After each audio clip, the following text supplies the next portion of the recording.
VOD. I know.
Yo, dudes, what's up? Thank you for the subs. Holy shit.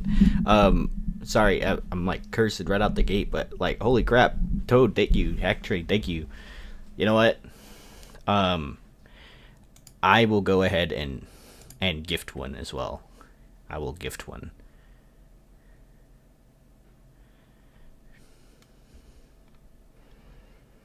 Let's see. How can I do that? From here.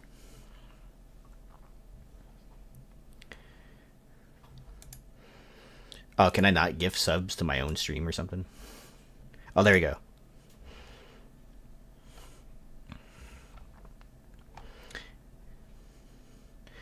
Gift one sub.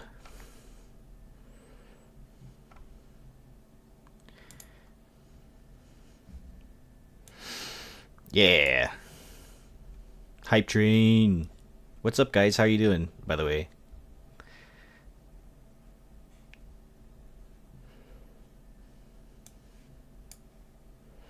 This is a new character that I made just for the playthrough today, too. By the way, I'm kind of liking the Iron Hills getup, and I got the little screws in the head. I guess I don't know how you. I guess those are screws, right?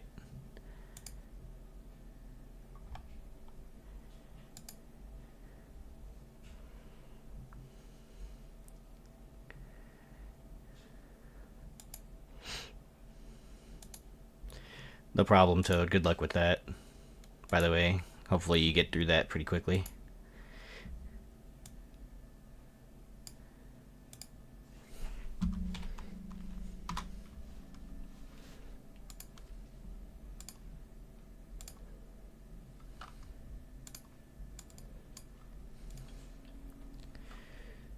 This time, I have my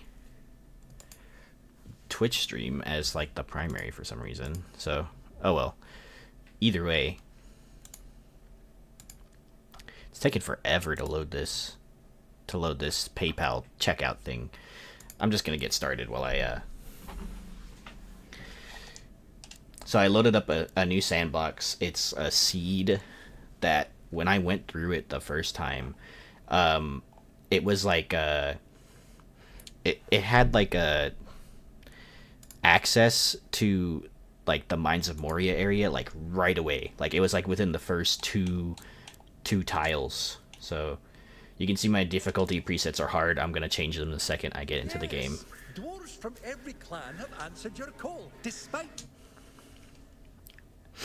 I'm gonna change them to custom and then put them all at max when I get in there.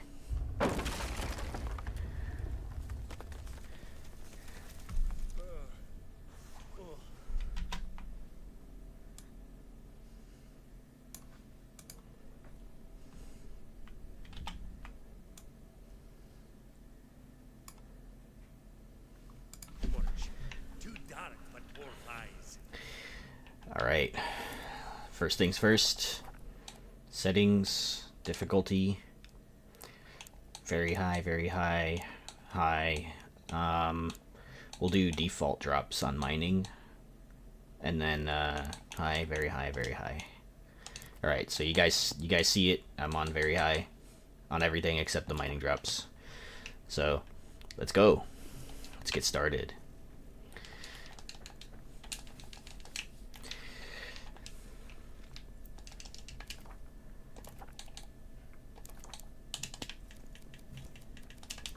Alright, I'm gonna organize my inventory right off the bat because I don't like it when I have just random stuff in my inventory. There must be a way back to camp. Hey, Jubo.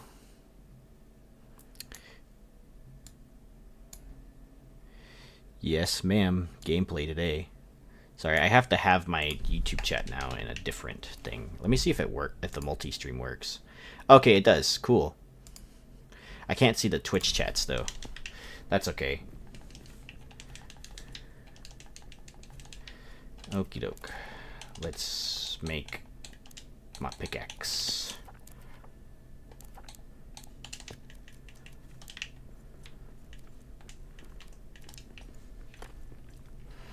Need some stone. Hey, uppers.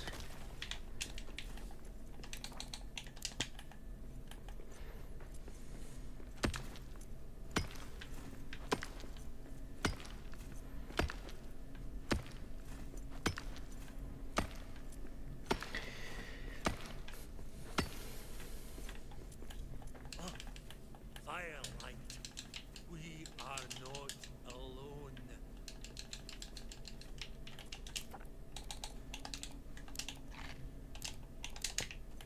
Gotta complete all these pesky tutorial things so that they're out of the way.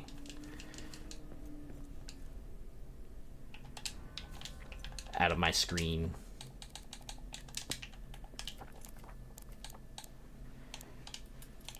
You have to make the best shield in the game right off the bat. It's the oaken shield, obviously. It's the best shield in the game. Hey, Couch Potato, how are you?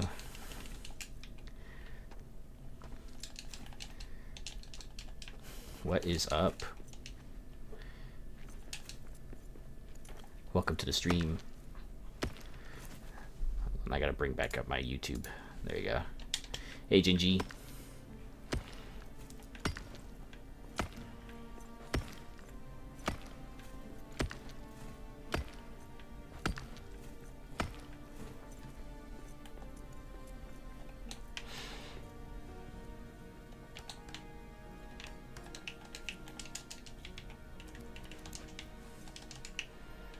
Alright, here we go. Let's see if this seed is the same as it was before. Oh, dude, it is. Look, there it is. You can see it already. Okay, cool. And I get gold right off the bat, too, so I need that. Let me get a stack of that really quick.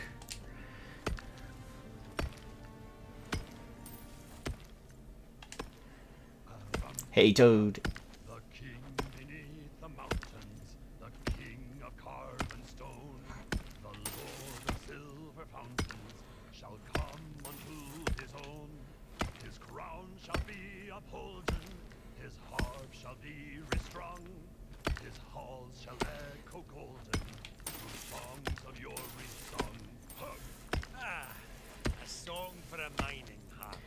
Yes, sir. I actually posted it. Well, it's probably buried now in the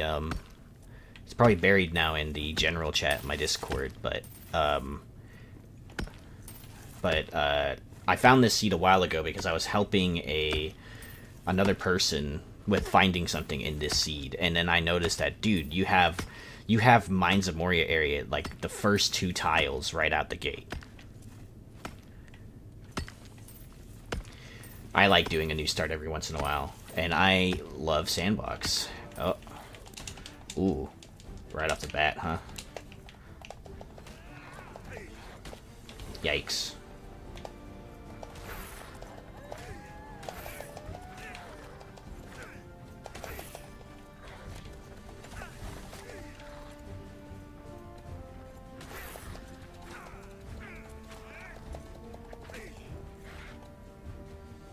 Oh, these clamoring's killing me right here.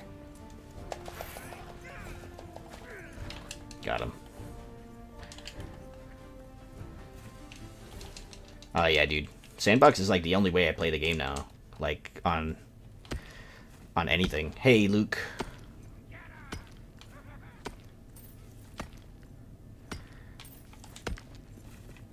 Okay, I think I have enough coal.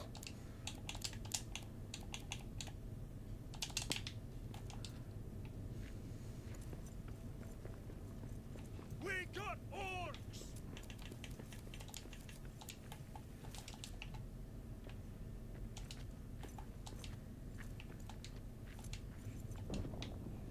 So yeah, here's the can't mine through it, but yeah, there's the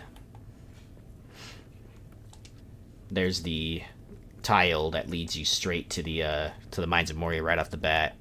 That's what I really liked about this seed when I found it the other time.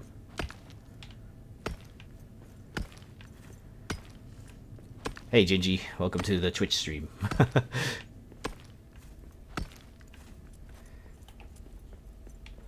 That's cool. There's another wolf over here.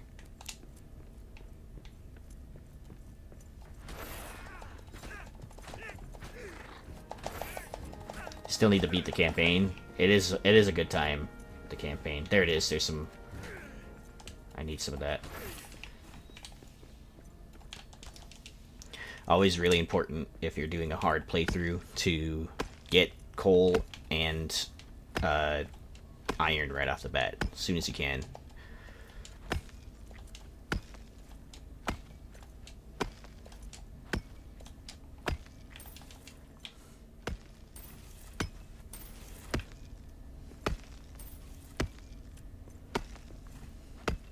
Nice. Yeah, Toad and Hack Artist here already subbed. Thank you so much, by the way. I was just like chilling in the starting screen of my stream, getting my coffee ready and everything.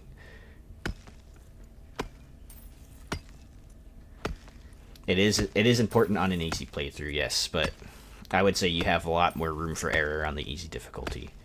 In the beginning parts of a hard playthrough, the enemies will do a lot more damage. They'll attack you a lot more often.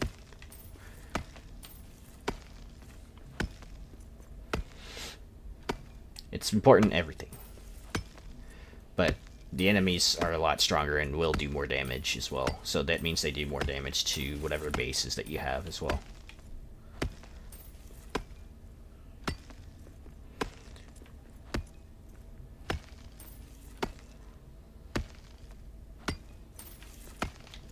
Okay, I think I have enough coal, or sorry, iron.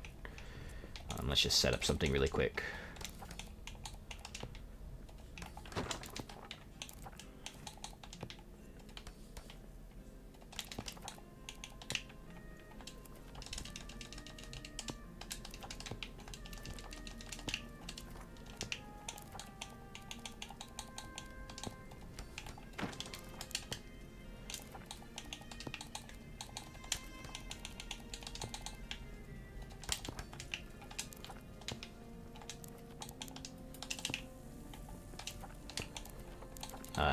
Chest. That's what I need. Just to dump things while I'm working.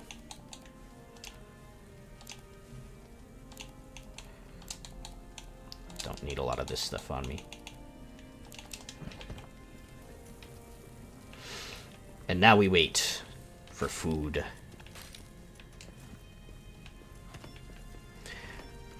The combat is pretty decent for a survival game. I mean, in my opinion, Enshrouded has the best feeling combat out of all the survival games, just because it's really fluid and fast-paced. But this game's isn't so bad either. Let's see, what are some other games? Valheim's is pretty good too. I like the combat in Valheim.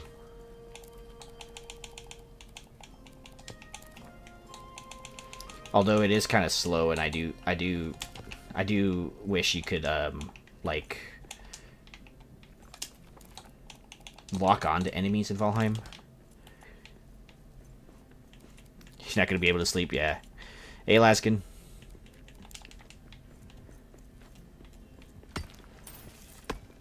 Oh, yeah. Yeah, you gotta make sure you eat the right stuff in Valheim, or else, you know, you're suffering.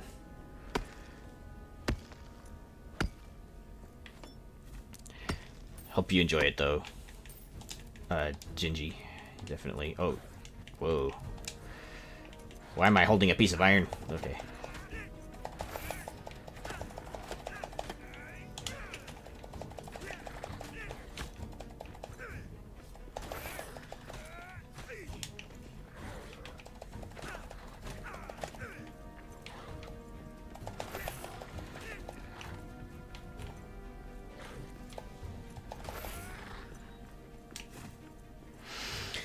Enshrouded is a very fun game. Very, very big game, by the way. Like we're talking like the devs really want to make that game a 8 kilometer by 8 kilometer like game in general. Like the map being 8 kilometers by 8 kilometers. Oops.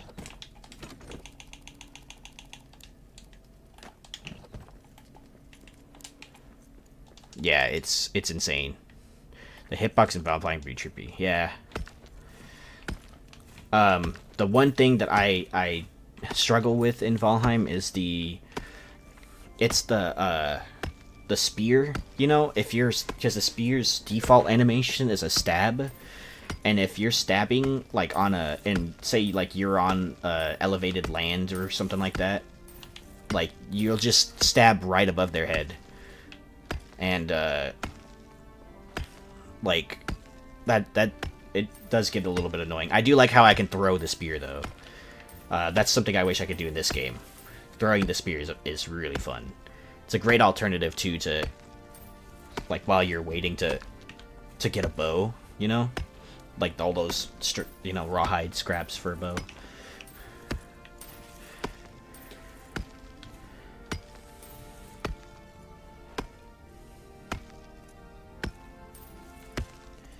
Well, it's hard to measure how big like Moria is because you can't see the size, the true size of the map, right? Moria is technically bigger in like canon, you know. It's like, what is it, 17 levels and deeps up and down or something like that, if I remember correctly in the lore.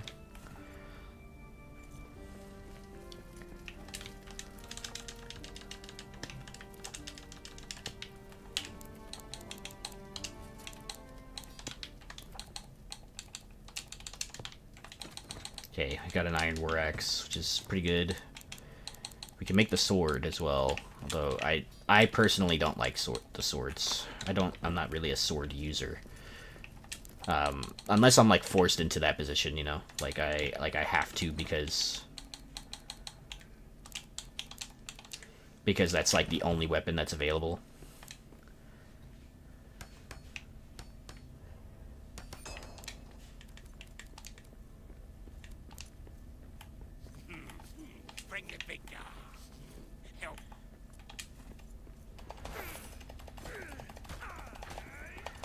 Something like that.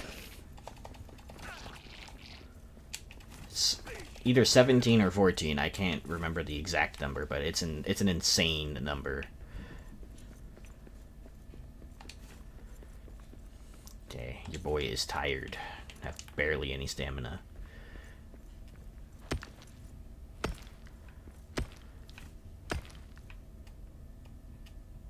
Wow. The 2 stamina bars really stinks. Okay.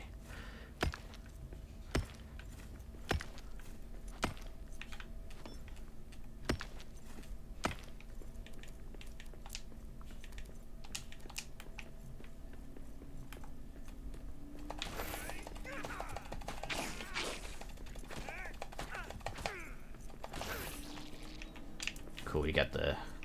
So that's the... Oh, this is the open way into the mines. Nice. You get into the spiral mines right off the bat, dude. That's cool. I love that. Alright, let's go back the other direction, though, because I need cranberries, first of all.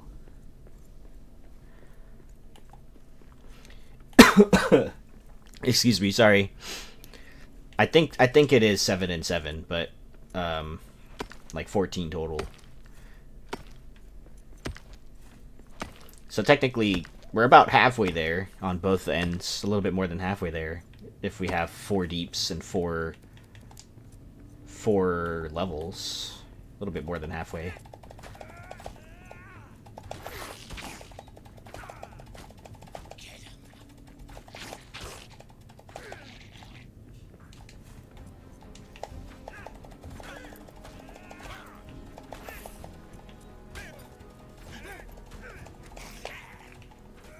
Knock this one dead.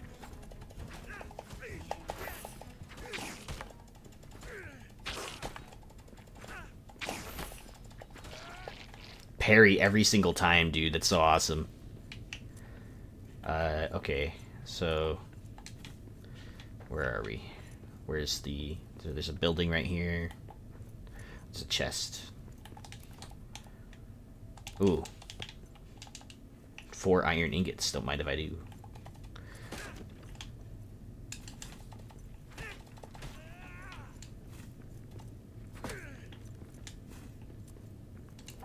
Gold ingot? I can't pick it up.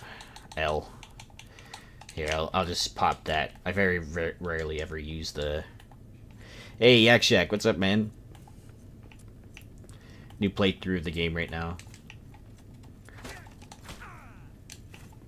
Ah, I can't pick that up either. Dang. Having, like, the small pack kind of sucks, actually. Let's go back.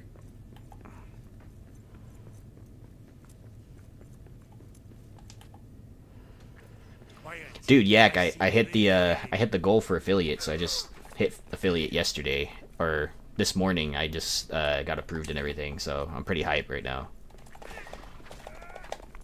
Go back here. I have no stamina.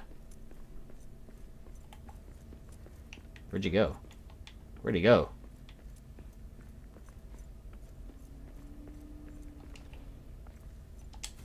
Oh, there you are. Got him. Nice. We got hide right off the bat, too. Just one, it looks like.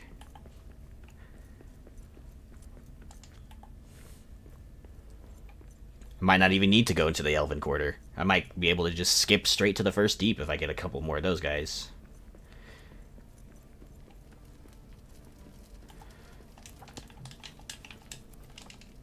Okay.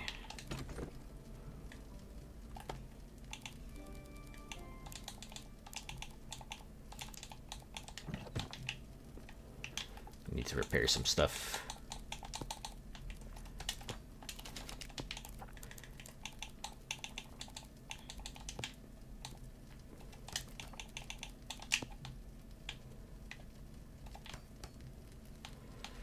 Makeshift base for now. Just something to keep them out while I'm doing stuff in here. I don't want to be attacked the second that I turn around. Okay.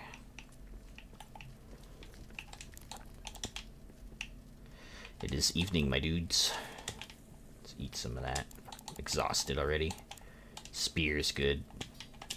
I love the spear. One of the things that they need to move over to the main game, in my opinion, is the spear. Makes no sense that I can't make the spear in the main game.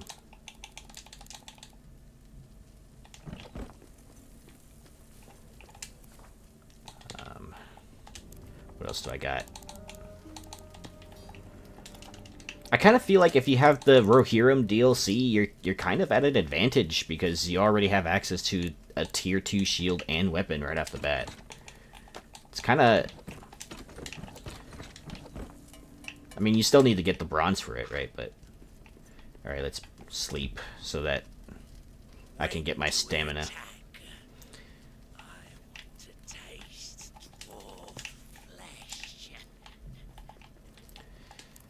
Well, if you attack, it won't be right now. Hopefully.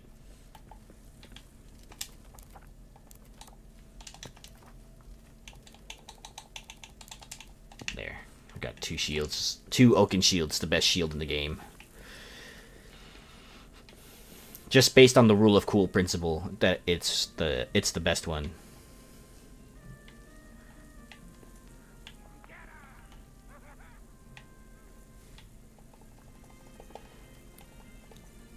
Give me my meat.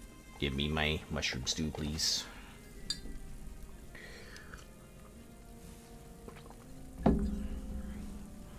It's the only thing I can eat around here. There you go. We got orcs!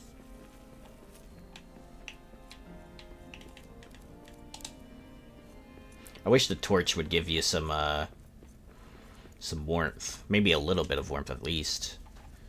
It's crazy that I'm cold with a torch in my hand. I mean, I could imagine that you're cold in general, but...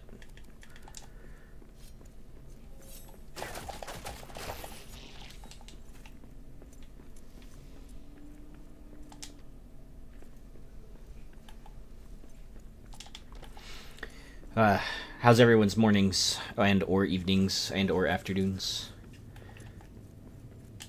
For me, it's 1 in the afternoon.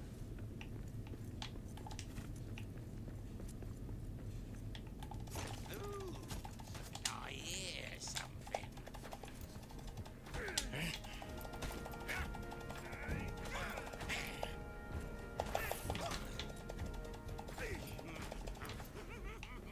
I'm gonna stick ya. Well, you didn't stick me. I stuck you. 4 o'clock. Hey, cool bro, what's up?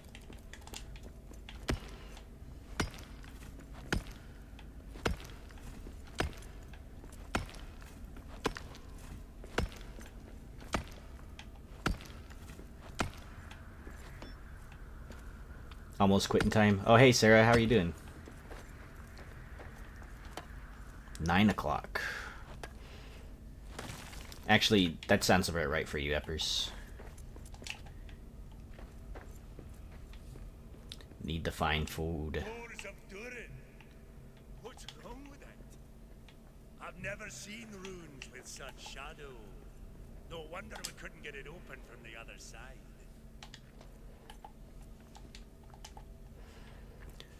4 o'clock. You talking about IRL? You need to find food, cool bro.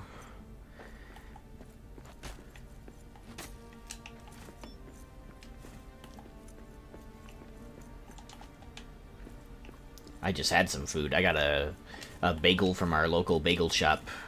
It's called Bagel Street Cafe, and they have this Wally special that is what is it? Onions, tomatoes, salmon spread. Ah, dude, let's go! I found one of these. I'm marking this. What should I mark it with? I'll mark it with. I'll just use the regular mark. Yeah. I found an evening ale.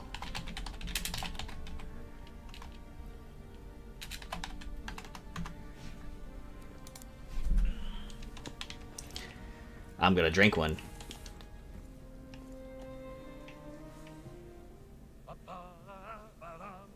I know of Bagel Street. Yes, sir. Anyway, the bagel is, I'll just let the song play. As a hobbit could be when the bell it rang, and what did he see? 200 guests awaiting for he. They hung right up the hoods they wore, but told him not that there'd be more. They poured the milk on the pantry floor when Feely and Keely came knocking at Bilbo's door. Oh ho! I live for ale, a fire, and a song. Okay, anyway, the bagel is tomatoes, onions, capers, and salmon spread. And I usually get it on, me and my wife usually get it on a everything bagel or an onion bagel. It's really good.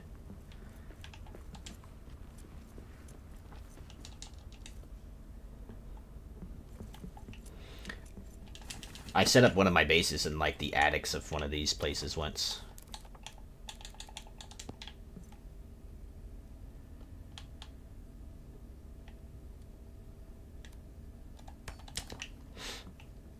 I might do that this time again too, actually. It's a really cool spot to do it, but I want to have really easy access to that Mines of Moria area, so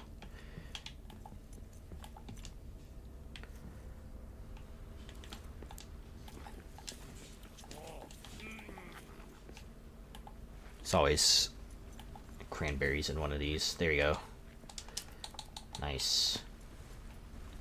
You can still make stuffed mushrooms in Sandbox.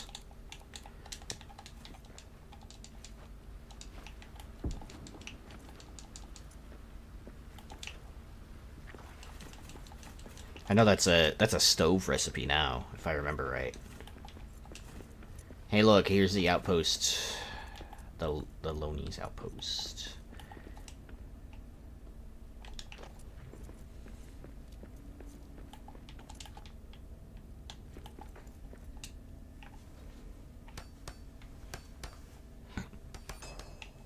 Cool. We got our first armor part. Oh, sweet. Gotta take that. How many of those do I have? I have 4. Hopefully I can find another one. I won't have to go back to base for the other one. Nothing in here. Loved sandbox mode. A lot more unlocks and less linear. Yeah, dude. That's the main way I play this game now. It's just sandbox.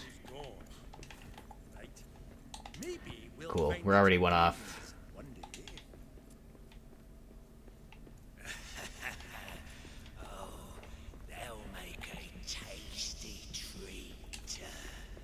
Seems like they want to attack me soonish.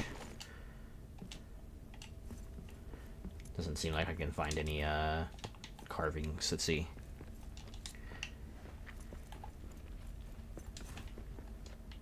No carvings. Has to be one nearby.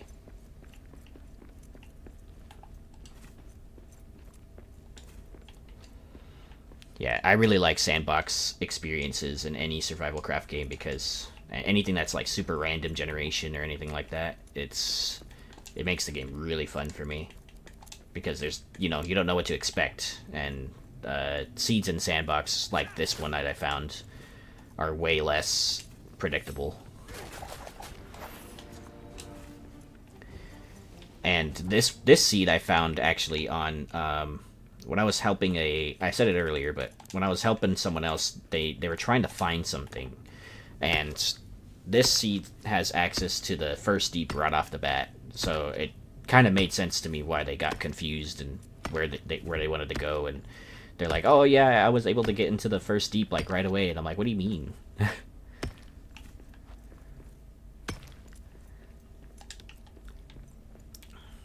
The second that it came out, Sandbox, I played it. I spent hours just trying to establish myself in a base. I don't want to kill those onions.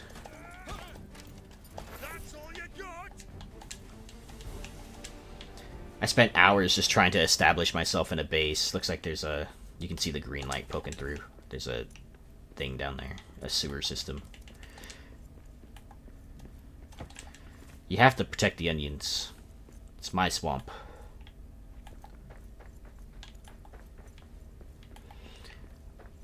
Ogres are like onions.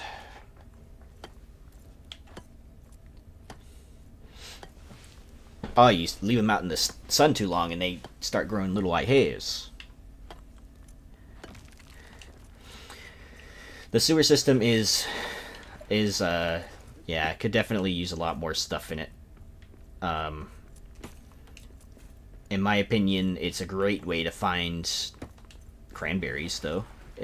Yeah, like right here. They do need to add some more stuff in it. Like the chests that can spawn in here spawn very, very high, and they don't spawn all the time either. So yeah, like right here. I can't carry any of that stuff. That sucks.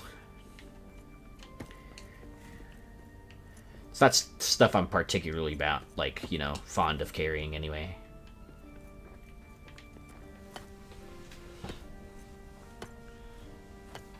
It is a cool room, though, and it is a really nice place to set up a base where, you can essentially get both levels of a whole room completely like sealed off.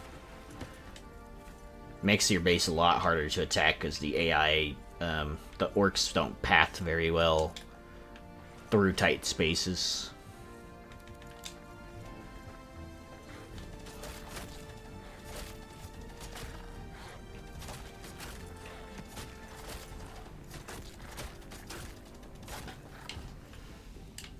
Nice.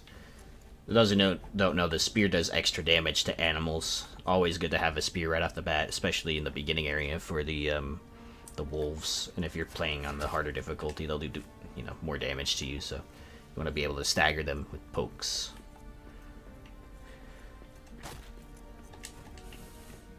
I think there is a Muznikon right here. Nice. I don't... Here, let me eat that, actually. There we go.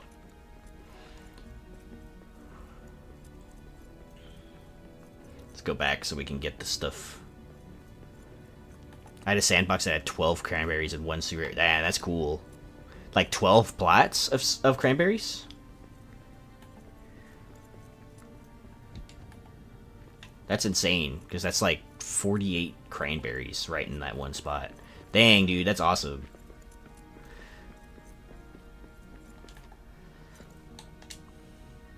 I love the fact that you can plant them now. Okay, we got the stoof. I'll have to come back for that stuff. We got a hat. We're gonna be fancy now. Fancy with a hat.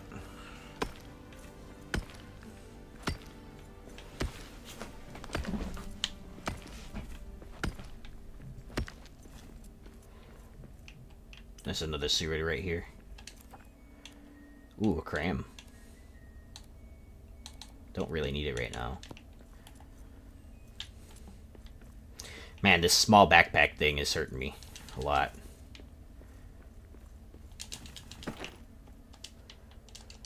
What's a good tip for the Orc Town boss? Make them all and have a really good shield on you. And then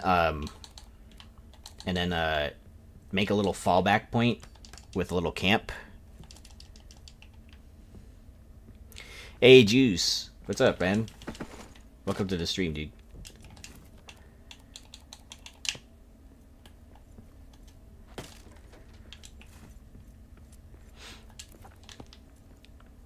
You guys don't know, I met Juice T on TikTok, I think it was. He plays a lot of Valheim. I really enjoy his Valheim streams. You guys, like, if you like watching Valheim streams, check him out too. He's cool. They got a really cool looking base already with like a bunch of like spike walls and stuff. It's dope. And there's so many Ori's carvings right here.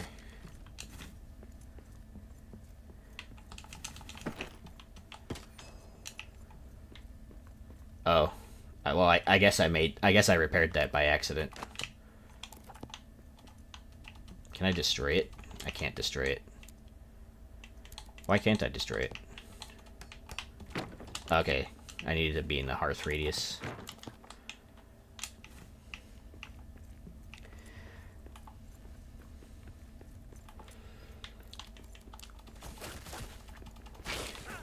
Yeah, survival games are amazing. It makes me sad that the survival genre didn't become a thing sooner, because I think I would have played games like that as a kid too. I would have really liked that growing up.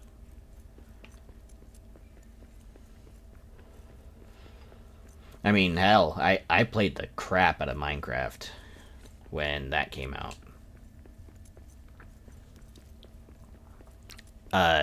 Anyway, Arminius, sorry I got interrupted. Make a fallback point. Have a little wall right before the Orc Town after you clear the area. Place a camp down with a repair smithy, and then fall back behind the wall if you need to repair, because there's a lot of mobs, especially if you're solo, right? And then have them all on you for sure. Block his attacks. They're usually pretty. They're telegraphed pretty well. There's certain attacks though that will just knock you back no matter what. So it's better to get into the habit of rolling around his attacks. and then just hitting him with like a half charge attack. So you know you can partially charge your attacks. If you wait for the glint, you do a lot of damage. So that's what I do. I usually don't wait for full charges because it's sometimes if you're surrounded, it sometimes is detrimental if you don't actually have a good AoE weapon. So, Quiet. I see. and if you're by yourself, you know, it's you gotta manage the crowd a little bit more. Come back. I need to stab you. Nice. Hide. Oh, there's a bear. I'm not ready to fight that dude yet.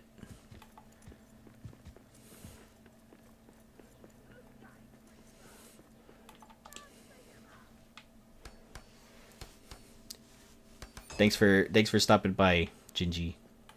Have a good stream.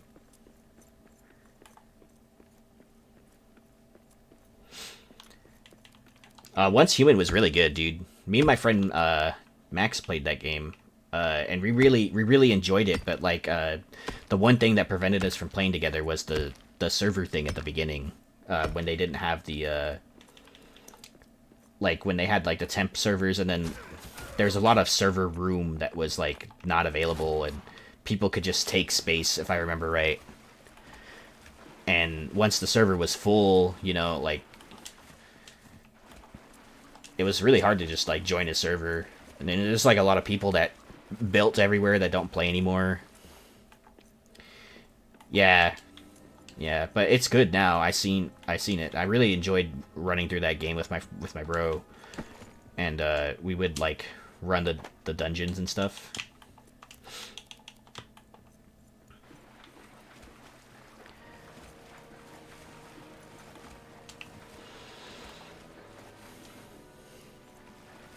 Since this is a planting room, I'm gonna plant some cranberries in here.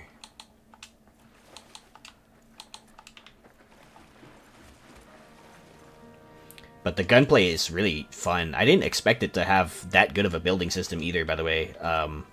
Like, the building is actually pretty fun in that game. And like, it's weird because it has the same it has like the same like super fast gameplay as like any other FPS, and it plays really well. Plus it's free to play, you know what I mean? So there's that too.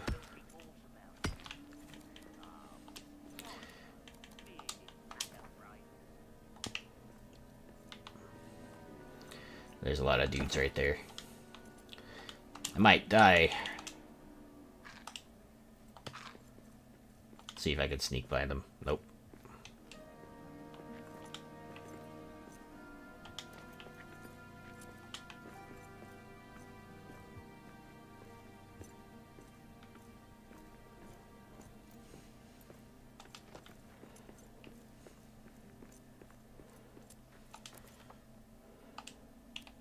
Ooh.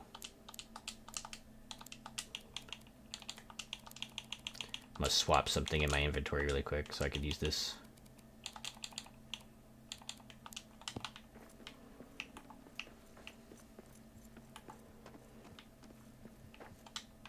I think I'm gonna have to fight these guys. Alright, well, Leroy.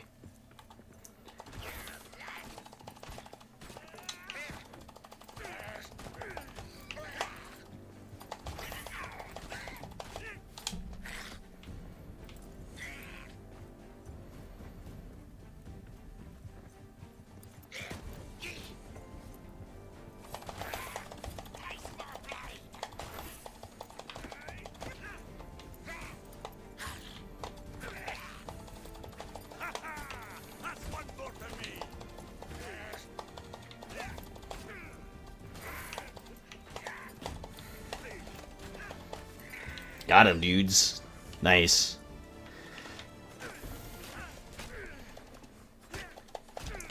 This is for you, Mariak. I'm not gonna use the key. I'm gonna wait until I have steel.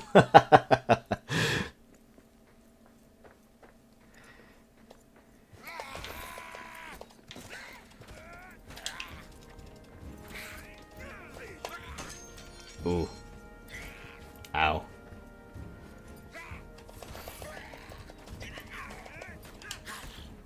Yikes. Wow, I'm like 1 HP, dude.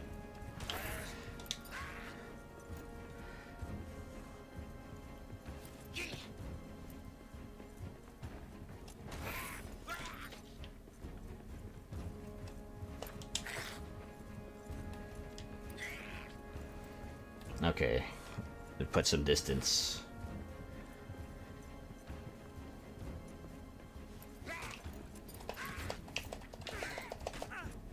Knock this one dead.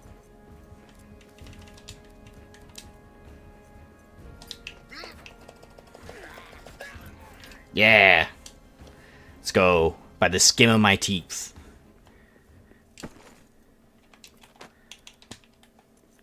Hey, Axebeard.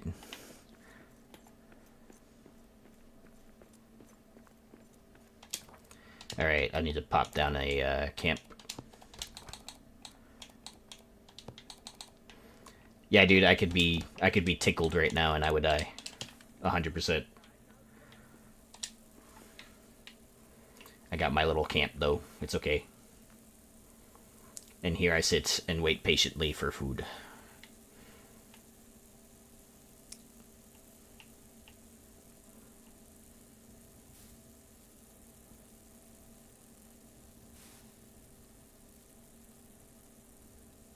Thank you. Thank you, Sarah.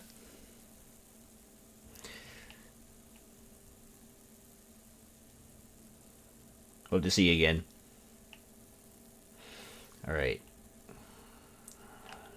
Eat. Wow, it's already evening, so this is going to be completely useless for me in terms of buff. At least I got my health back. Hey, Axebeard, this is that, so the seed for this stayed the same, so I still have, this seed that I showed you a while back still has instant access to the Mines of Moria, like the first deep, like right off the bat. I'm gonna drop this really quick, I need another shield.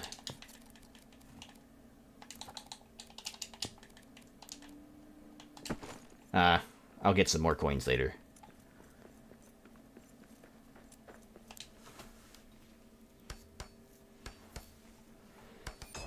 And I got gloves at least.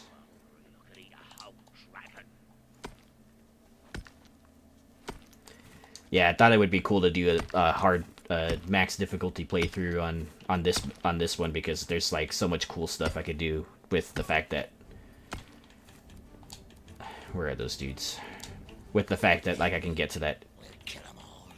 Oh, there you are.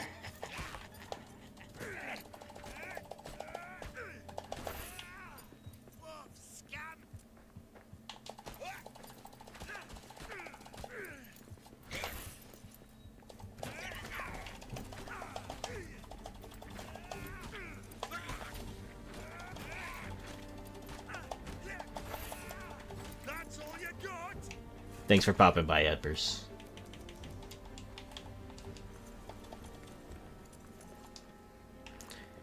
Oh, you're good, Nathan. Thanks for popping in, though. And thank you too, Edpers.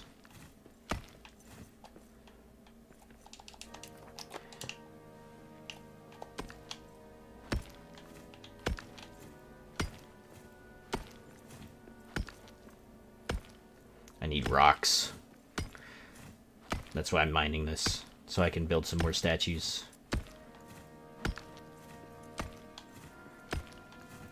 I need some kind of armor. There's usually 2 statues in this room. There it is. Yeah. Knew it. Yeah, I was talking about it with Eppers the other day, or who was it? I think it was you, actually, if I remember. Like, technically it's possible to, in Sandbox, to completely skip, like, the entire natural progression of the game. Ah, my shield broke again. Let's see if I can make another one while I'm in hot pursuit. Nice.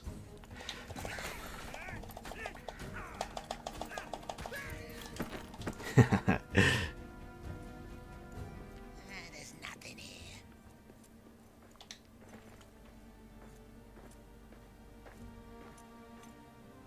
Ah, I was trying to get a screenshot, but he turned around.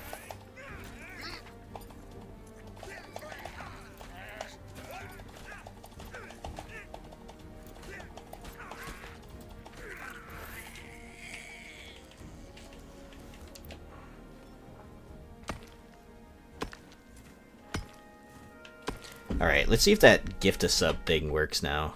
I was trying to gift a sub earlier because Toad and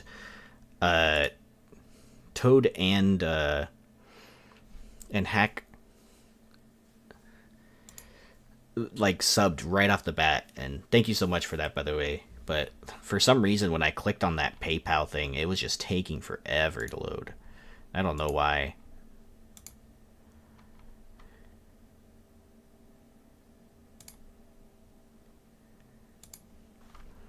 Let's see if I can see more methods.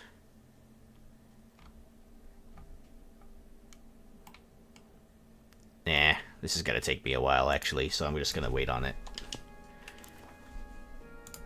Plus, I can't see the stream while I'm trying to do that, so... Oh, you know what? I can do it on my phone. Duh.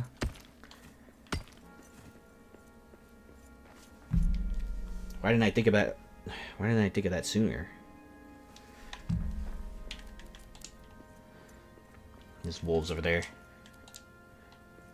It'll charge me more for doing it on my phone? For real?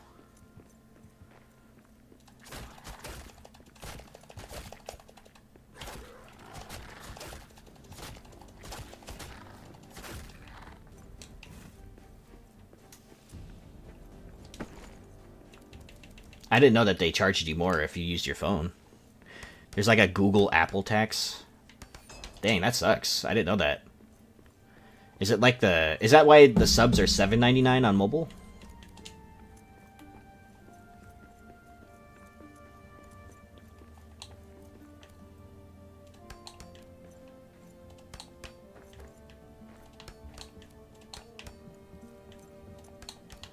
Don't mind me, orc dudes. I'm just, you know, quietly building a bridge. Unbeknownst to you.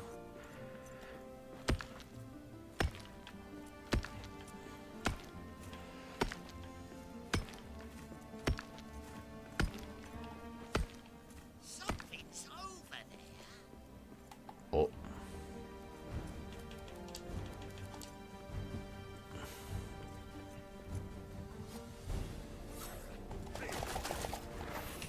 Nice. All right.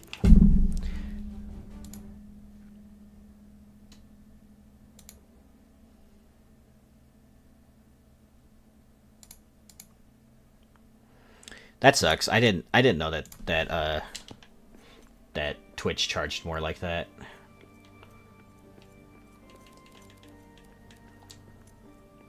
If I had known that, I would have been gifting my subs on desktop a lot more often.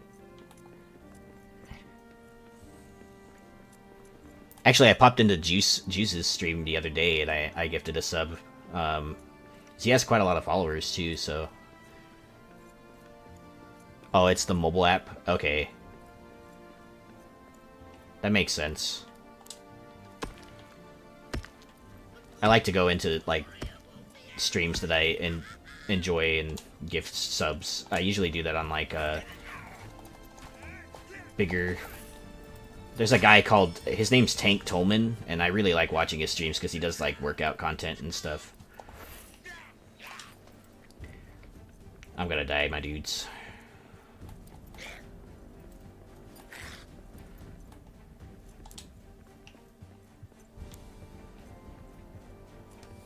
Nice.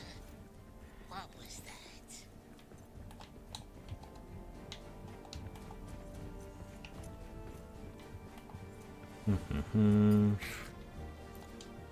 I feel like the Three Stooges right now. Like, just, like, running around.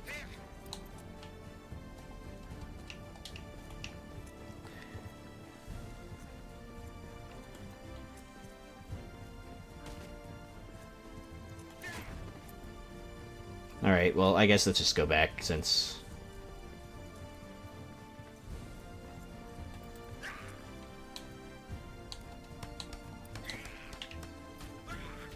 Bye. Well played, well played.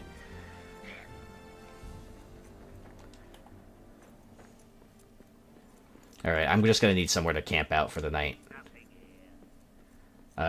You know what? I really like using these. Let's camp out here.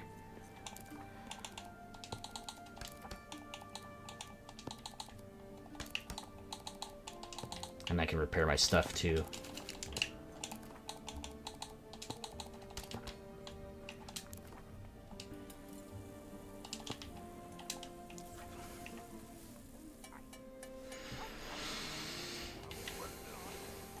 This is actually a really good place to like set up a temp camp.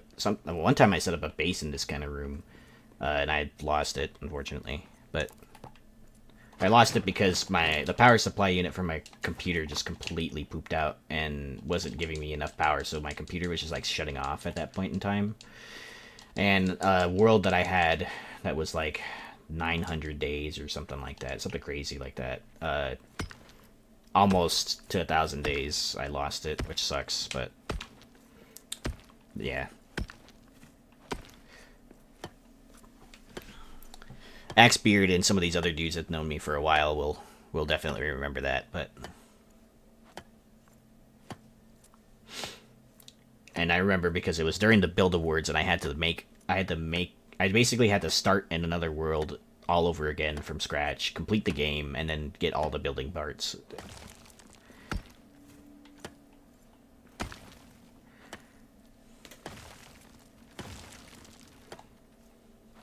I know that I could just jump over this, but sometimes I might use this spot a little bit more than one time. Monster Hunter. I do want that game, actually.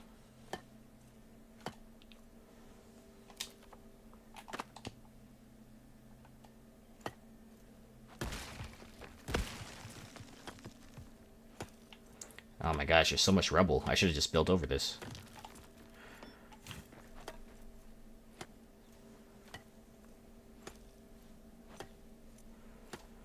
It's too late. I've committed to it. I have to mine through. While I wait a year for all my stamina to come back.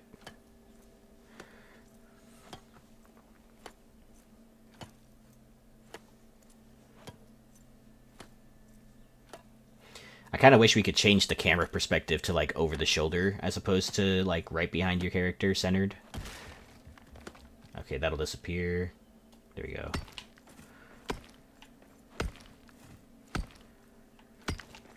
I know you can do that if like you aim with like a torch or without anything else. Like, yeah.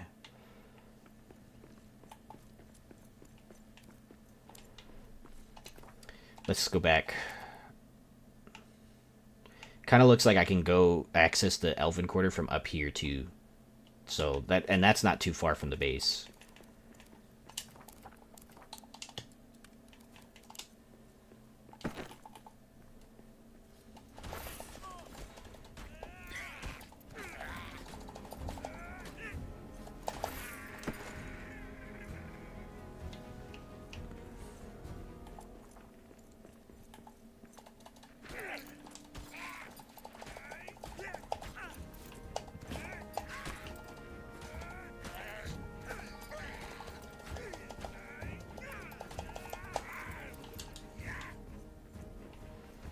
So I can get to the crossroad over there too.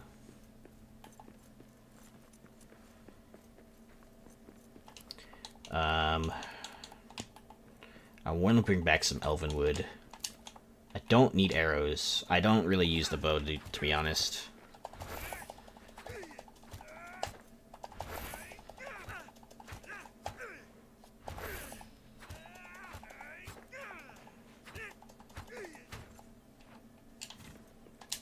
No, I don't want these. I want my elven wood. Thank you.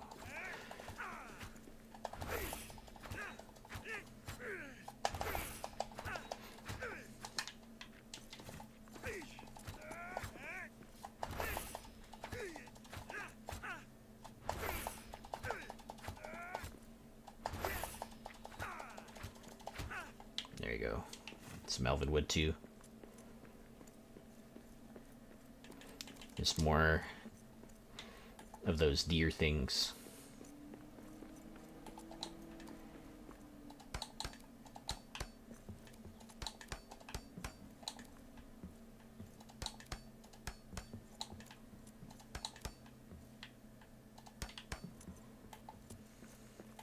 Nowhere to run. Quiet. I see prey ahead. And he knew it too. He just accepted his death.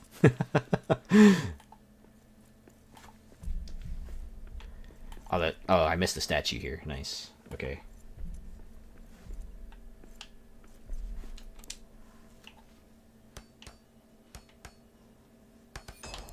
Regian shield. Nice.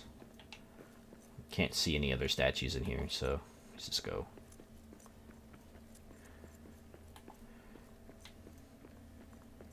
Oh, there's another one.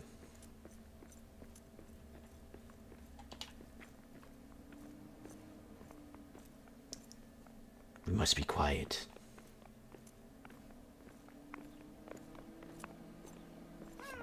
Ah, come on. No way, dude.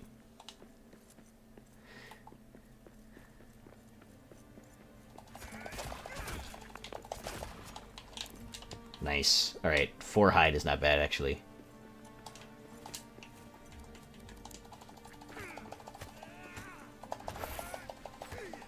Anyone ever build in these rooms, by the way? Because you can mine down into it.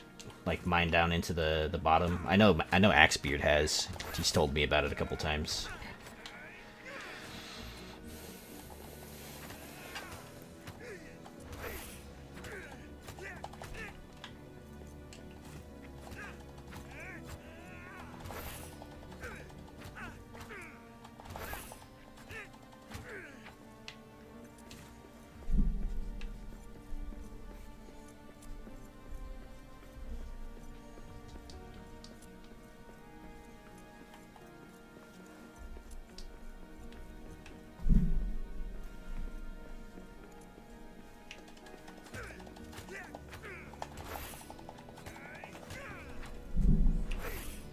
No, I don't want to kill the stumps either.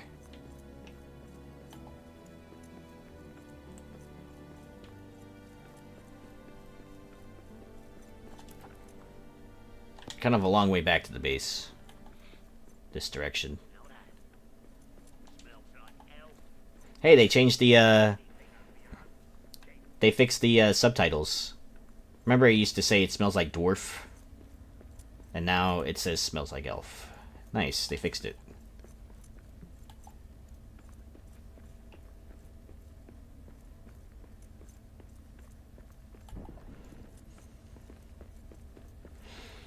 Yeah, if you can get some Ubasam wood from the tiny little specks too.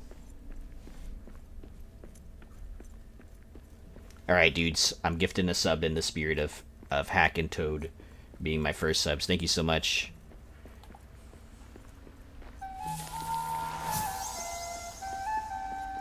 Congrats to Gingy.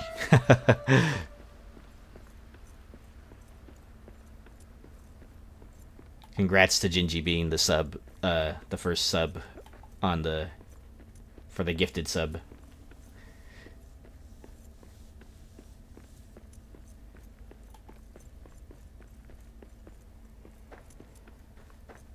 It finally loaded that page, by the way. It just took forever. I don't know what it was. I think it's just the web thing in Streamlabs desktop. It just takes forever. We got orcs.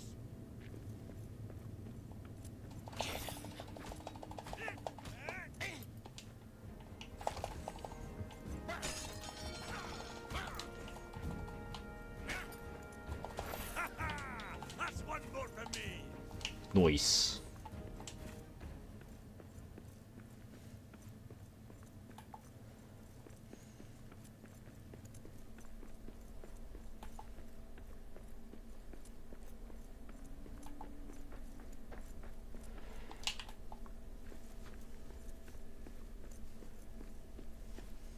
Alright.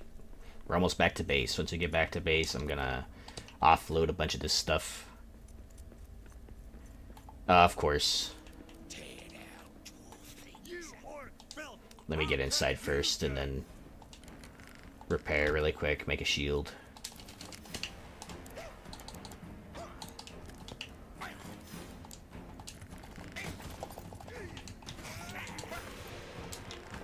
Oh.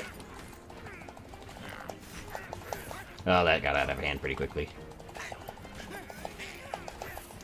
Never open the door for guests in Moria. Why are you guys just standing around? Is it because the,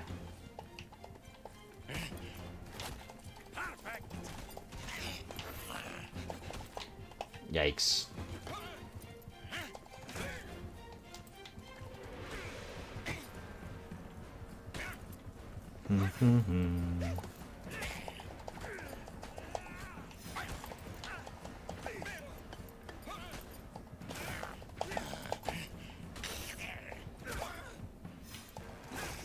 That's all you got? Shield saving my life, actually.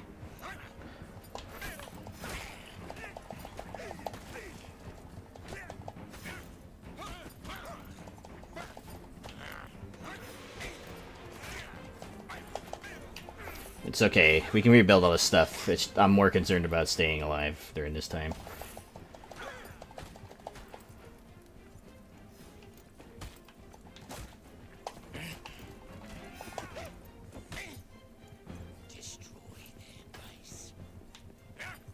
Oh, shoot.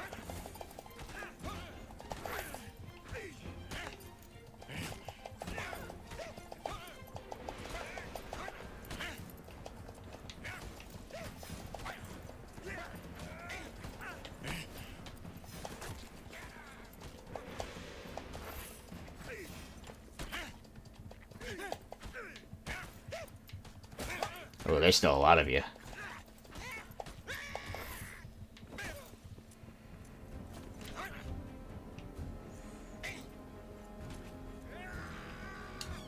Bye.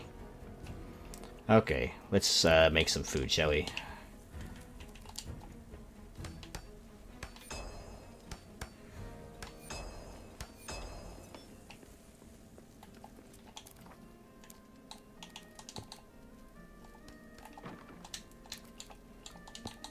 Not the best defense of a base I've ever done, but that's okay. Kind of caught me on the backhand there.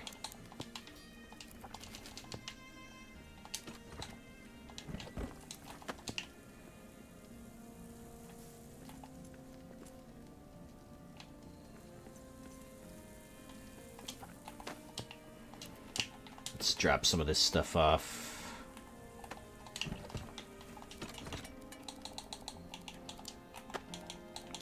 Cranberries for sure. That. Let's break this. I do still have the fat stack spot on. I think I'm going to disable it in a bit here.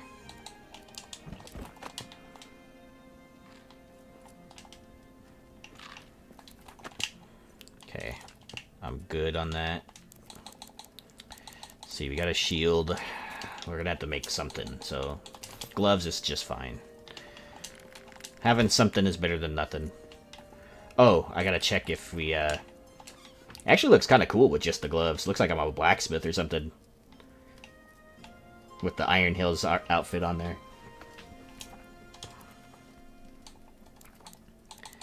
Okie doke. What am I looking for here? Yeah, roasting pit. That, okay. The bellows, what do I need? I need 4 more hide. Let's build this first. I totally forgot I had my camera on. The CEO was like, why do you keep looking over at something? Be careful, Toad. I don't want you to get in trouble. Yay. Meeting over. Let's go. I gifted a sub in the spirit of you guys subbing right off the bat. By the way, thank you guys for that hack and Toad. Appreciate you guys a lot. Thank you. Let's do the workbench. Okay. And we can make a hat. Yeah. Hat. And the more important thing is the adventurous pack. So we're actually going to need 16 hide for both the bellows for steel, and then the new backpack, because for sure we need the new backpack. If I remember right, there is, yep, one here from that deer that we killed forever ago.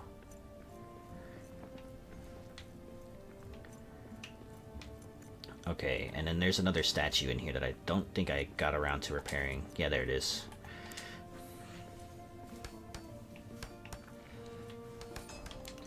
Alright, cool. Just one more statue. We get that Iron Hills armor. I think there should be one in the middle of the room here. There's always, in this room type, there's always at least one in the middle of the room. And one, like, in one of those corners. There it is.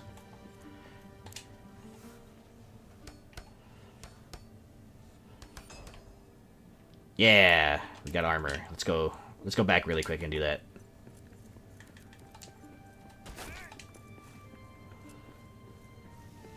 Outstanding luck in this seed, actually. I was certain that this seed was going to be a lot harder. It actually kind of is, to be honest, but having access to all this stuff super early is pretty cool.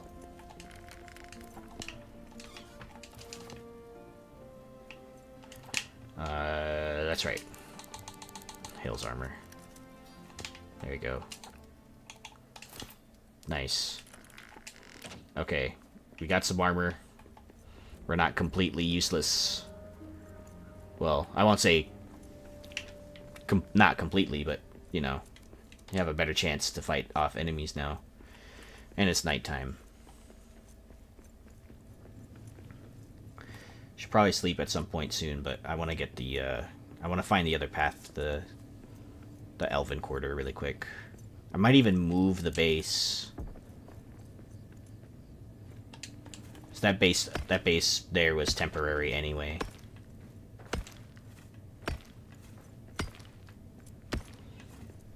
Base location was basically just out of pure convenience.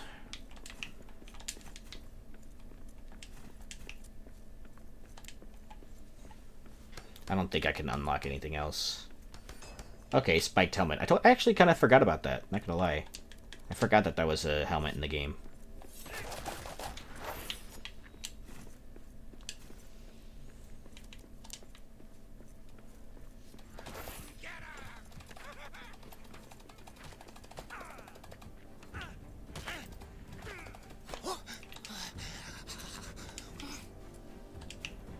That, I won't lie, having access to the ground warehouses or whatever they're called. Oh, nice. Yeah, I mean, like, you know, there's some people that, like, disagree with the grand warehouses and stuff for various reasons. I'm of the opinion that, you know, if whatever way that you can enjoy the game, you should enjoy it that way. You know, you paid for the game. If having access to everything right off the bat is something that, you know, will make you play and enjoy the game, then, in my opinion, that's good. I'm actually going to destroy that chest. Get into the habit. Because, you know, I've used it, too, from time to time for rarer resources, and, you know, I'm not ashamed to say that I have used it, especially for stuff like Iolite, which does not drop at all very often in this game. Ooh, Swiftbach. I can't get that right now. Certain resources are just, they just don't drop often. They, like, there's no reliable way to farm them. It's kind of purely RNG, and I'm of the opinion that I'm not going to go through several worlds worth of seeds just to get a little bit of Iolife. Yeah, exactly. Totally agree on that one. Plus, you know, all dwarves should share in the wealth of the mountain. You know what I mean?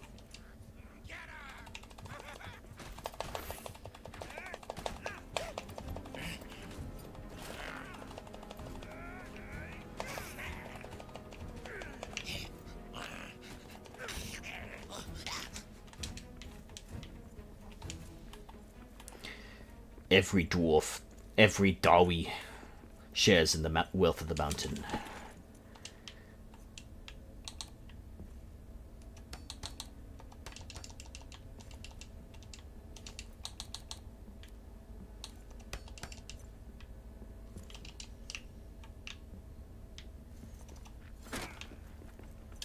Nice.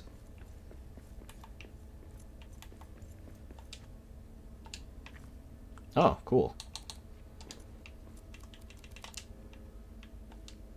Feathers and eggs right there. There's a Durin statue over here too. Would be worth singing to for the stamina. Wait. Where is it? It says it's right here. Oh, there it is.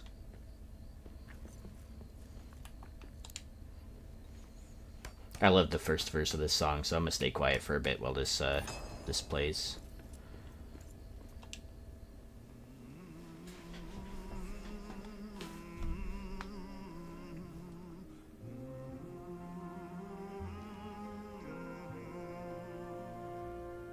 The world was young, the mountains green, no stain yet on the moon was seen, no words were laid on stream or stone when Durin woke and walked alone.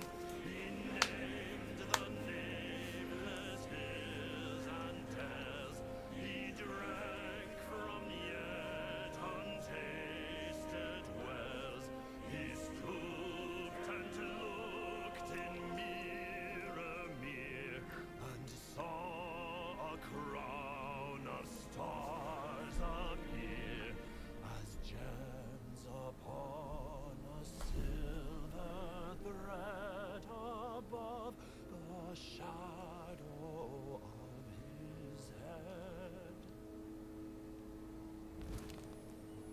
Till Durin wakes from sleep.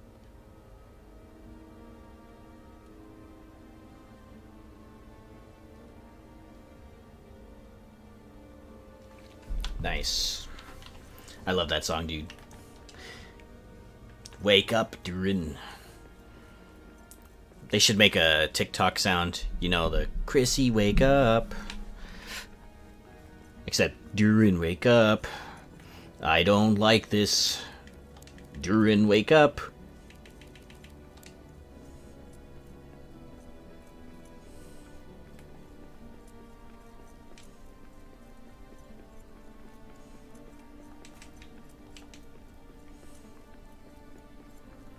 Okay, what's over here? It's a sewer. We're gonna skip that.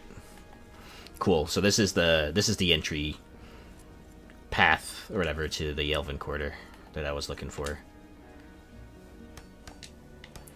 Alternative path to get there,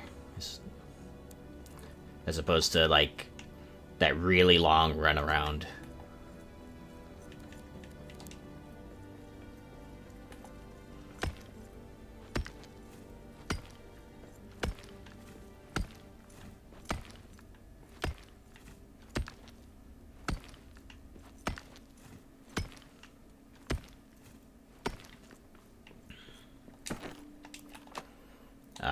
I am very, very full.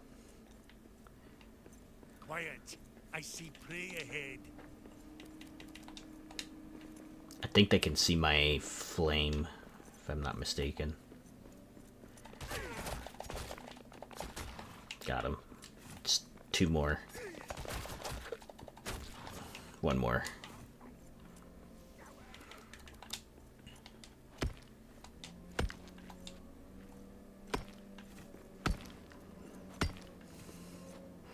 Does Max know you're playing on his difficulty? No. But he would enjoy the fact that I am playing on the hardest difficulty.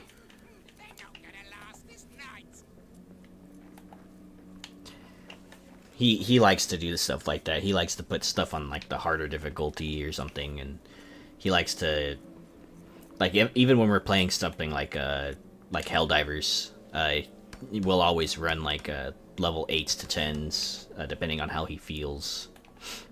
And he really prefers the level like 7 to 10 range in general.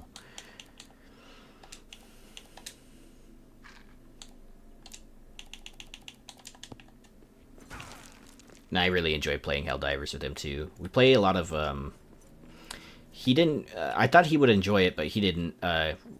Space Marine 2, I thought he would really enjoy that, but I guess that genre or that type of, like, that style of gameplay isn't for him, and that's fine.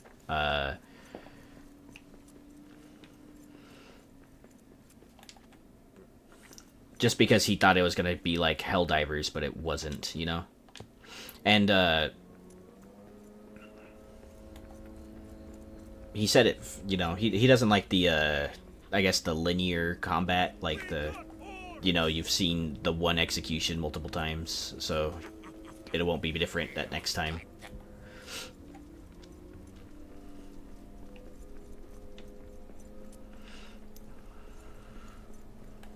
Okay, I'm thinking that we move base either this tile or that tile. This tile that I'm in or the tile in front of me.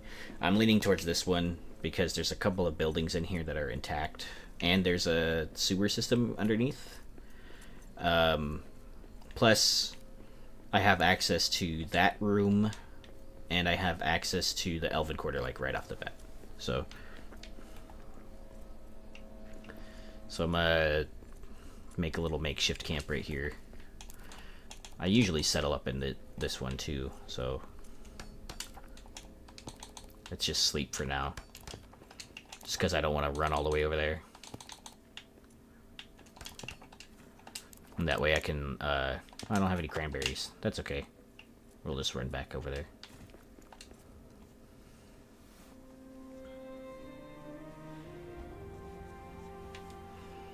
Cool. Alright, so I'm marking this. I'm gonna make a chest to start it off. I'm gonna put just some regular stuff in here. That and that. I don't need that. On me, I got the hide. Actually, I think we have enough hide. I think we have enough hide for the new backpack. Or the bellows. I think I'm gonna make the bellows first. Make some steel, and then break it and then make the backpack. I think that's a good use of resources. Oh, hello.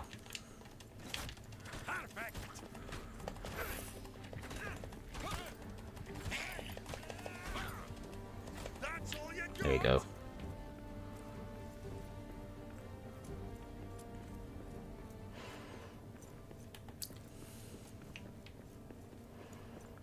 Man, I have a lot of stamina. It's cool.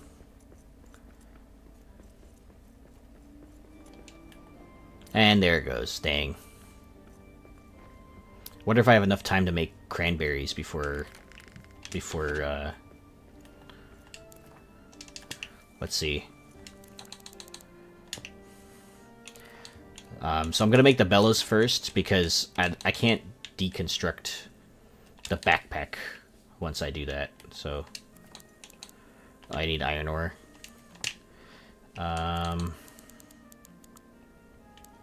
Tools.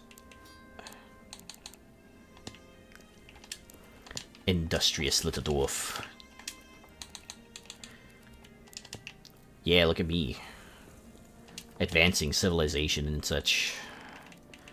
Let's mine the rest of this actually while we're waiting for breakfast.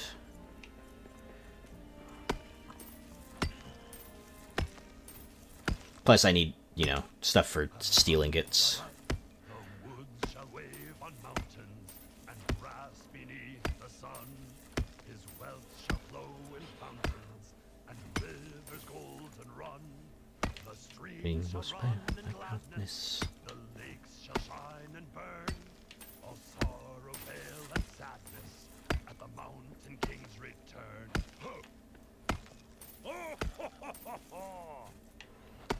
Nice. Should have more than enough after that gets done. I need to go eat that quick though too, so.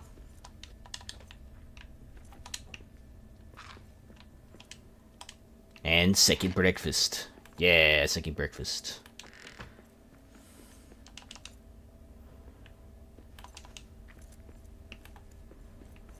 Second breakfast.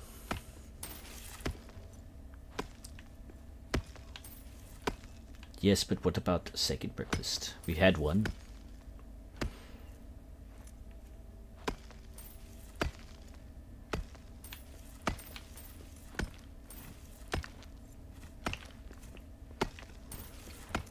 More than enough stuff in here. Yeah, so I did my bad, by the way, on the fat stacks. It's like a habit of mine to have the fat stacks mod on, but I will disable that. I will uninstall that mod for the sake of this playthrough. Just because I feel like, you know, it's a slightly unfair advantage.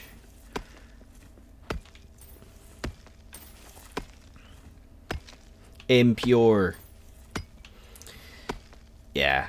I mean, to be fair, I still have to, you know, do all the mining and stuff. It's just technically what I'm carrying now would take up 2 slots and it only takes up 1.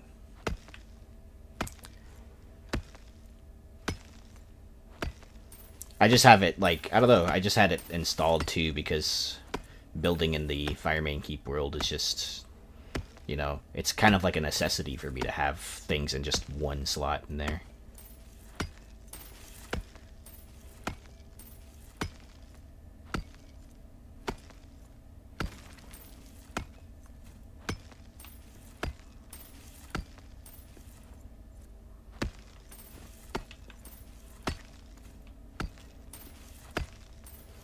Alright, once we get this little chunk, I'm gonna go back in there and start smelting some steel, and then we'll, like, move the base.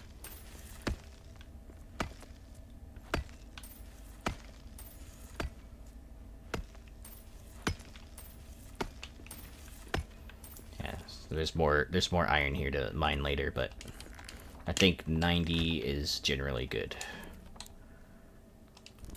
And I need coal now, too.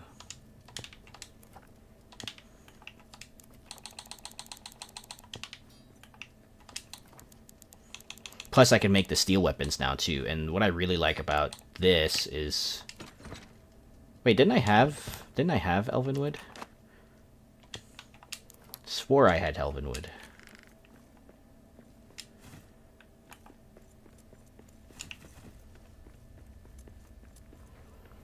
I did, didn't I? Oh, you know what? I probably used it to make the roasting pit. Yeah, okay, that makes sense.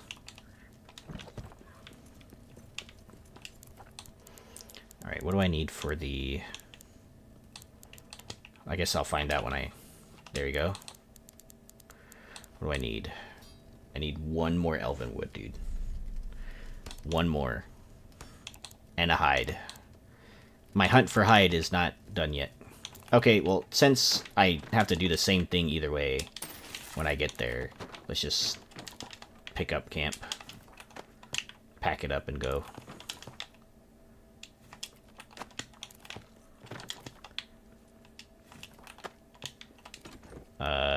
Take all.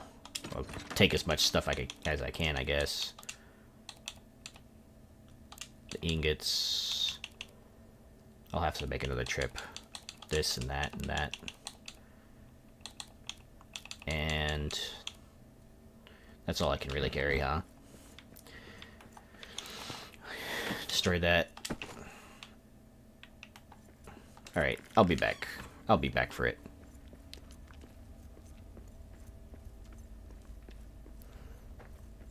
You always build new camps. Never occurred to you to just bring stuff. You know, like, I was a one-base person, too, before I started playing this game and Valheim. And then in this game, I found the importance of having multiple little camps throughout. And, like, you can almost reliably do a playthrough of this game where you're basically living the nomad life.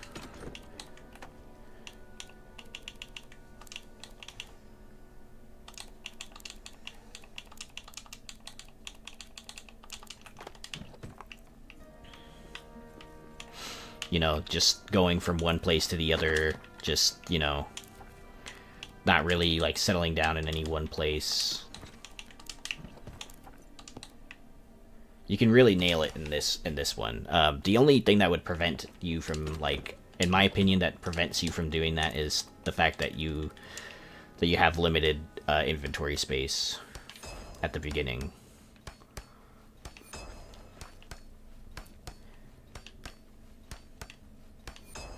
In Valheim, you have the same inventory space throughout the entire game, but the main thing that stops you is a weight limit of items.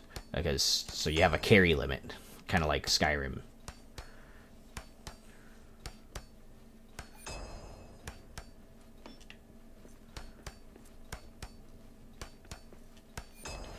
Yeah, imagine if you had one of those systems in this game, though. That would be like... That would suck. I don't think I would be able to... There's no way that I could carry as much stuff as I do. There's no way that we would be able to carry as much stone and stuff as we do, either. Where is he? He said get him. Where is he? Show yourself.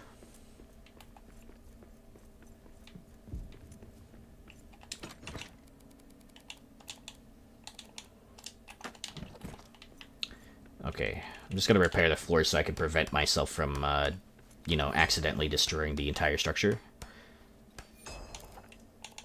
when I start placing things. Let's break this stuff.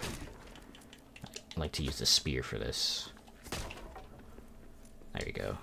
Alright, so now we can place some of our other stuff. Let's place our furnaces first. We'll place it along this wall, and I'll destroy that really quick.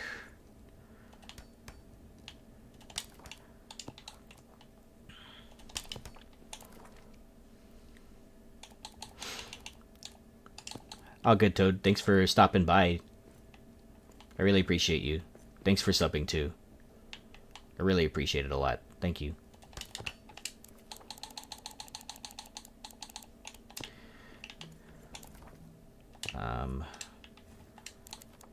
Okay. Steel. That's right.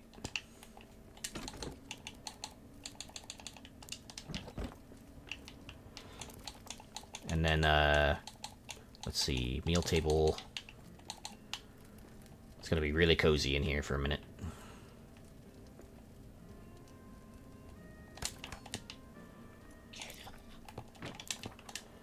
You keep saying get him, but you're not actually anywhere near me.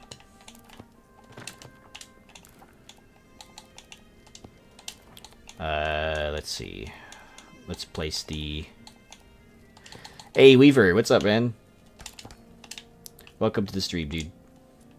I'm doing a fresh playthrough of Sandbox, max difficulty settings. Thought I would change it up from, you know, the usual building stuff that I do like all the time.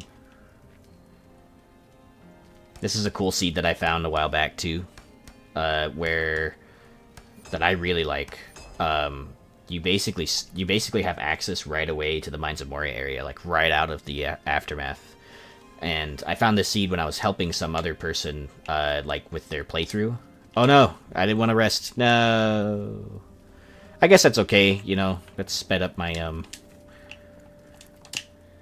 I guess that sped up my smelting process. So well.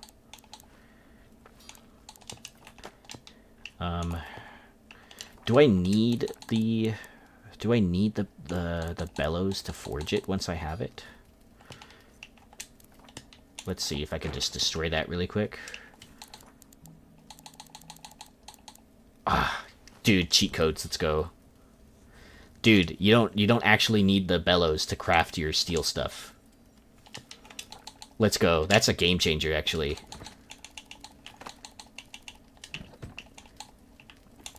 Let's build a repair smithy right here.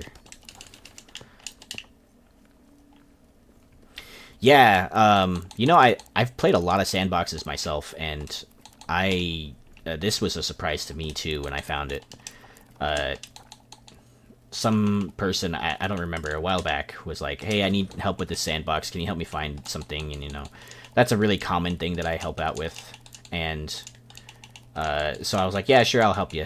And then like the second that I popped in, they're like, oh yeah, I'm really confused because like I could get to the first deep right off the bat, and I'm down here and I don't know what I'm doing. And I'm like, oh, okay, like no problem, I'll help you. And then like as I was moving through this seed, I was like, okay, I understand why you're confused, because you can get to that place right off the bat. There's no restriction, you know, like there's a whole way that you can just walk in there. Okay, I need a meal table. Let's put it right there for now. I need some food. Let's make some meat. We're good on that. Let's make some more iron, because we'll need some later. Oh, no fuel. That's okay. And we'll wait 30 ads. Yeah, you know what? I have, I just got affiliate, so I'm sorry if you guys are getting ads right off the bat. In fact, you know what, dude? Here, let me pop into my stream really quick.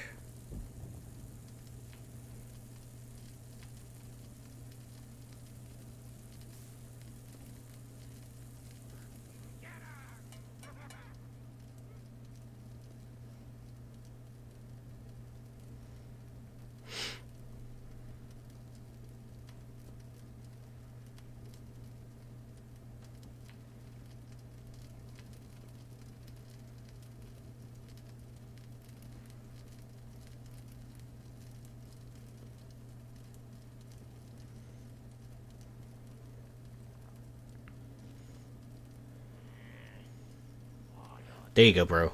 Sorry for the ad. Sorry for the ads. I haven't set it up yet to where.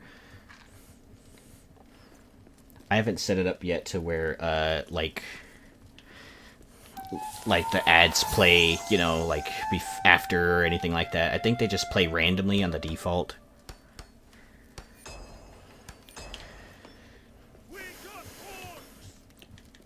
No problem, man. Sorry about that, by the way. I forgot to set those settings up on the way.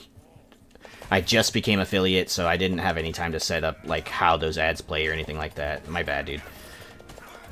Don't want you guys to like get interrupted while I'm like doing stuff in the game, you know.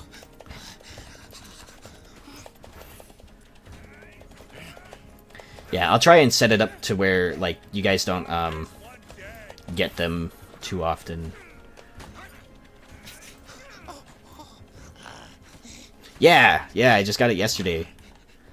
I just got it yesterday. I hit the like I was at 47, and then I was at like I needed one more for like the longest yesterday stream, and then like we just blew through it. Like I think Nolia posted in her Discord, hey, like he's one away, and then I just blew through it. I got 56 now, so yeah, I'm pretty happy about it. That means I can like give you guys like, you know, cool emotes or whatever whenever you sub. And you know, subbing is totally up to you guys. I'm not gonna force you to do it, but you know, I'll try to make it worth your while as much as possible. I need coal. I need coal.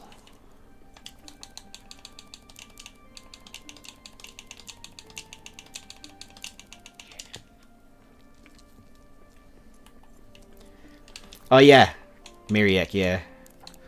I seen that too. He was reworking his a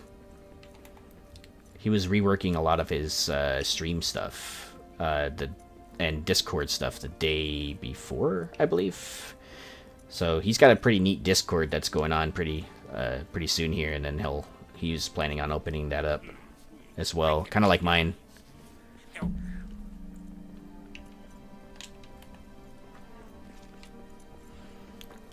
That's another thing too. I'm still in the middle of like improving my own Discord too. But it's, for the most part, it's pretty good. It serves its purpose, you know. No, not the onions. Perfect. That's all you got? Just a heads up too, guys, if any of you guys have like Twitch Prime, or I think even like just Amazon Prime, I think you get Twitch Prime. I'm not sure about that, but you do get 1 free sub with that. So if you're already paying monthly, you don't have to pay again for a sub.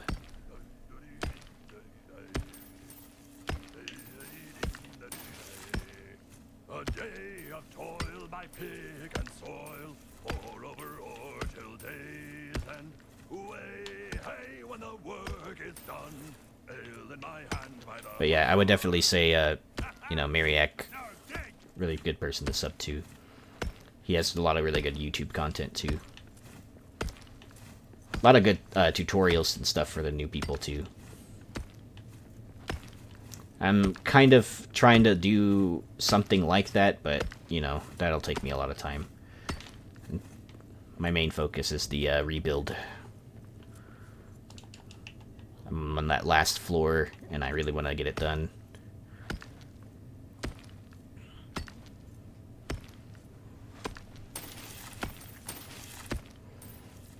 Yeah, he's a really good builder, dude.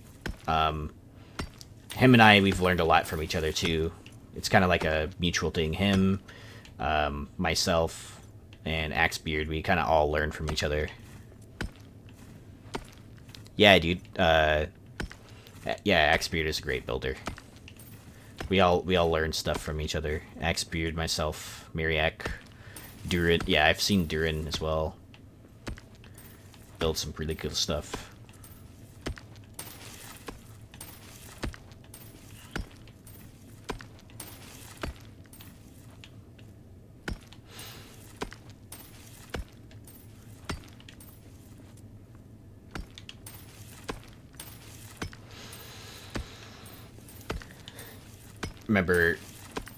I remember Miriak asking about how I did the wood roof, and then he made like a huge Pyrovex, the one that gave me the idea to build a city in the mines. He had a really nice build going on there. Nice.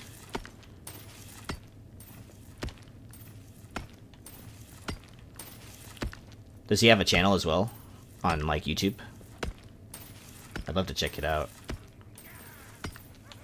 See what he has. See what he's done with the place.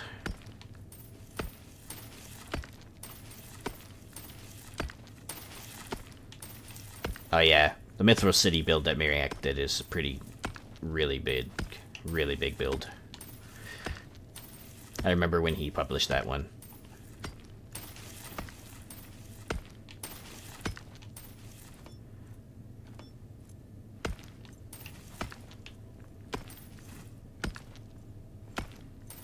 Oh, it's just Pyrobec? Okay.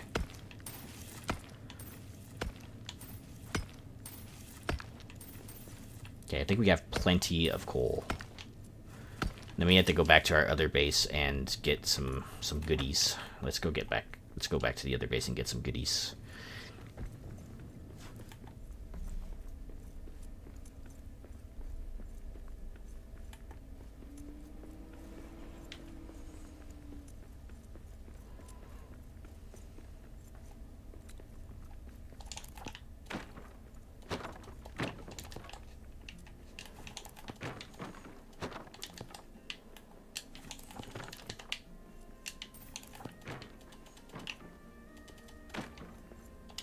Okay, what do we got in this chest that I can take? Not much. I'm gonna prioritize the cranberries for sure, and I'm gonna prioritize the meat. All this other stuff, I don't really need this either. We take that. Elvenwood, definitely need that, but don't have enough room, so. Bring the big guys. Help. It's morning, so once we get back to the other base, we can make some breakfast really quick. And we got steel already, so that's good. We just need Elvenwood, which won't be very hard to get. Oh look, there we go. Another, hold on, let me get my stamina back first, before I attempt. Let's go. Ah, okay. Okay, let's go, let's go. It's over here to the right. Get him! Yeah! There you go. Yeah, we got 2 hide from that, too.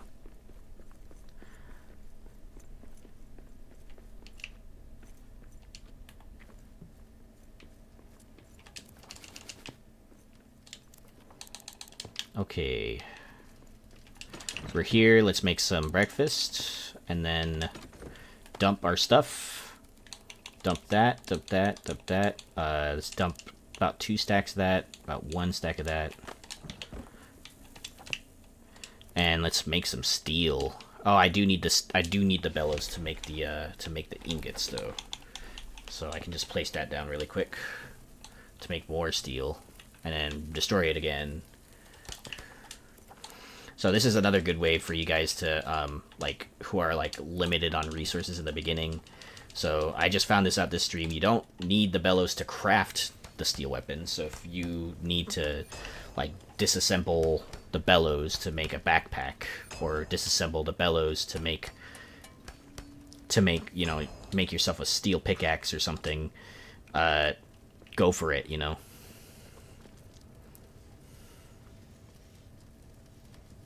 Got inspired to start using adamant columns lined up in a row from the 21st hall. Oh yeah, dude. When they're like running through the when they're like walking through the halls, right? I love that scene, by the way. I'm gonna carry a stack of coal on me.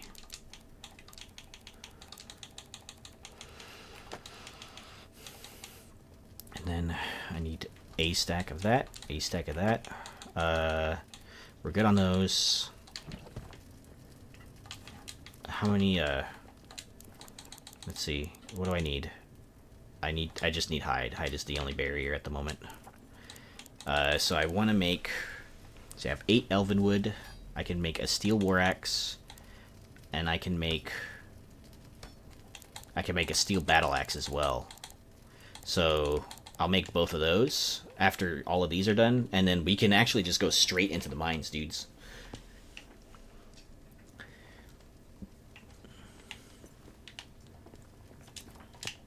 So now I'm just gonna be waiting, but I'll be cleaning up the place, I guess, while we're here. I want to keep the base right here because we're in a decent location.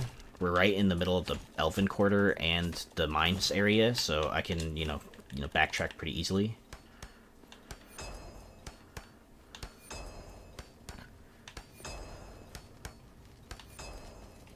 Okie dokie.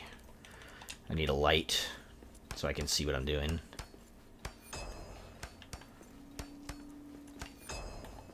It's late morning now. Let's make some stew.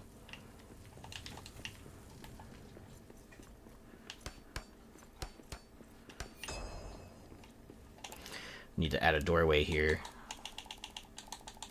so they don't get into my house. Fortunately, we had to go with shanty doorway, but that's okay. Something is better than nothing, you know?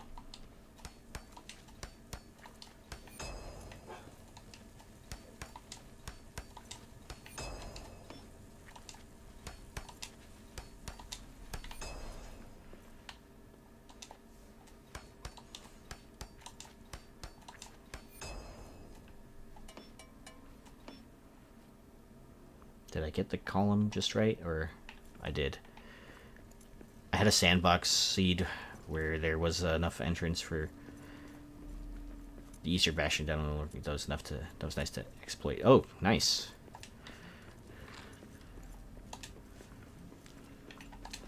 Eat another portion, so I'm not tired anymore. Nope, that's not gonna work. I think I need that evening ale that I found.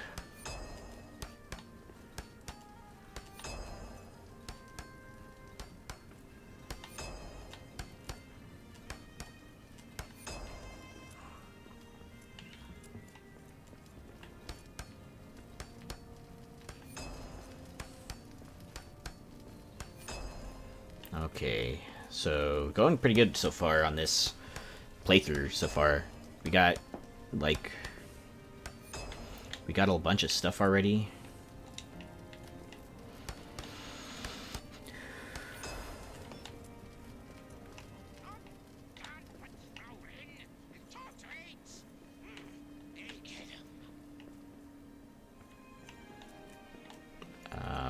Okay, I guess he could see me, but might even block off the windows just so that they can't see me.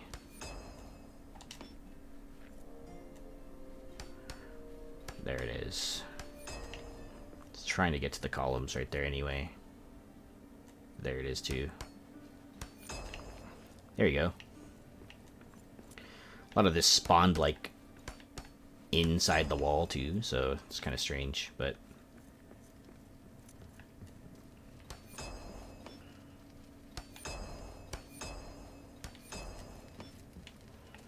okay, let's repair this floor first before I start breaking stuff up here.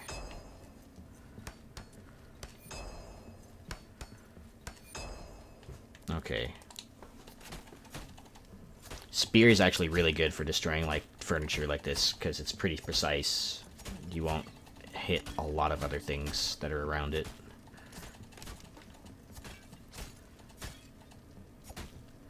Okay. I gotta repair this railing or else it's gonna break.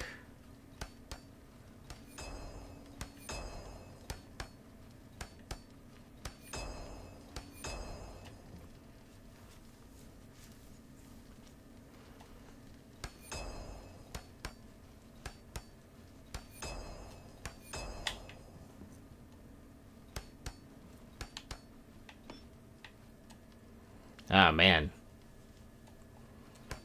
Stamina's killing me, my dude. Okay. So, that's generally as much repaired as I want it to be. I think I have more than enough steel, so let's break that. And then, let's make our steel weapons, yeah?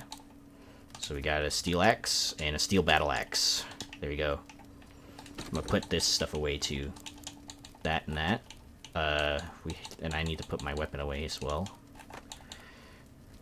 And then we have our that. We have this. Hold on. Okay, so we got a single-handed, a double-handed, and we'll keep the spear on us for now.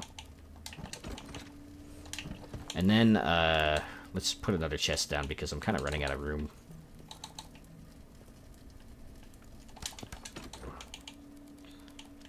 I'll keep that in there. And then I need one more ingot on me at all times for, you know, general purpose stuff. Okay. And then, where's my workbench? Oh, that's right, I need elven wood. Okay. Let's go to the elven quarter really quick. We got enough of a kit to go over there and, you know, fuck some stuff up. Let's go.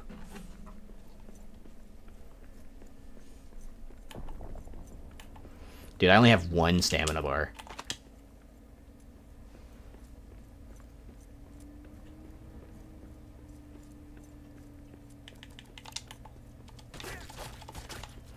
Wow, so many, wow, that was like 4 rats right there.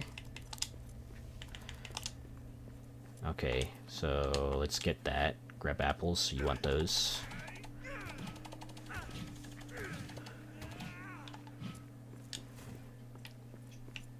I like these trees, I like to keep them there too.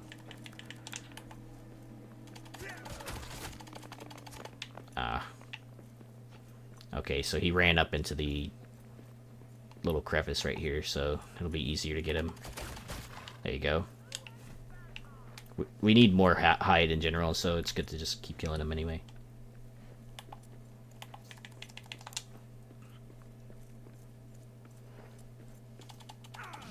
Dude, me too, dude. I'm so hyped for that. I'm so hyped to be able to plant trees.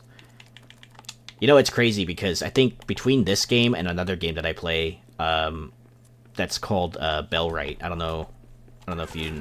And Aska as well. They're like colony sim games that are survival as well. So you like manage your colony, right? And like you have like workers, right? NPC workers, and you got to keep them happy and fed and all that other good stuff, right? So in that game, they finally added tree planting as well. So now trees are no longer a finite resource that you need to like manage. So I'm pretty hyped. I was pretty hyped for that. There's another similar game like that was called Bellwright, except it was medieval. It was a medieval like colony sim game. So like same thing there though. Like you manage your workers, you got to keep them fed and happy, right? But the resources were finite. And hold on, I gotta fight these dudes. Come on. That's all you got? Yeah, dude, I'm really happy. I really hope that they. So I got some indication from them that they were gonna like completely rework the building system in general. Hopefully, I think that means like them adding, more rotations, like us able to invert pieces and stuff. But they also said in the Forge talk that they also thought that their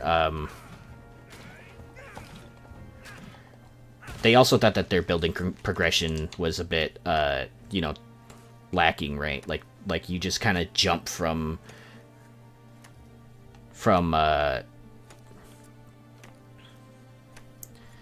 just stone to granite, right? And like the building in the game really kind of just shines in the late game, right? And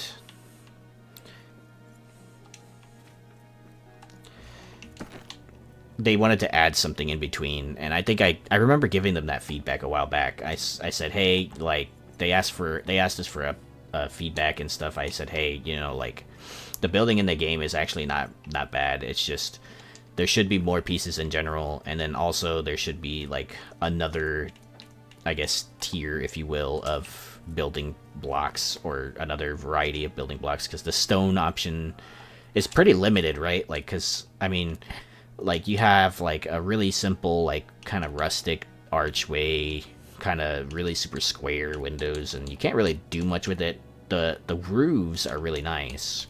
The floors, they look nice, but they're kind of, like, I'd rather use the platform because the wood looks nicer.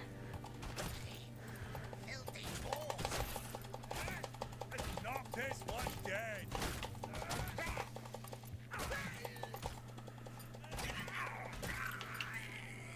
There you go.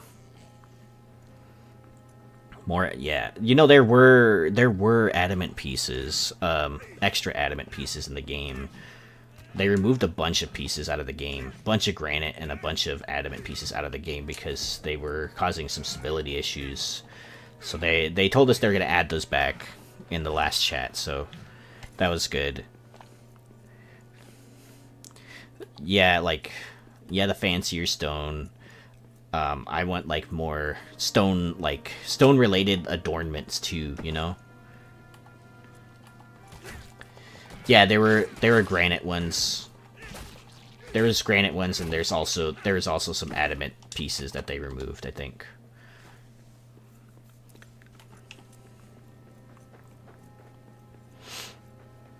If I'm recalling all of that correctly, there was like pieces from both pages that they just kind of removed. And they're gonna put them back in, which is great. I'm really excited too about the planter pots too. I'm really excited to be able to grow the grab apple trees as well, because they said they were gonna do it, right? They forgot about that, but they said they're gonna do it in the Forge talk. So,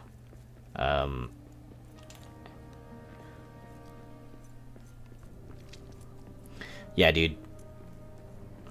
I want to, like, I would even say, like, give me more, like, 15-degree rotations, but, like, whatever's, like, whatever is feasible for them, right? Like, whatever's, like, whatever works for them, whatever is better. Why did I sleep already? I need to move my bed.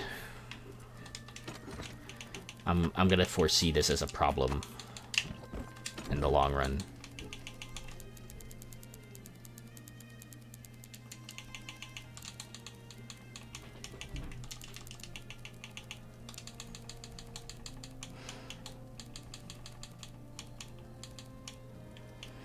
Oh yeah, dude. Me too. Me too, honestly. I mean, I'm already kind of like rebuilding like a whole like the whole Dwarf like upper city already, but that would like if they add more pieces that match in general, I will go all out on the game, dude. I will go all out on the game for sure. Especially with like the rebuilding effort.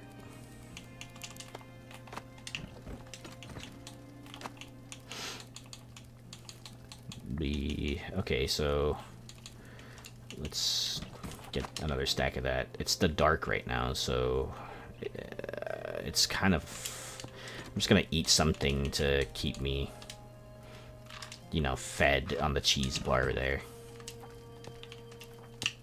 And let's see, how many hides do I have again? I only have 7.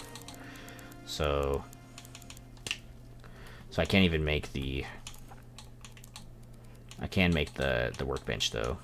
Let's see, where is it? There it is. Let's break that very carefully and then add it right here.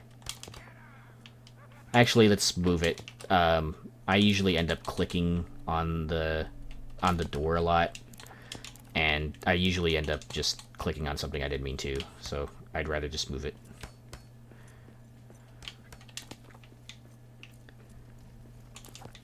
And one in there. Okay, we got a little cozy camp. Decorations. I really want to place like small things too, like the mugs, like the you know, like mugs, like bowls and stuff like that. And in Shrouded you can do that. In Valheim you can do that too. You can place stuff like bowls and cups and candles on the table, right? You can place a bunch of stuff like that. You can place like food. You can place like... You get the idea, but like there's a lot of smaller pieces you can place in Enshrouded and Valheim that like we have chairs in here too. I would really like to be able to sit in the chairs.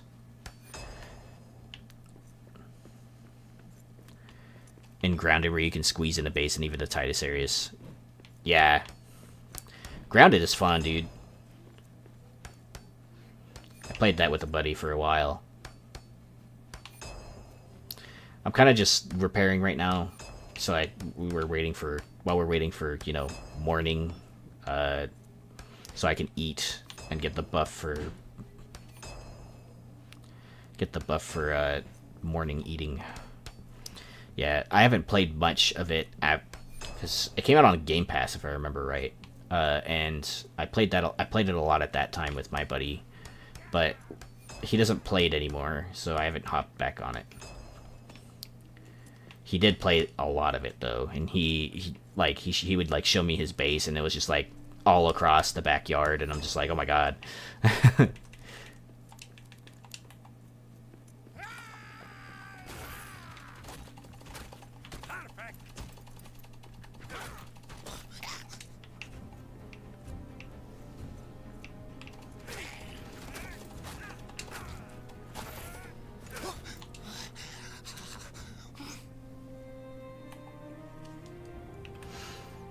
Yeah, he and I really like building in games in general, in survival craft games, and man, you should see I think we have our old Valheim save, and I might even do like a little video on it.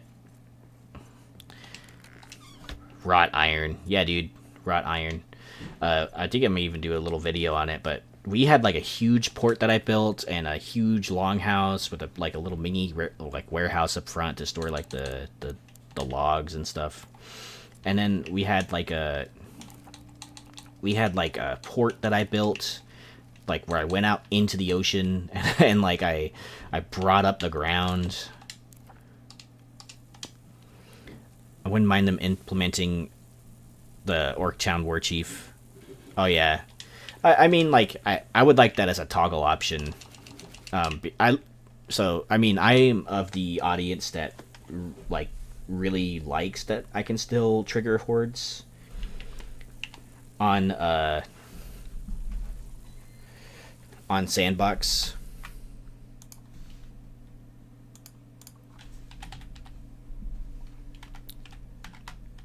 In fact, like me and Axebeard were talking the other day about, or talking just now actually, about how like we wanted the like an option to like call hordes and like with like a war horn or something, and to summon them, and like I suggested to the devs that, hey, we should even have like a mob density scaler, kind of like how Enshrouded has one, and we should be able to like, you know, increase that because I want to fight more mobs.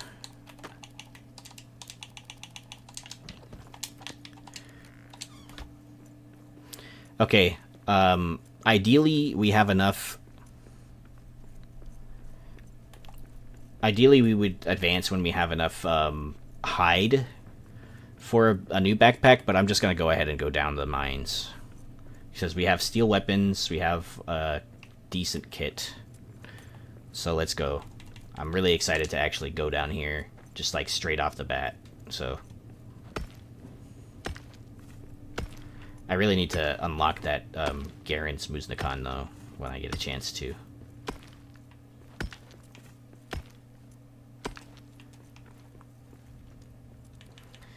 Looks like we got some dudes already. Looks like I can push them off the edge too and make them fall.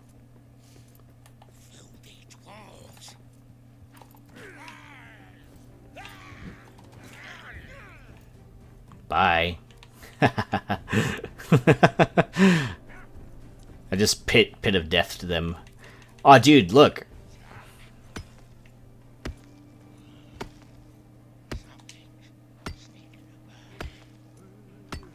Freaking copper right here, dude.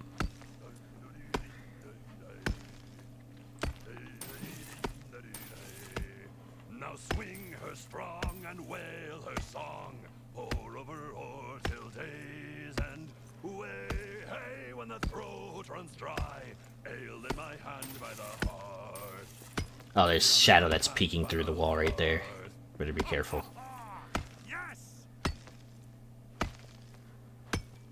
I want to fight a horde the size of the one the Fellowship fought in Balin's Tomb. Yeah, or like, you know that scene where they're surrounded right before the Balrog comes out, and they have to escape the Balrog, and they're just surrounded by like tons of goblins. Like I know that game engine probably can't handle that, but like, man, dude, that would be awesome. That would be like, think about how like awesome it would be to have like ridiculous amounts of hordes like that, and like you build like a fort and like you could just hold off. It'll be like Warhammer basically. It'd be like Warhammer. You just like hold a fort like that you build with like adamant or something, and then just let them come. Just let them come. You and your friends could just like you know, chill on the walls, shooting them. Yes, sir. Bring on the kettles. We got copper.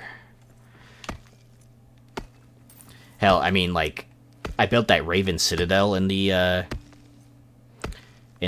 lower deeps, and it'd be really fun to like have the orcs just try and swarm that, because I built that really thick. There's never enough for them to make a dent.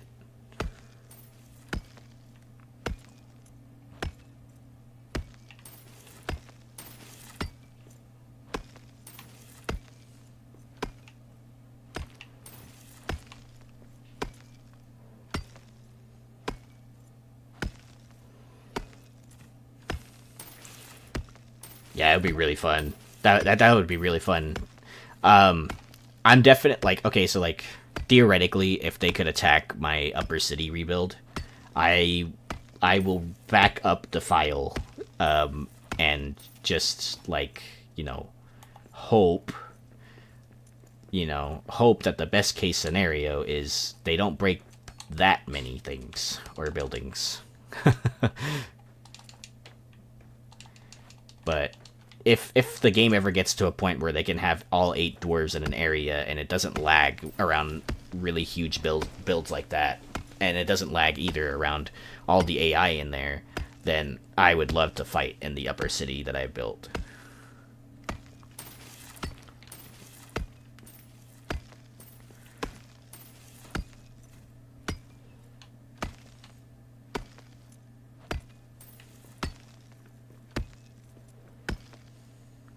That would be freaking epic, dude. Okay, let's slowly try and make our way down. We don't have any rope, so... Oh, spitters. Hey, speaking of rope. Spitters!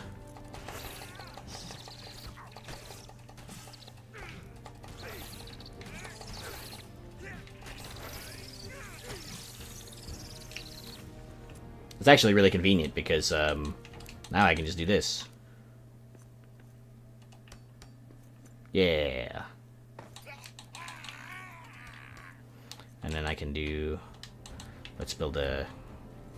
They're probably going to shoot at me in a second here, but... Then let's do another one right here. Stay out of the mountain. Oh, shoot. That's all you got? I've done it now. Get ready!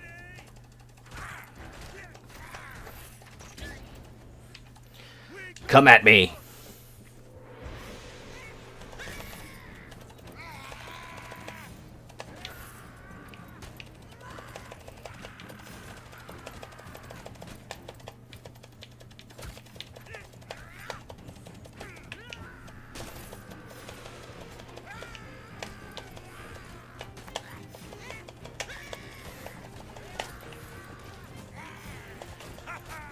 That's one more for me. They're just gonna be shooting their own guys for a second here. I'm just gonna position myself around them so that they're shooting their own dudes.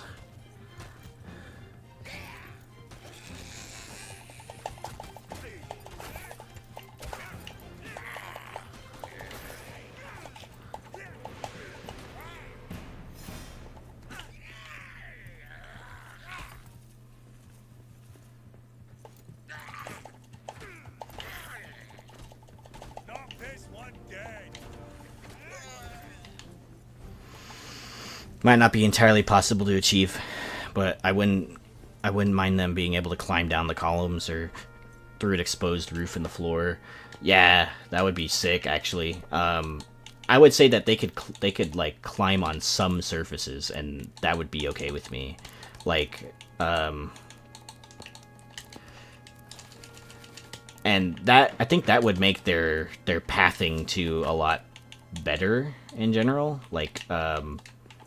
Like then they're not stuck trying to find like a path to your base. You know what I mean? They can just like climb. Because who was it? The guy's name is Trip, and I met him on the I met him streaming actually.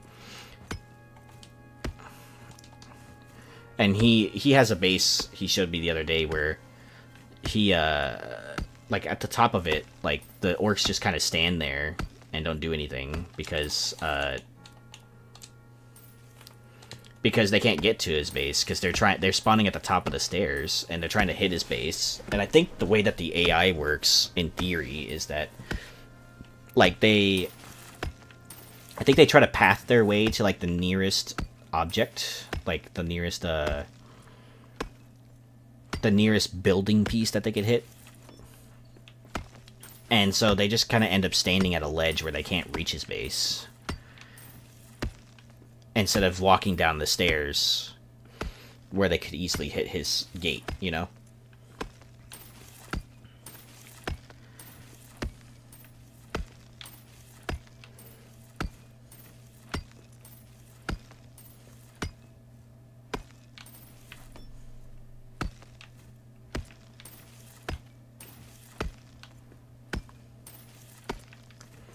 Well, this is good, guys. We already have, like, a decent amount of copper and tin. We can just make bronze right off the bat.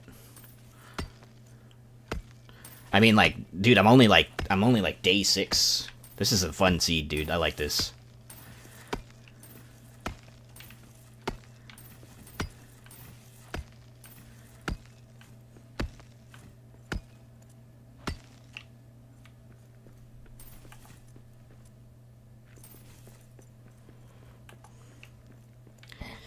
Okay, wood scraps there. Ooh, honey. I need that. Dang. I'm pretty full, though. Let's fix these, because this is annoying. I hate these. I always patch all these up the second that I can.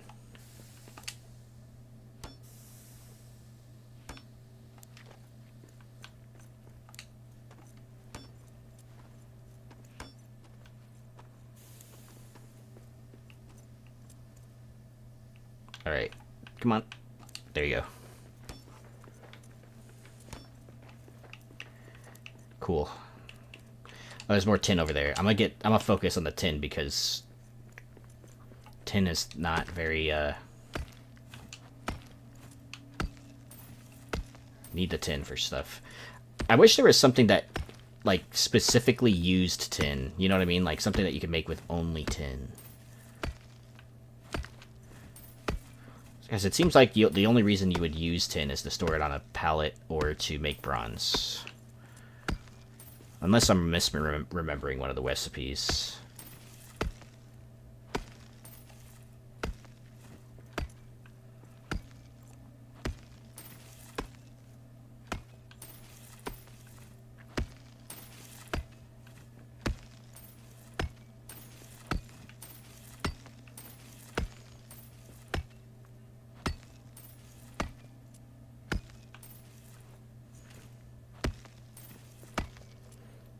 Like in Valheim, I know this is not Valheim, but the devs did say that they took inspiration from Valheim.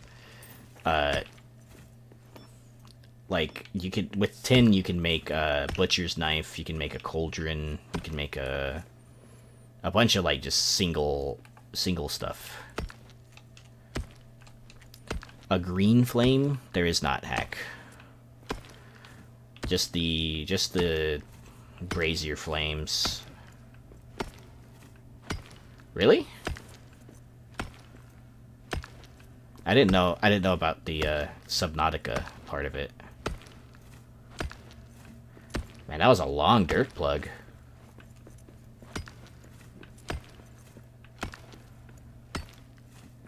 Oh, that's because it was like 2 dirt plugs. Ooh, this is the main Mines of Moria area, dudes. Nice. Nice, dudes. This is awesome. Alright, like, this is an awesome seed. I love this seed already, dude. Let's go back to base, and hopefully we can find, like, a goat or something on the way out. As far as, like, colors for lights go, hack, the main element, the main, things that you'll find are, like, the lanterns, right? The lamps. Yes, sir. I will send you the seed. In fact, I'll post it in the chat, just so that, like, I don't, like, forget later. Because I might forget later. It is 79226048. There you go.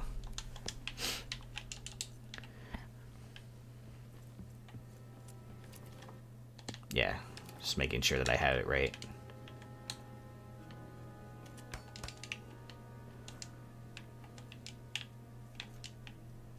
Okay, that's weird.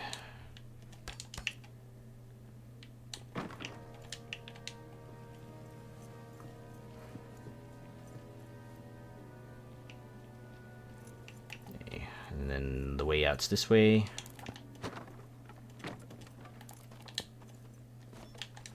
I'll mark this with some torches so that I know that this is the way that I'm supposed to go.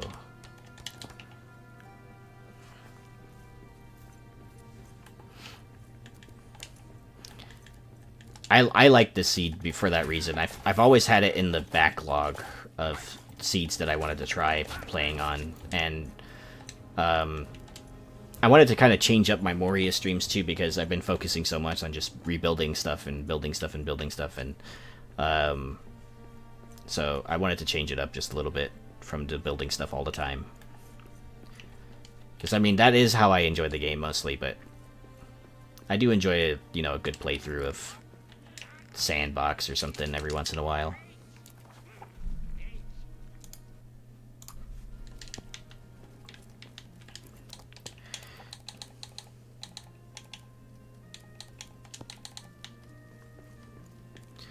Let's start a little closet right here.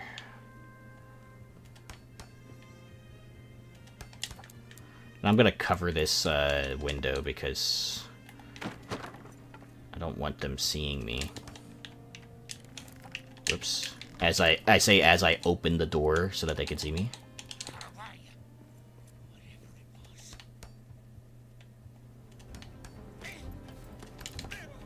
Oh, come on, dude. Get out of here.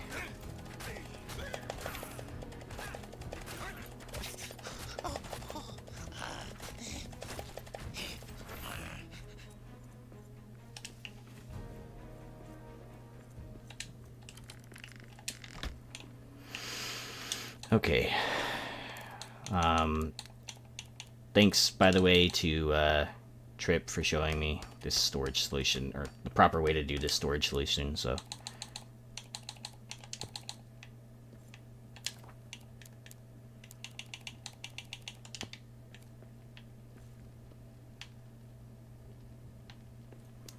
Wonder why that's not snapping like it should. Is it because of that? Yeah, it is because of the chest.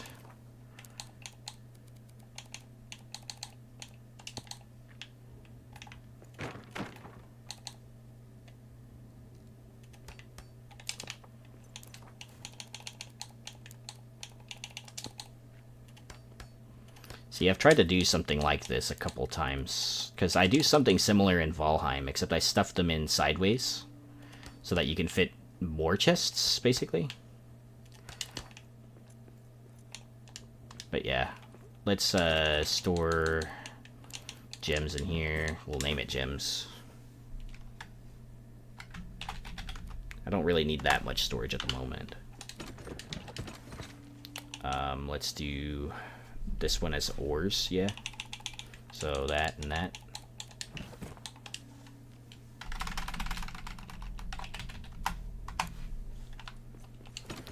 This one as,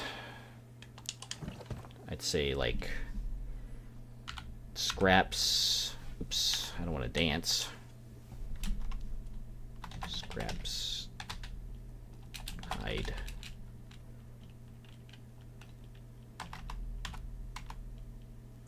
Whoops.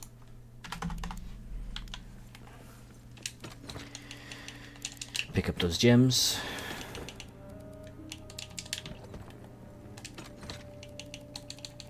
Or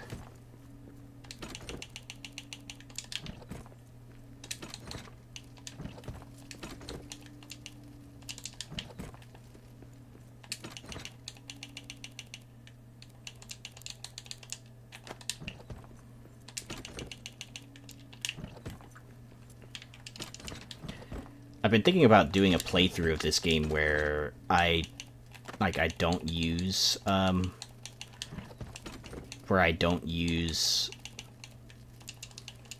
MAPSTONES. How do you guys feel about that?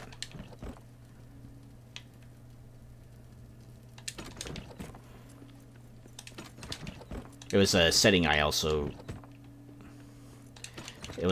also suggested to the devs, to setting for no MAPSTONES. The true nomad life. Yeah, no MAPSTONES. I will run everywhere. old gear.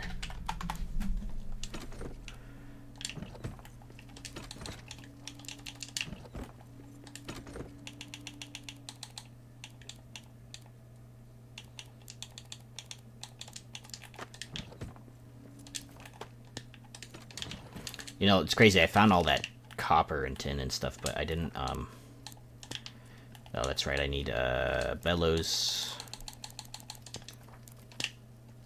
Need a bellows for that.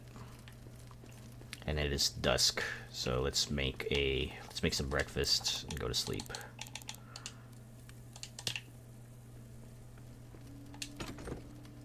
Eat some cabbage.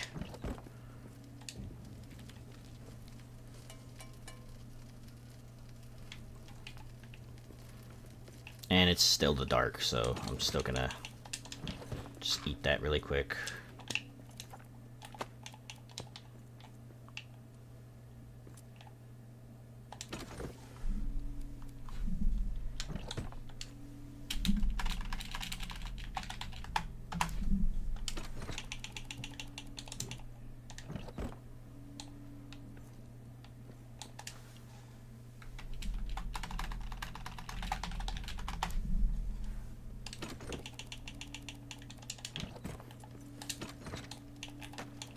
Okay, I think I need another row up there for ingots.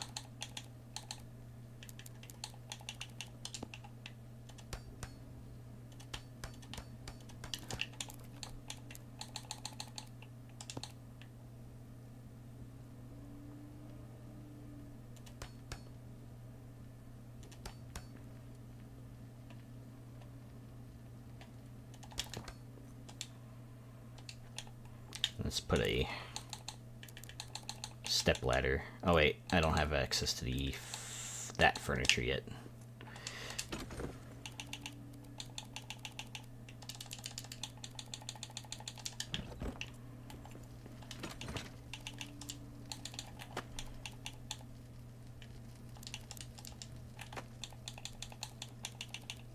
And I need another one for a box too.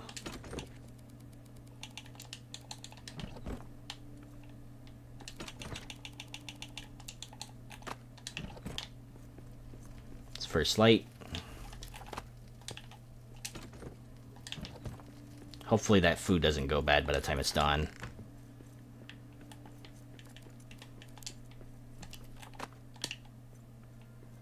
Let's go get some. Let's try and see if I can find literally a deer. Just a single deer.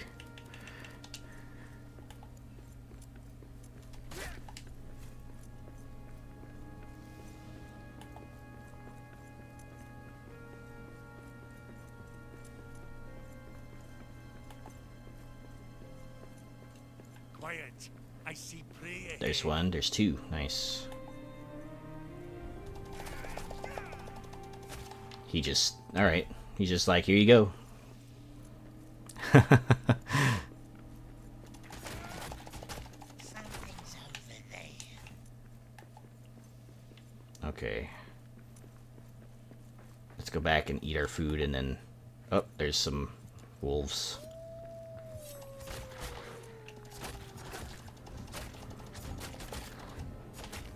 Oh, I don't want to break that tree. There you go. There's nothing here.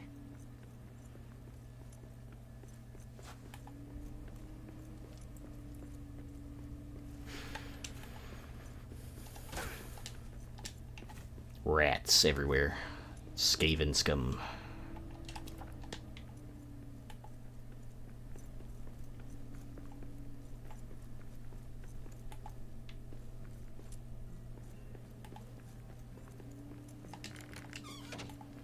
Cool. Now we can eat.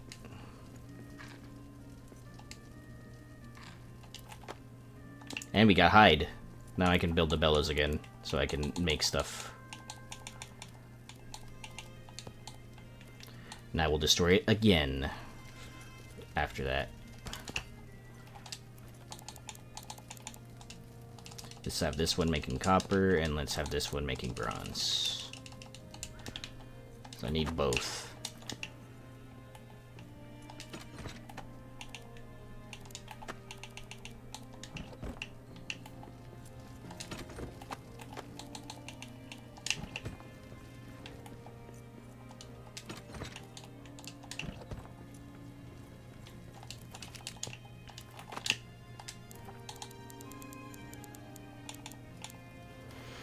Man, I haven't even found the spiked helmet yet.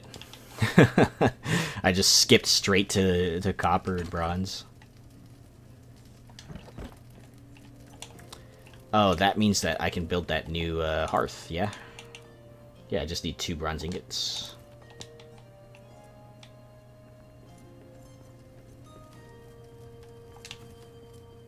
Very nice. Very nice. Just need to wait for that second one and I can place the new hearth. See what else I can repair while I'm waiting.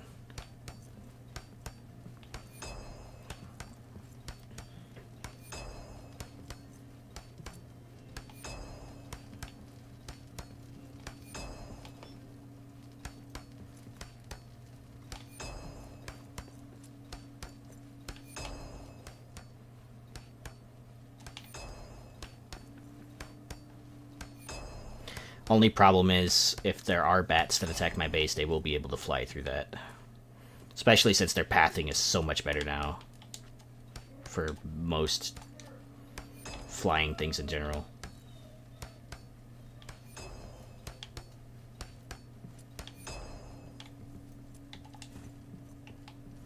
Okay, that's fixed.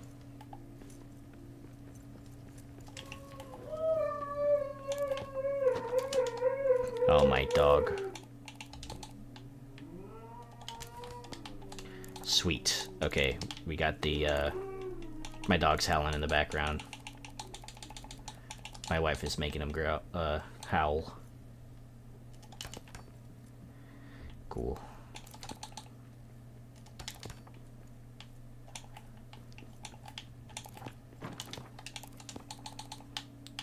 Yeah. So we got a stone hearth now. That's cool. We'll destroy that since I don't need it. Maybe move that chest too.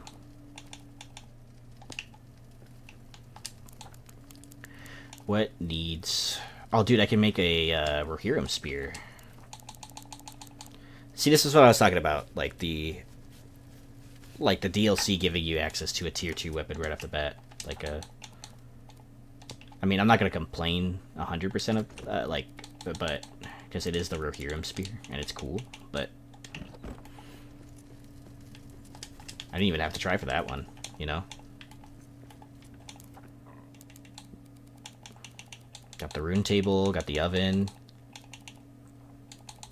got the kettle. Yeah, I need 2 more.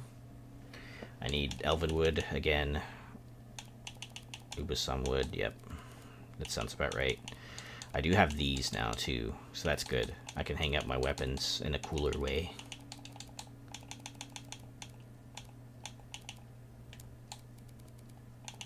And I got the scaffolding. Nothing too fancy. Step ladders are what I really want. This is ingots, I believe. Yep.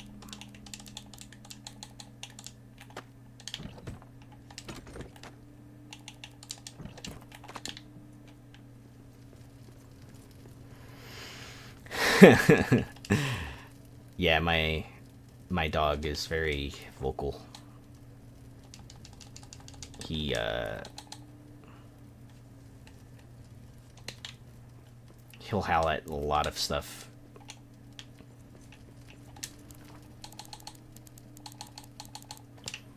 Especially when the truck goes by, the fire truck. He'll howl a lot for that one. It's an instant guarantee that he's gonna howl once the fire truck passes by.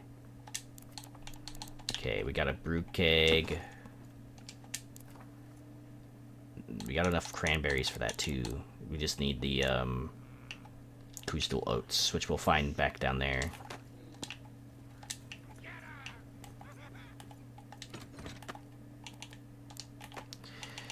And then I need, yet again, I need more hide. So I'm gonna do something pretty bold here. I'm just gonna make a new backpack. That will lose me the hide and the ability to smelt more stuff, but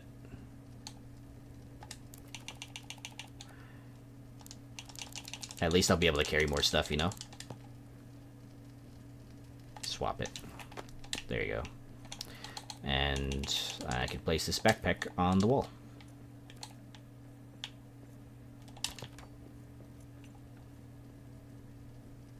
Swap it really quick. Open. There. That way it's not just lying on the floor.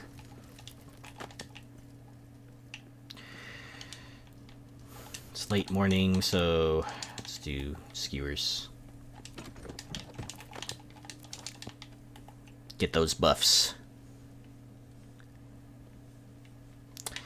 Yes, you can hang your, instead of, you know, taking them into another world or whatever, you can click into your bar for backpacks, carry it, and then you can, if you're in the menu for this, you'll be able to carry it onto the display stand. It's a lot better than just leaving the pack lying on the ground.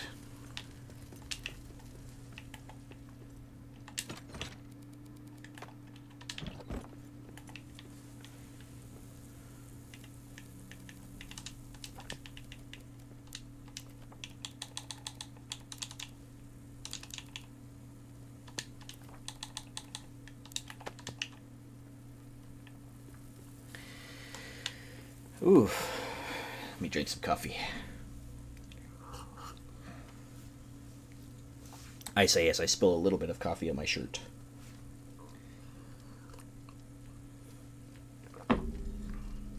It's a good thing my webcam is not on, because you guys would have totally saw me just biff it and completely just get coffee all over my shirt.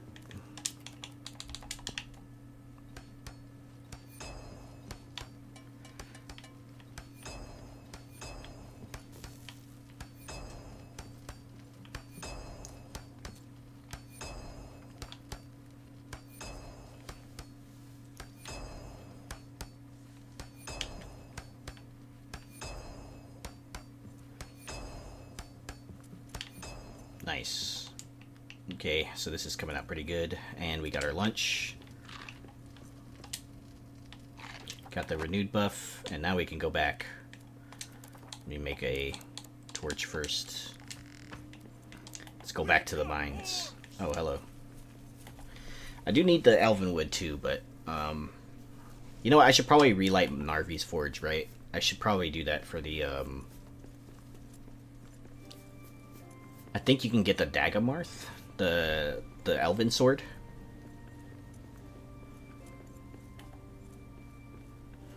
Plus we can get some elven wood on the way there.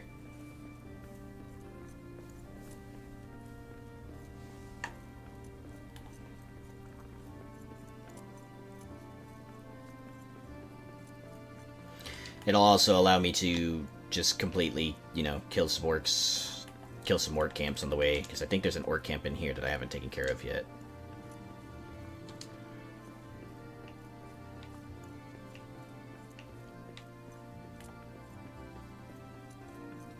It's either that or they just spawn in here.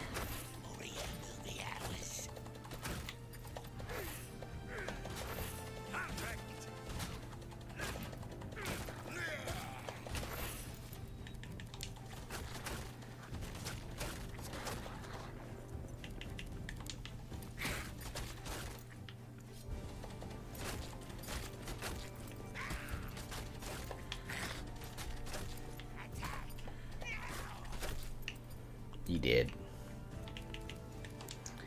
Cool. And now we have Elvenwood right here.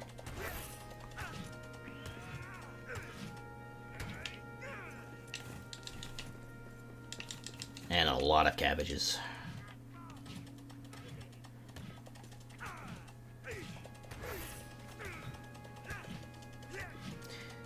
Yes, sir. Clean sandbox run.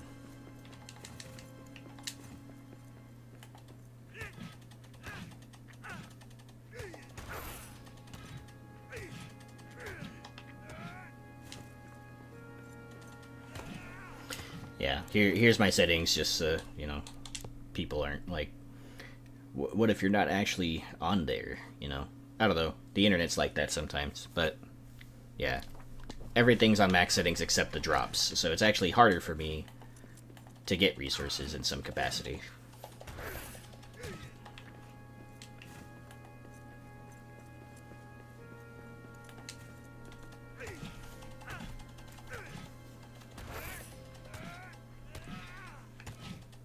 Admittedly, I don't want to like sound like I'm boasting or anything, but these are like the settings I play on most of the time for playthroughs on Sandbox. It's like, I don't know why, I just really enjoy the game when it's max settings because it's difficult. Then you got the variety of Sandbox in the mix, right? So with this seed too, we got like I think you saw it before you popped out earlier, right? You can get to the Mines of Moria area already. Like, I've already been down there. I already got a bunch of coal, copper and tin, and now I have bronze. So there's that.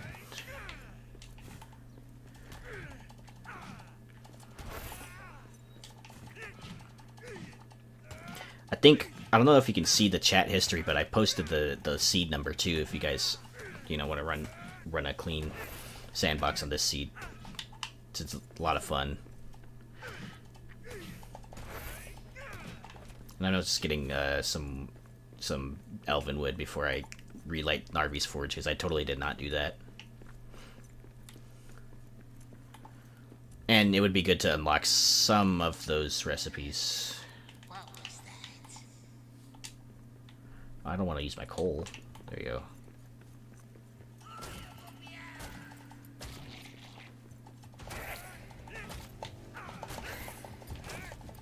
Not this one day.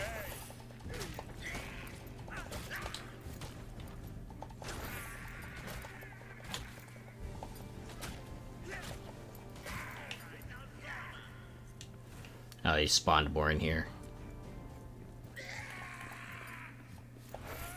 Oh.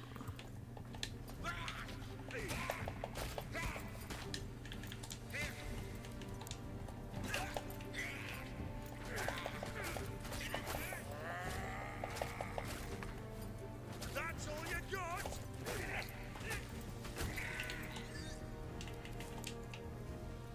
Okay, let's light this place up, because I will for sure set off a horde the second that I light everything up in here.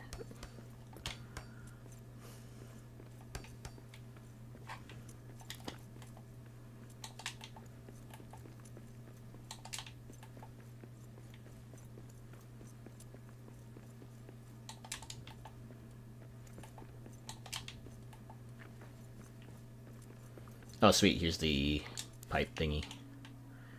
Yeet.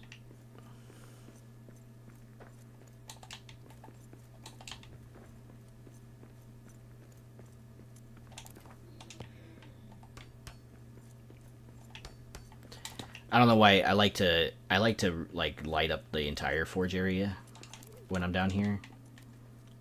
Just because like when you set it off, you're gonna be fighting in here, and I don't like not being able to see the orcs.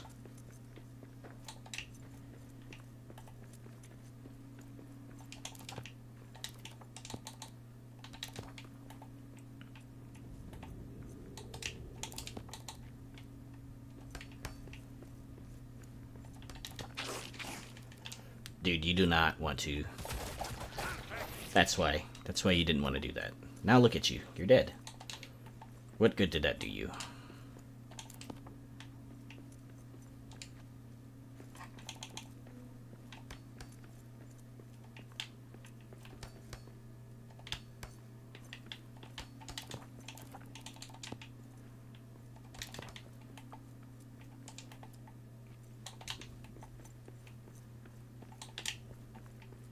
I know a lot of people really like to set up in this area in the Great Forges, but I think I've only ever had one time where I did that, and the one time that I did it, I was playing with Nolia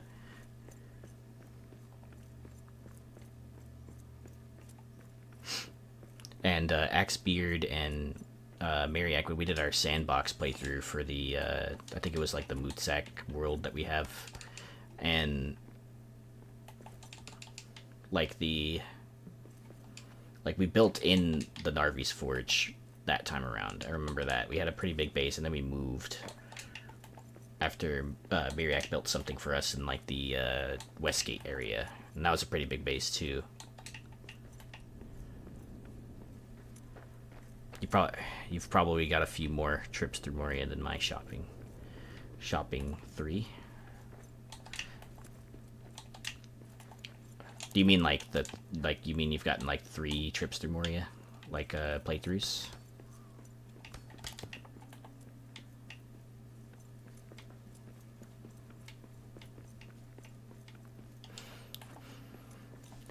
I have around,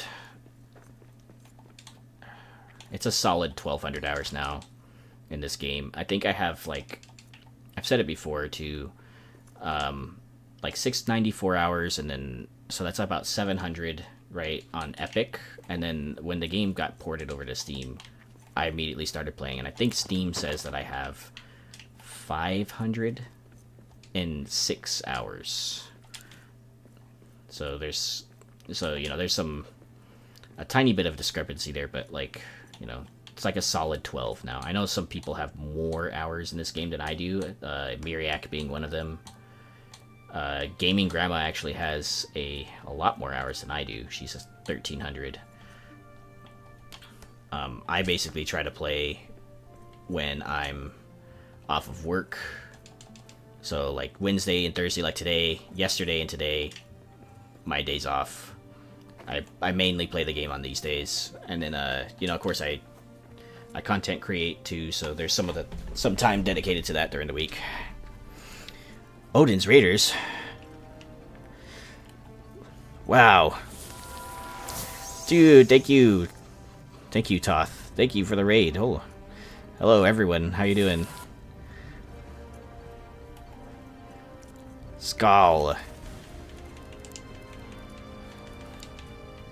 Welcome. Welcome to the stream, guys. Yikes.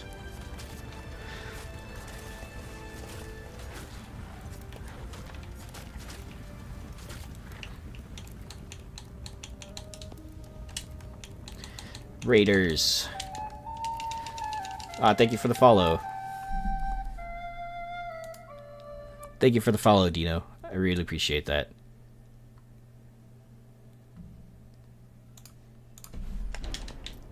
Whoa. Alright. Gotta get ready to fight.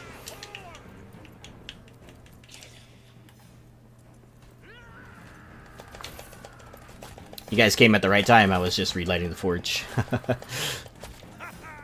That's one more for me.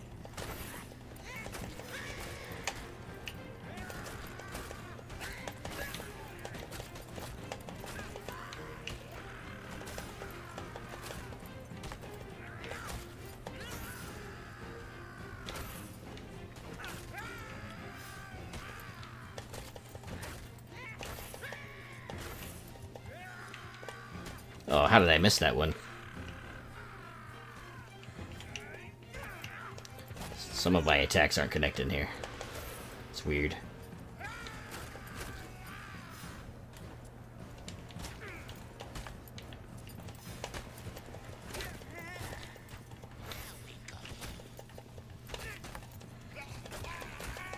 I just started playing this game. It's cool to see someone who's actually good at playing it. Oh, thank you. I don't consider myself the best, but I try, you know.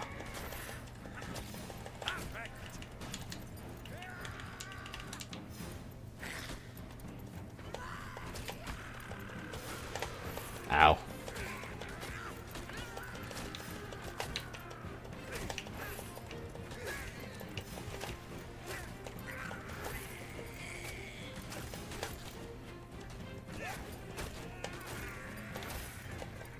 Holy cow.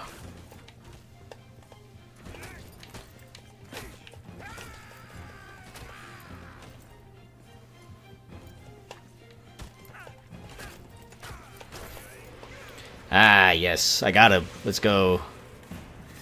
Your dog at it. It's okay, dude. It's really easy to get good at this game. Like, in my opinion, at least.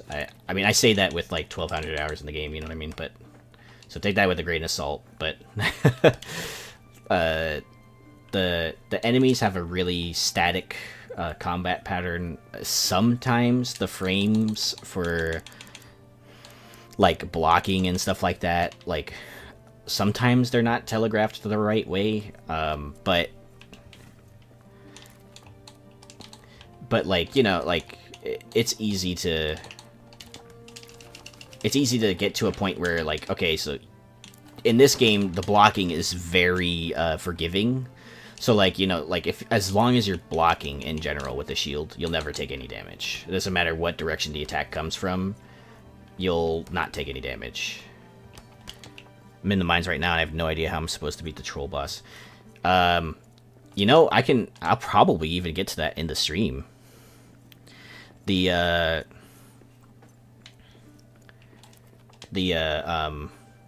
way to do it is, so try and be kitted out, right? Try and get your tier 2 armor at least. Oh, well, thanks for joining, man. So, hopefully you can feel better too soon. The way to do it, have your tier 2 kit kitted out. So that would be your Erebor ringmail, right? Get a full kit going for that, or as much of the kit as you can get. Any shield will do. I like to use the heirloom because it's all the shields are tier 2 for the most part, except the mithril shield, the Durin's shield, the Durin's guard shield, which is like late game stuff, and also the ram shield. I think the ram shield is tier 1, but it has the added benefit of like taunting enemies around you, which works pretty good when you're in a group setting.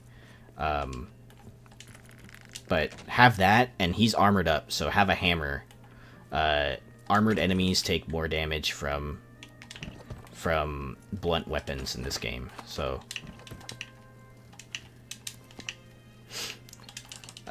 and there are certain other enemies too in the game that are technically classified as armored enemies too.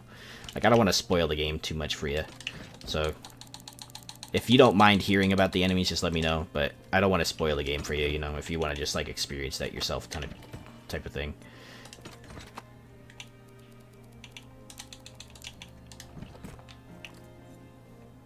No spoilers. Yeah, no problem, man. Yeah, I figured not. So, but you know, there will be stronger enemies, is what I will say, that have certain characteristics that they take more damage from certain types of weapons. So, for example, enemies that are like animals will take more damage from spears. And this is a sandbox run, by the way, so not a lot of this will be the exact same way that you would experience it in campaign mode. Still trying to unlock tier 2. You're in luck, dude. Wow, dude. Axebeard says he's got 2,000 hours in the game. That's insane, dude. That's like 800 more hours than I have in this game. That's insane. To be fair, I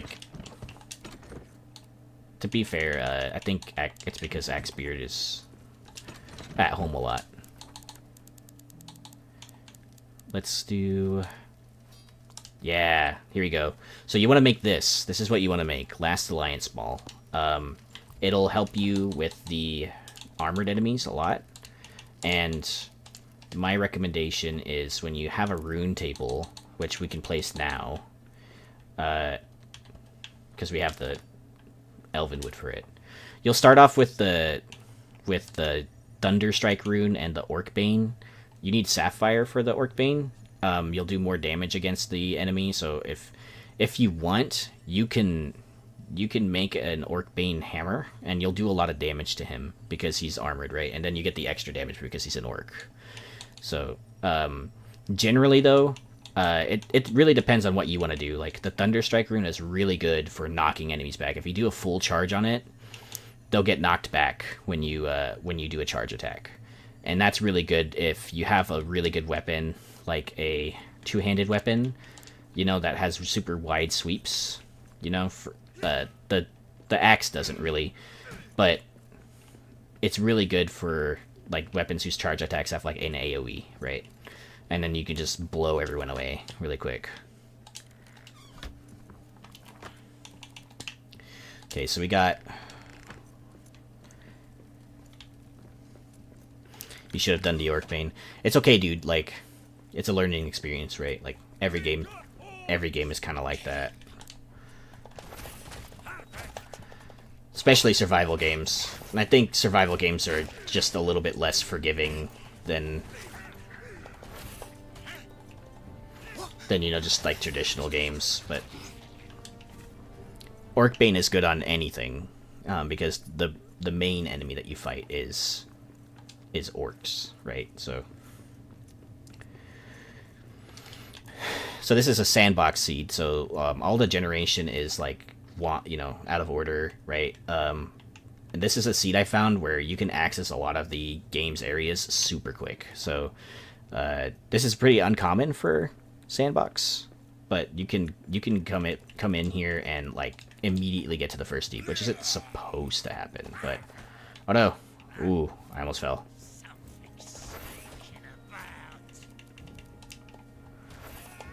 Didn't want to fall there. This game does have a sort of like... Ooh, I'm gonna break the scaffolding. I don't want to do that. Ooh. No, don't break my scaffolding. You jerk. How did I clamber onto that?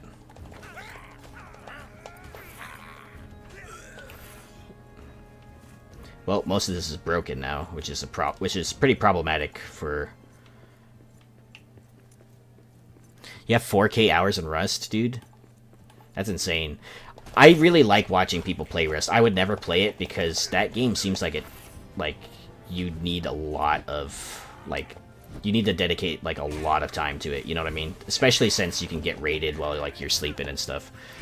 Like, there's no way I could dedicate that time now, like, working full-time and stuff like that for a game like that, you know? Ow.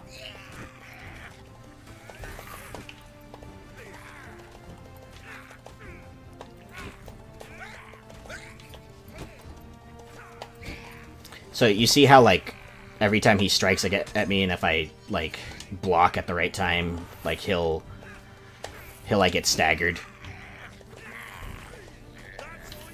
That's kind of, like, the parry mechanic that they have in this game. You basically just have to, like, block at the moment that they try and hit you. Let's eat something really quick. Oh, I don't have any food. Okay. I think I can gather enough for a stew, though. Let's do that. Should be enough, right? Nope, I need one more. Let's find some mushrooms. Oh, hey! Snack rats, right when I need them. So what I really like to do is just go around in the game and carry the materials on you for like a little camp, right? In sandbox mode, the requirements for certain things are different. I think you'll always need coal no matter what for whatever hearth that you place, but always carry those materials on you. Like in sandbox, you don't need coal for the camp hearth; you just need wood and stone, which is cool. You just need a little bit of coal for the small hearth, and then you think you need bronze ingots for this hearth, which is the hearth that you start out with in campaign. So it's a little bit different, but the premise is the same. The advice is the same. Like, you want to have enough materials on you at all times, just for like popping down a quick meal.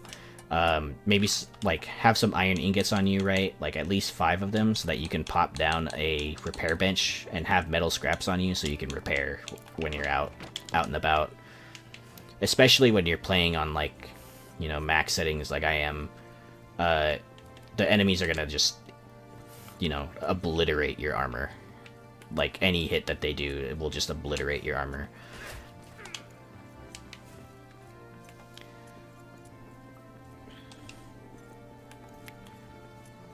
Notes, yeah, dude. Oh, this dude. You really shouldn't, you know. He really shouldn't be yelling at me at a kickable ledge. Uh-oh, there's lots of people there too.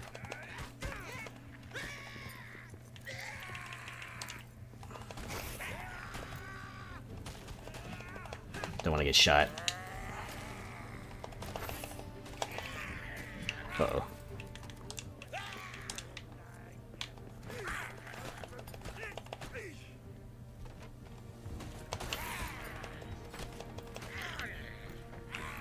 Need my stamina back really quick.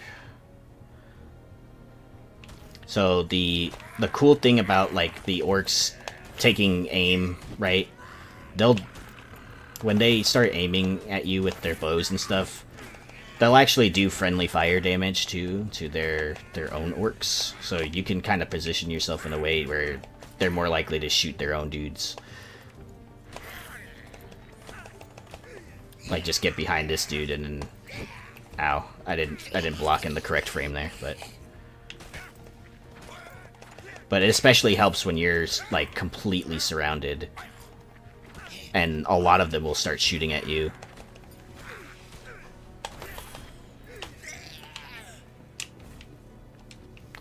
Well, I have an arrow in my beard. Neat little beard braid.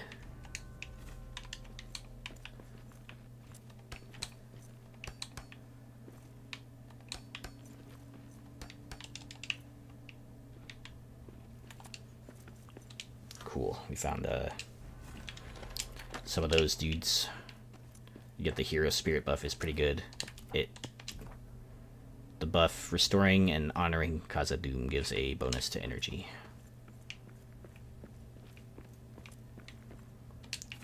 Cool. I got oats. That'll be good.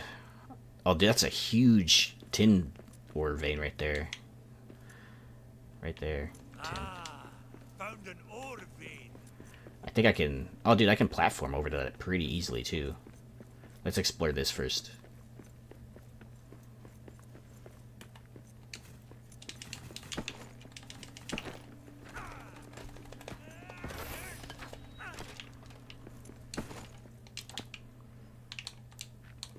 I don't have any rope on me.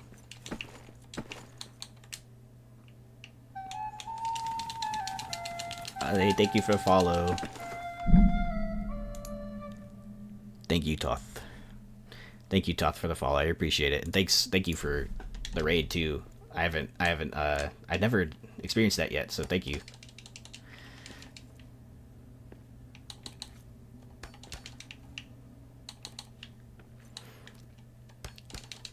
Yo. Usually there's like something up here. There's usually like a chest or something, but not always. It's always worth taking the tops of these wagon shops. Or at least that's what I call them. They usually have like a broken down wagon in here.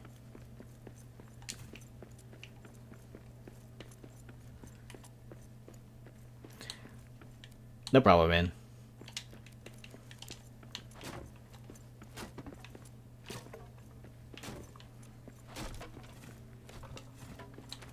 How'd your stream go, by the way? What do you usually stream?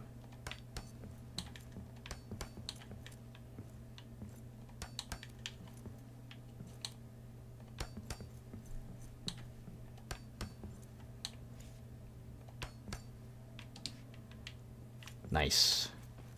Some wide range of things. So you're like an all-around gamer?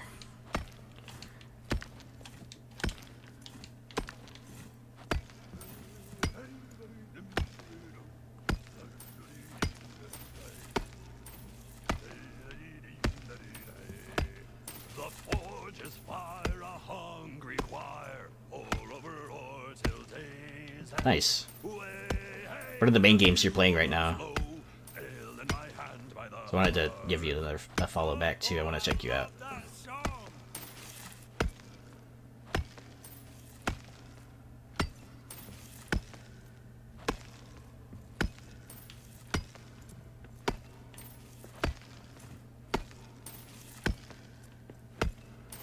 full rebuild. Nice.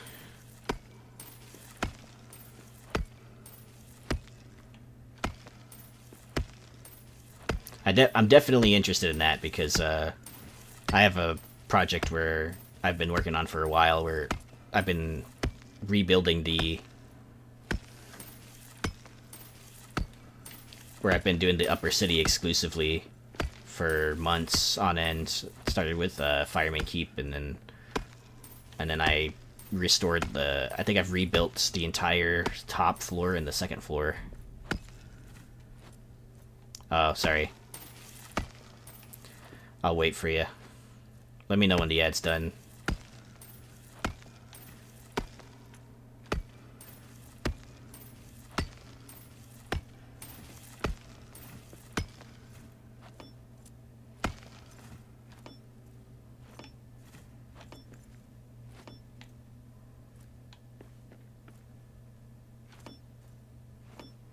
Interesting. I can't hit that.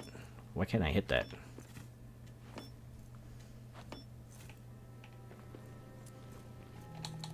It sucks that you guys have to get ads. I know that's like the whole point of subbing and stuff, but it sucks because like we'll be mid conversation. I think that's like the second time I've been mid conversation with someone and then they get an ad. So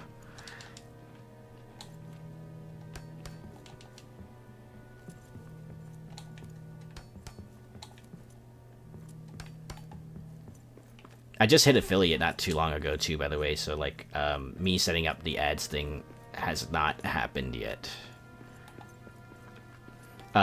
Anyway, your rebuild. I was saying before you hit the ad that I've been working on a upper city rebuild of Dwarf, the really big room, and I've restored I've rebuilt 2 whole floors at this point of that entire, like, that huge room. And it's on my, I think it's my last stream that you can see. Quiet. I see prey ahead. Sorry, Axebeard. He gives hide. But I gave a tour too towards the end of my stream yesterday. I might even clip that. I might even just like clip that whole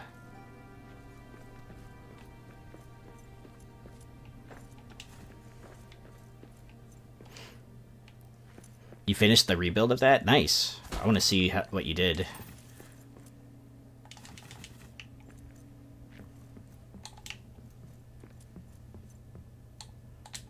The front part of the city. Oh yeah, where you like see the waterfalls and start. I might start rebuilding the 21st hall. That's a really good room. I know a lot of people who are fans of the 21st hall. It's pretty good, pretty spacious, and it's really easy to defend too.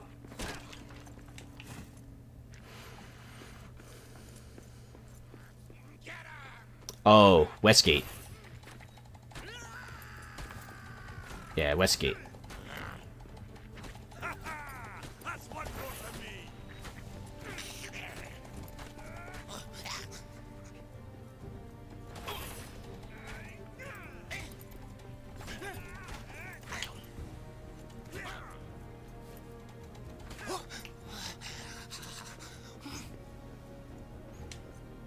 Yeah, I think yeah, I understand. So you're going for like the full like Westgate to Elven Quarter to the Mines of Moria area where I'm like kind of like where I'm at in the sandbox right now.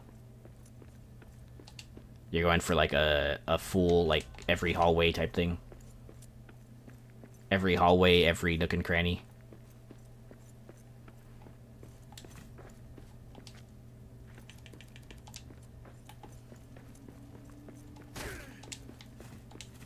Nice. Okay, here's the usual camp. Wonder what would be a good place to set up a base at. I mean, I usually go for that one, but usually there's better areas. I like rebuilding the lower deeps because of the freedom of being able to build the whole place up. Yeah. Yeah, that is a good place to build. I know a lot of people really like the inn, or not the inn, but the broken down building that you come into with the little broken down building on the side. Strip farm, yeah, dude.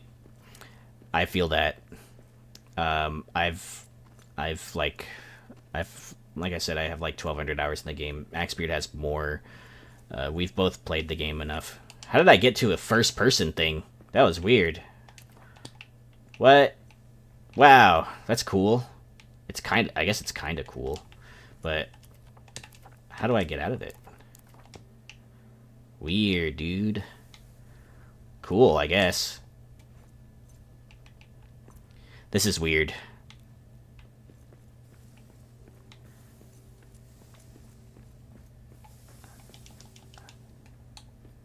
This is weird, dude. I don't know. I didn't expect to start playing in first person all of a sudden.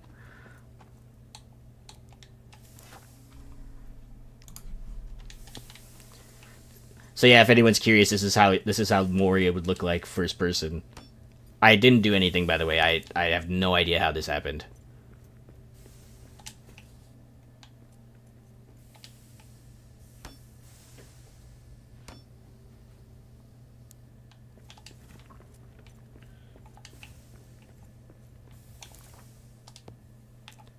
Unfortunately, it doesn't seem to work for building parts either. And it's not letting me place things because I'm in first person. No. Alright, I think that's a cue for me to go back to base. Something's sneaking about.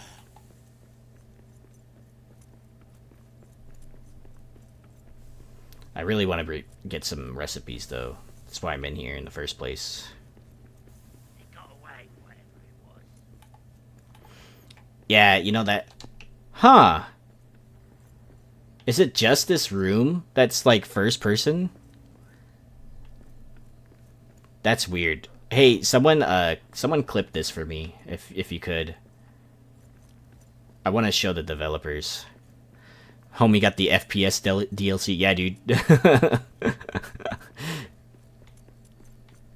That's weird. It was only that one spot, too.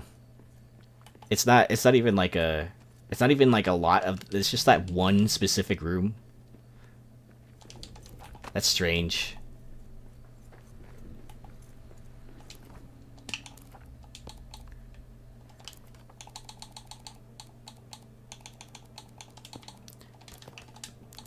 By the way, sorry, Weaver, I got sidetracked with that weirdness, but with that weird happening there, but like that's a really popular place to build. A lot of people really like to build on D. Thank you, Hack. I really appreciate that.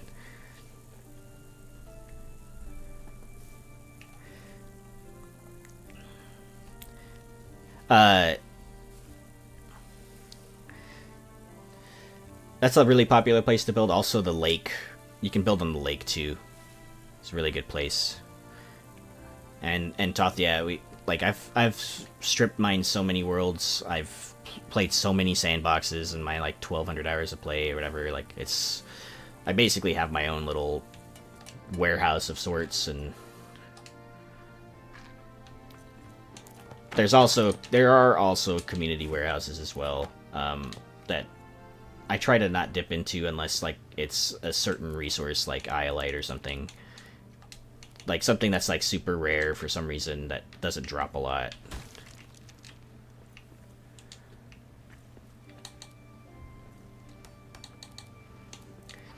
Yeah, it's the I believe the new guy, his name's Lionheart. He's the one that currently has a warehouse that everyone's been using.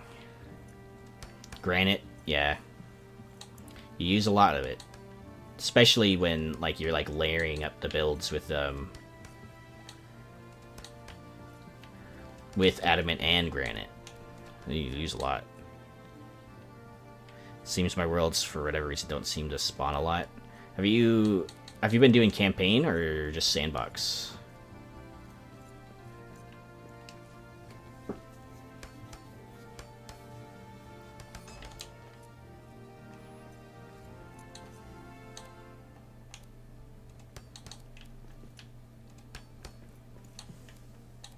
Both. Okay. Yeah. Sandbox overall has more resources overall, but I think, like, specifically granite is harder to find because you can only really find it, like, on the, like, the second deep and below that. Sometimes you can find it on, like, on, like, other levels, like the Bastion levels. Sometimes it's not super common, though. Okay, there's nothing here. I was hoping to find another statue. I mean, there's not nothing there. There's plenty of resources around, but you know what I mean. I want statues.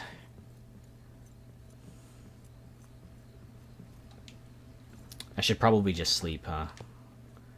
It'll take me a while to get back.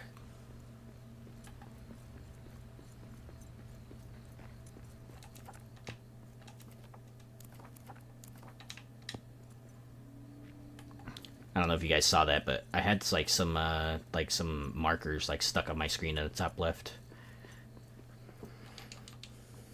The seed is broken. That's how I was able to go first person.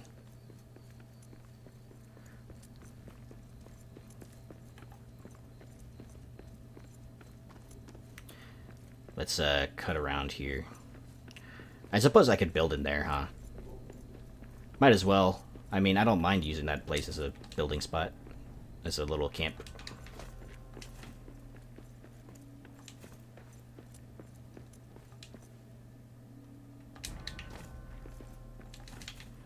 I'll build a camp in a second here. Just want to make sure that... Okay. Oops.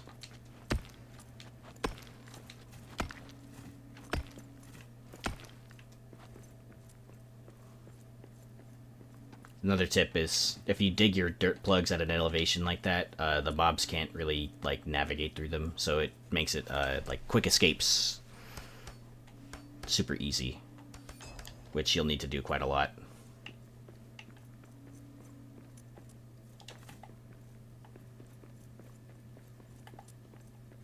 Oh, I should sleep because I'm high danger level right now.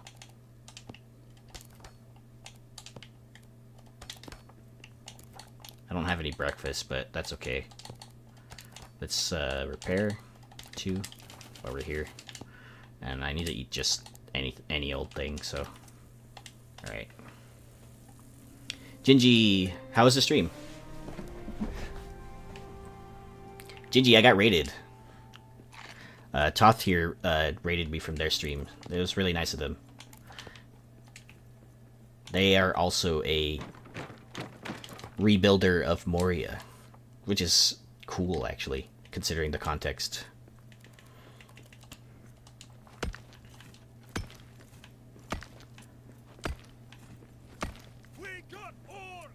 Ooh. It's a big room of them. Just want to make sure I'm kitted out properly, because there will be a lot of them.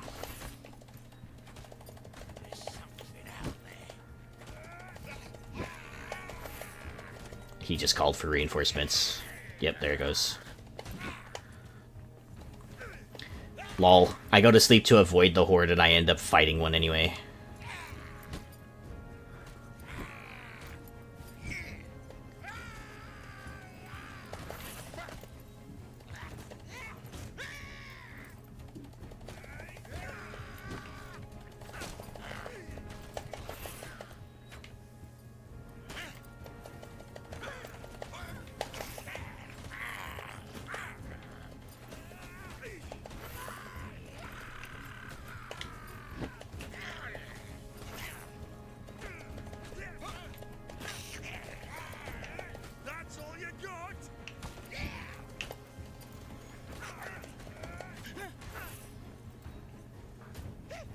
Gotta recharge my stamina. Aw. That's good. I'm glad you had a good time. Let's funnel them over here really quick.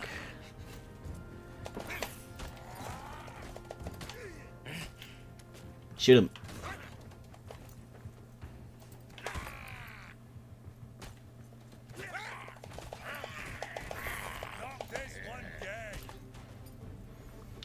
Shield's almost gone for...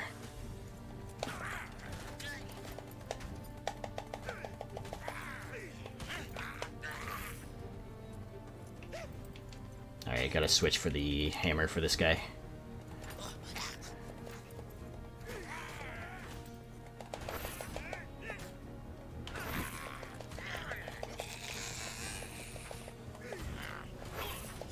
Yeah, let's go.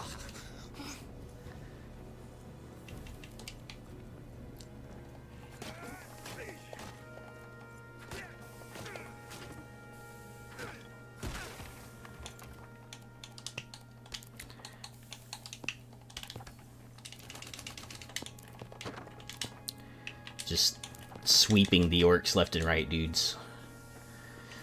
This one's for you, Mariak. I know I did this earlier, but this one's also for you. Tribute to Mariak.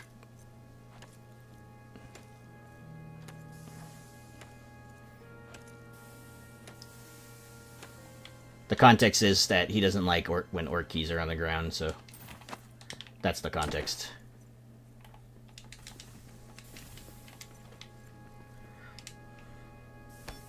Ah, corrosion.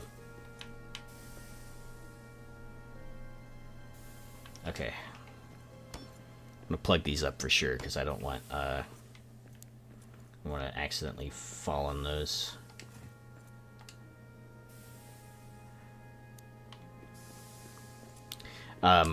Pro tip. Not, well, kind of not pro tip. It's kind of like a exploit, almost. If you're blocking with anything, and you click on to, like, rebuild something, or anything like that, like a hole, you'll perform the action without actually doing the animation. And I'm certain that's a bug, but it helps a lot, because if you need to revive your dudes, like, it works in that case too. So you could run up to your dudes blocking.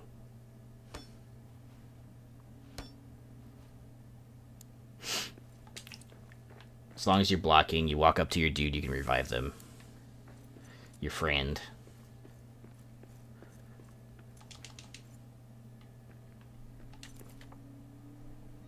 Fury. Don't have much more space in my pack.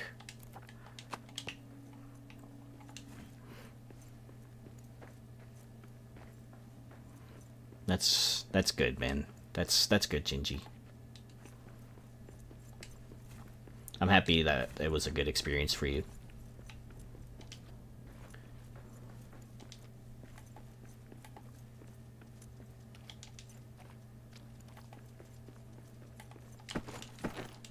I don't need these.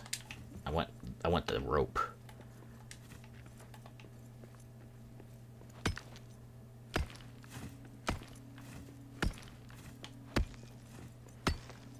If you're interested, Toth, if you're still around, at least, at the end of the stream, because my stream will end here in about half an hour or so. I'll be happy to, like, show you around the upper city that I've done too, on my other character.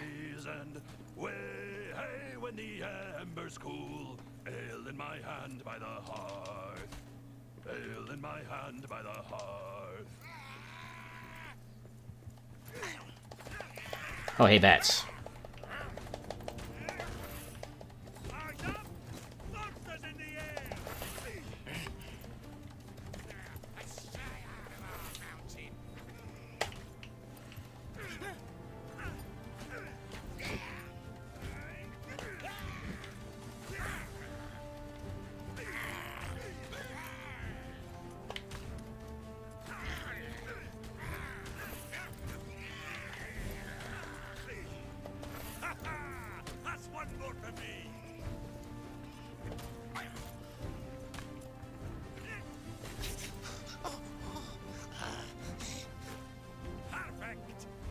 Oh.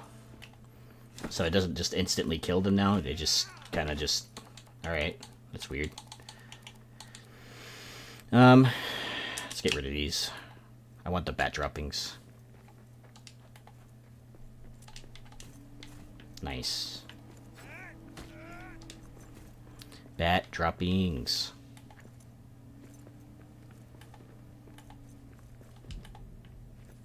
That's cool. I'm glad she did that for you. It was really nice of her. Alright, cool. We got gauntlets. Let's go over this way. I like how I said I was going to go back to base and stuff, and like that just hasn't happened, so...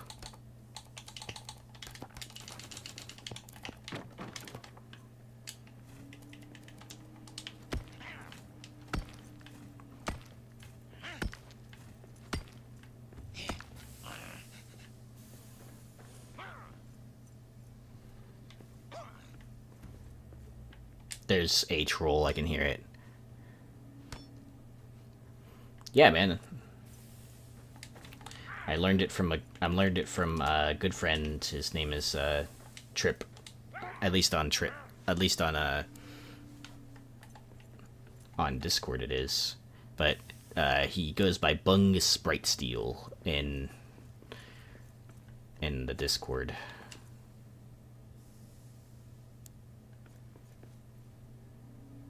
There we go.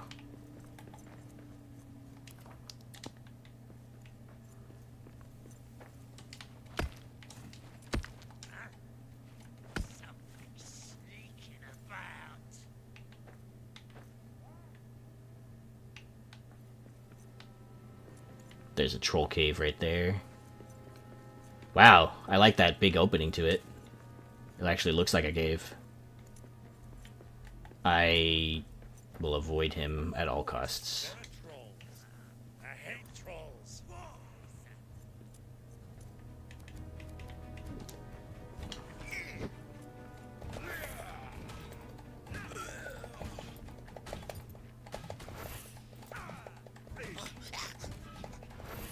Ah, they're in the walls. They're in the walls.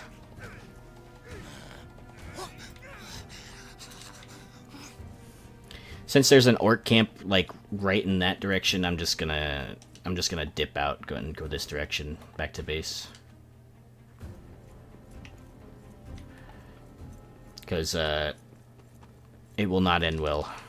I probably could get by with beating them again, but I want to kind of avoid fighting this time around. Avoid fighting back on the way back to base. Yes, Alaskan, yes.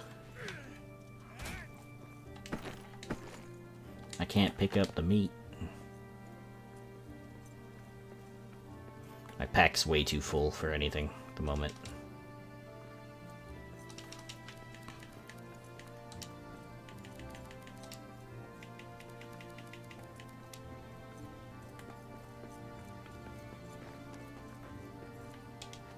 Looks like there's gonna be some orcs either way to fight.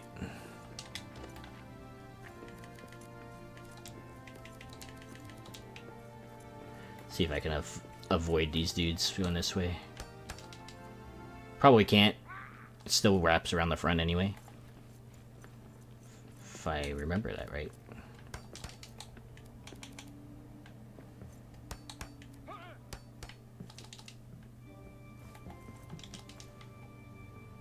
Haha, sneaky, sneaky.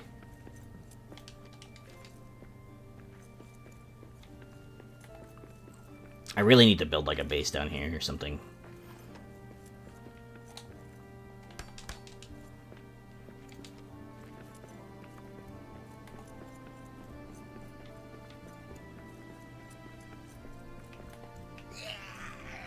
Seems like they're fighting something up here. Probably spiders.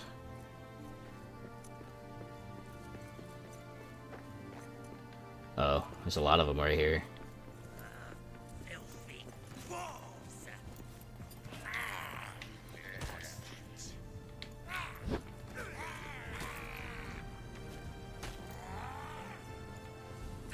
Come on. Come over here.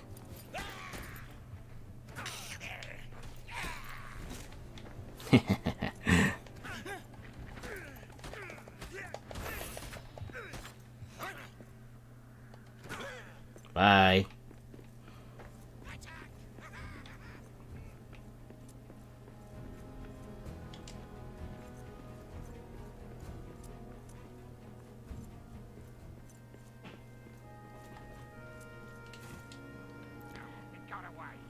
I didn't surrender. I just pushed him off the edge. I kicked him into the pit of death.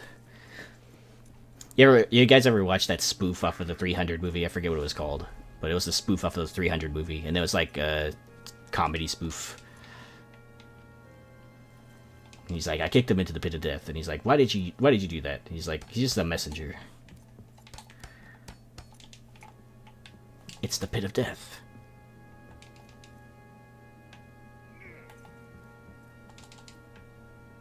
Forget what that movie was called.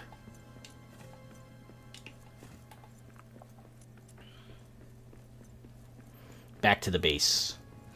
We moved our base, by the way. It's over for people who are coming back. Made a base that was a bit more central to all of these areas that I'm going to. So this Mines of Moria area, the Elven Quarter, and Westgate, basically. It's like right in the middle. Well, as middle as you can get, at least. I will need another base down there. For sure. Home sweet home.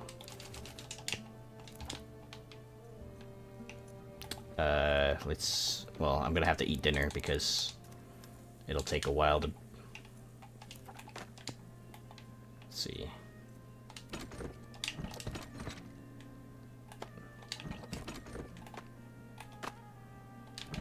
Wars.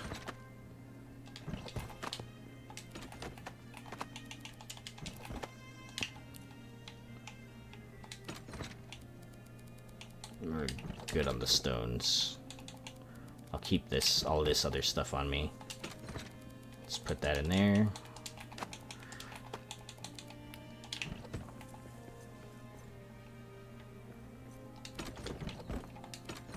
I guess I'll just put these in the chest too.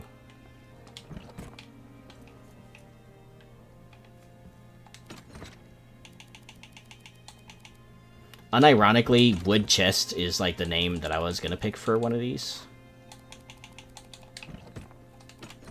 And I'm just gonna put the tome and the books in here for now. Okay, so the way that you build it, Dino, is first you want to place your... So first place your frame, right? So use these 1x1 blocks. Place it like that, and then place your chests first. You want to do your chests first. So wood chest, they fit pretty well, so you'll just do it like that. Always place the chest first, and then you layer it with the floor tile. And then you just keep going up from there as you go. You just continue that pattern until, you know, you've reached the amount of chests that you want to do. But definitely place the chests first on each level. So place, you know, the frame on the sides, and then the chests, and then the tile or roof on the top of it. And it all snaps pretty nicely. So then you got something like that.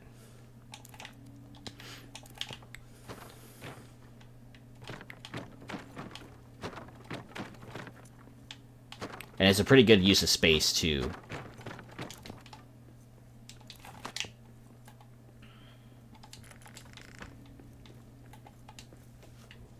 Absolutely.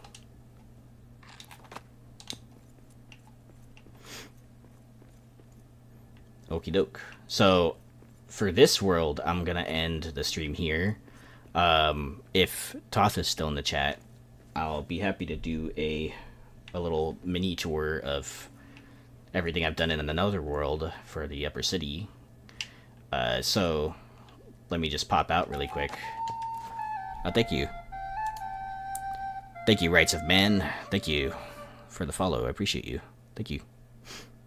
So let's do a tour. I'm gonna log out of this world. I won't be touching this world, by the way, off stream every week. So every Thursday I'll do this max difficulty playthrough on this character. I made him today too, so Let's do my character. And let's go in my world. Yep, I'm fixing my storage tonight. Nice. You know, my working theory is that, like, you could probably get a lot more storage using the elven chests like that. But I don't know if the same method would work in that case.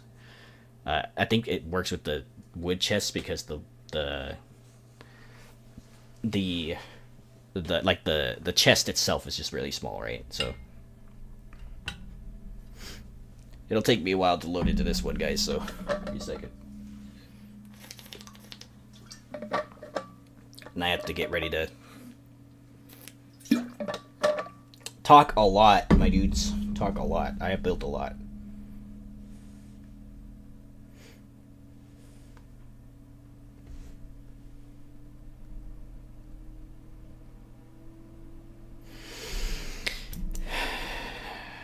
Where did I log out last time, anyway? Was it the bridge? I think it was the bridge. I hope it was the bridge. Hack and a lot of these people saw this yesterday, so... But I'm always happy to give another tour. Oh. That's right, I spawned on the bottom floor. Alright, so I'm just gonna wait for a second, because everything's gonna load in above me, but... This is where I ended it last time. But let's go, let's go up. I'm gonna eat a lembus really quick. Toth, I hope you're still here and watching, so... Toth. Is it Toth or Toth? Toth, I think it's Toth, right? So, I've been working on this Upper City bigger room rebuild since, like, mid-October. And it started with a build called FireManeDavy. So, but last stream I finished a lot of this stuff. The hards are temporary, by the way. They're just there for the time being until I can figure out something better. But here's the 21st hall, right? We're gonna start this tour here because it's easier for me to do that from here. So I haven't done anything to the 21st hall. It's still basically exactly the same. So you walk in, and I fixed this. I'm gonna put my torch away too, it's plenty bright. So I fixed this by putting the deco barriers and the Durin on top of it with the vases around.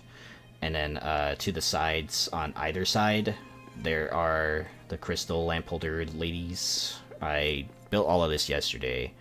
And I decorated the walls with, you know, kind of like facade kind of looking things on either side. So on each corner you'll have a little, like, Durin and a gold pathway.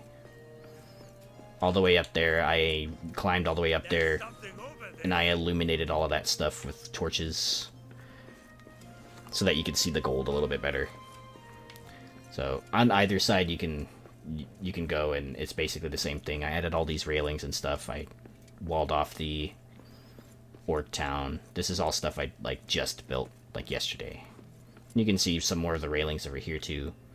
So the entire second floor rebuilt by me, rebuilt, and then the entire top floor as well.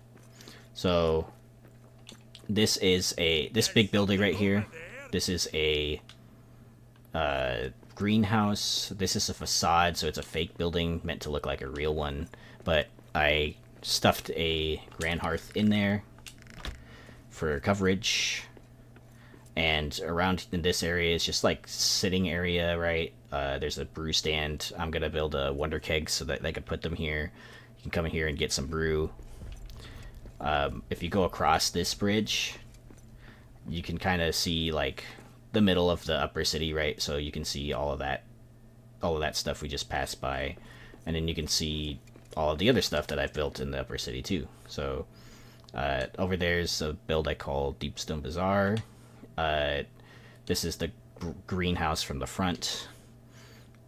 That's the Gold Rock Manor, and everything else is basically like I fixed the pathways. I added gold on some of the walls and stuff. This is a bridge that I fixed with a wood roof solution. with stairs. You can use the Ubusam wood as like a roof. So let's do the greenhouse first, because it's easier, I think, maybe that way this time.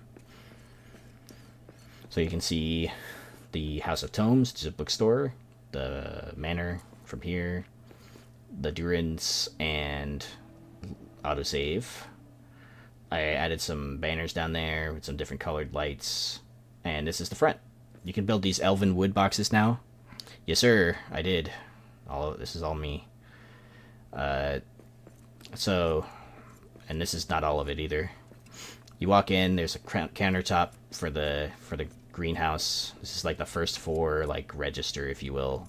There's no light down here, so I figured it would be great to grow like mushrooms. And then I built these little windows out of granite railings with the archway. You kind of have to place the railing first. So deco barrier, railing first, and then archway. That's how it'll place like that. And on either side, there's like little walkways with balconies above them, so that you can access all of this stuff. You can access, like, you know, go any which direction, and you'll be in the greenhouse. And I try to do that with a lot of my builds, that you can access it from multiple places, because you know it's a city. You want to be able to like walk through places. And this is the second floor of the greenhouse. Some places have sunlight, some don't. It's kind of weird. But here's the window.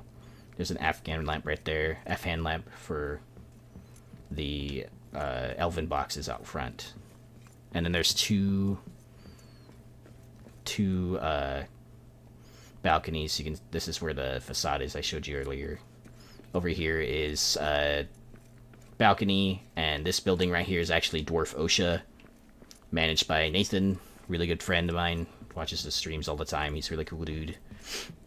This is the third floor.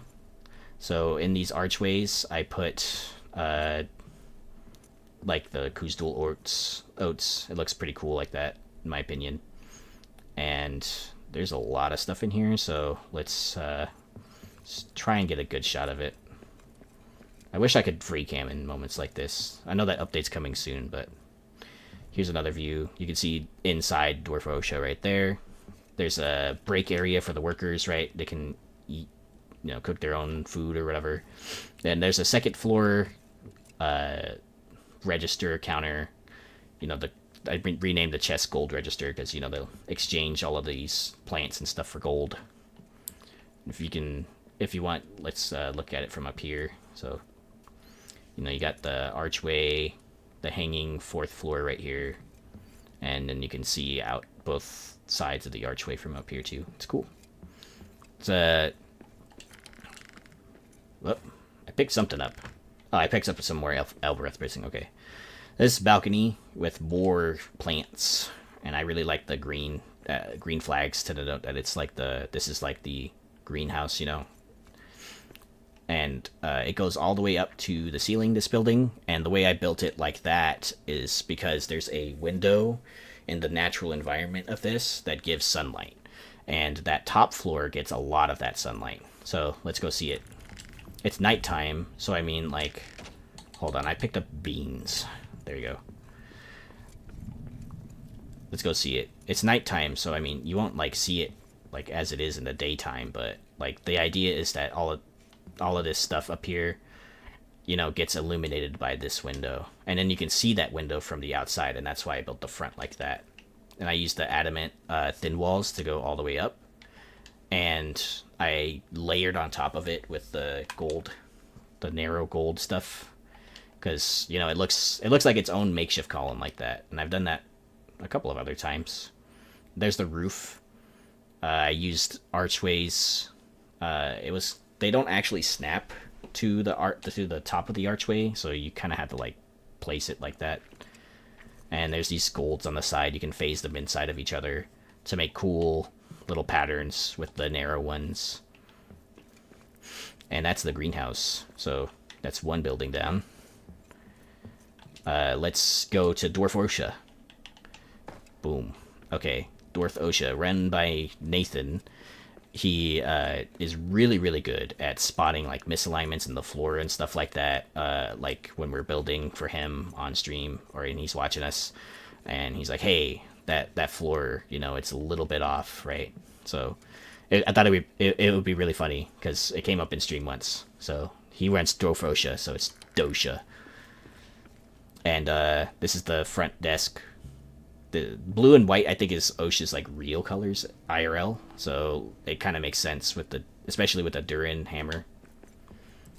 And all of this is just like their record keeping. If you need to get a permit or something like that, if you need to make a complaint about like, you know, someone building all wonky, Osha handles it. And this studio here, if he needs to stay a while in this area, right? Like he maybe he has a long day and an early morning tomorrow, and he has this cool view through this window. I used like wood columns with the crown lattice setup, and I built that entire greenhouse. Basically, like these big archways in the greenhouse, I measured it and made it just tall enough so that he could still see like this green, like gold archway all the way over there with the sunlight beaming in. So yeah, he has got a meal table. I stuffed these tavern cabinets up in the ceiling. I've done this now for like 3 builds, so it kind of looks like you know, real cabinets, like traditional cabinets IRL. More gold on the wall, and then encased in lattice is a bed. I used the flags as curtains, and you know, he's got a place to sleep for the night. Some windows right here. He has a little bit of a view, kind of place to hang up his weapons and stuff.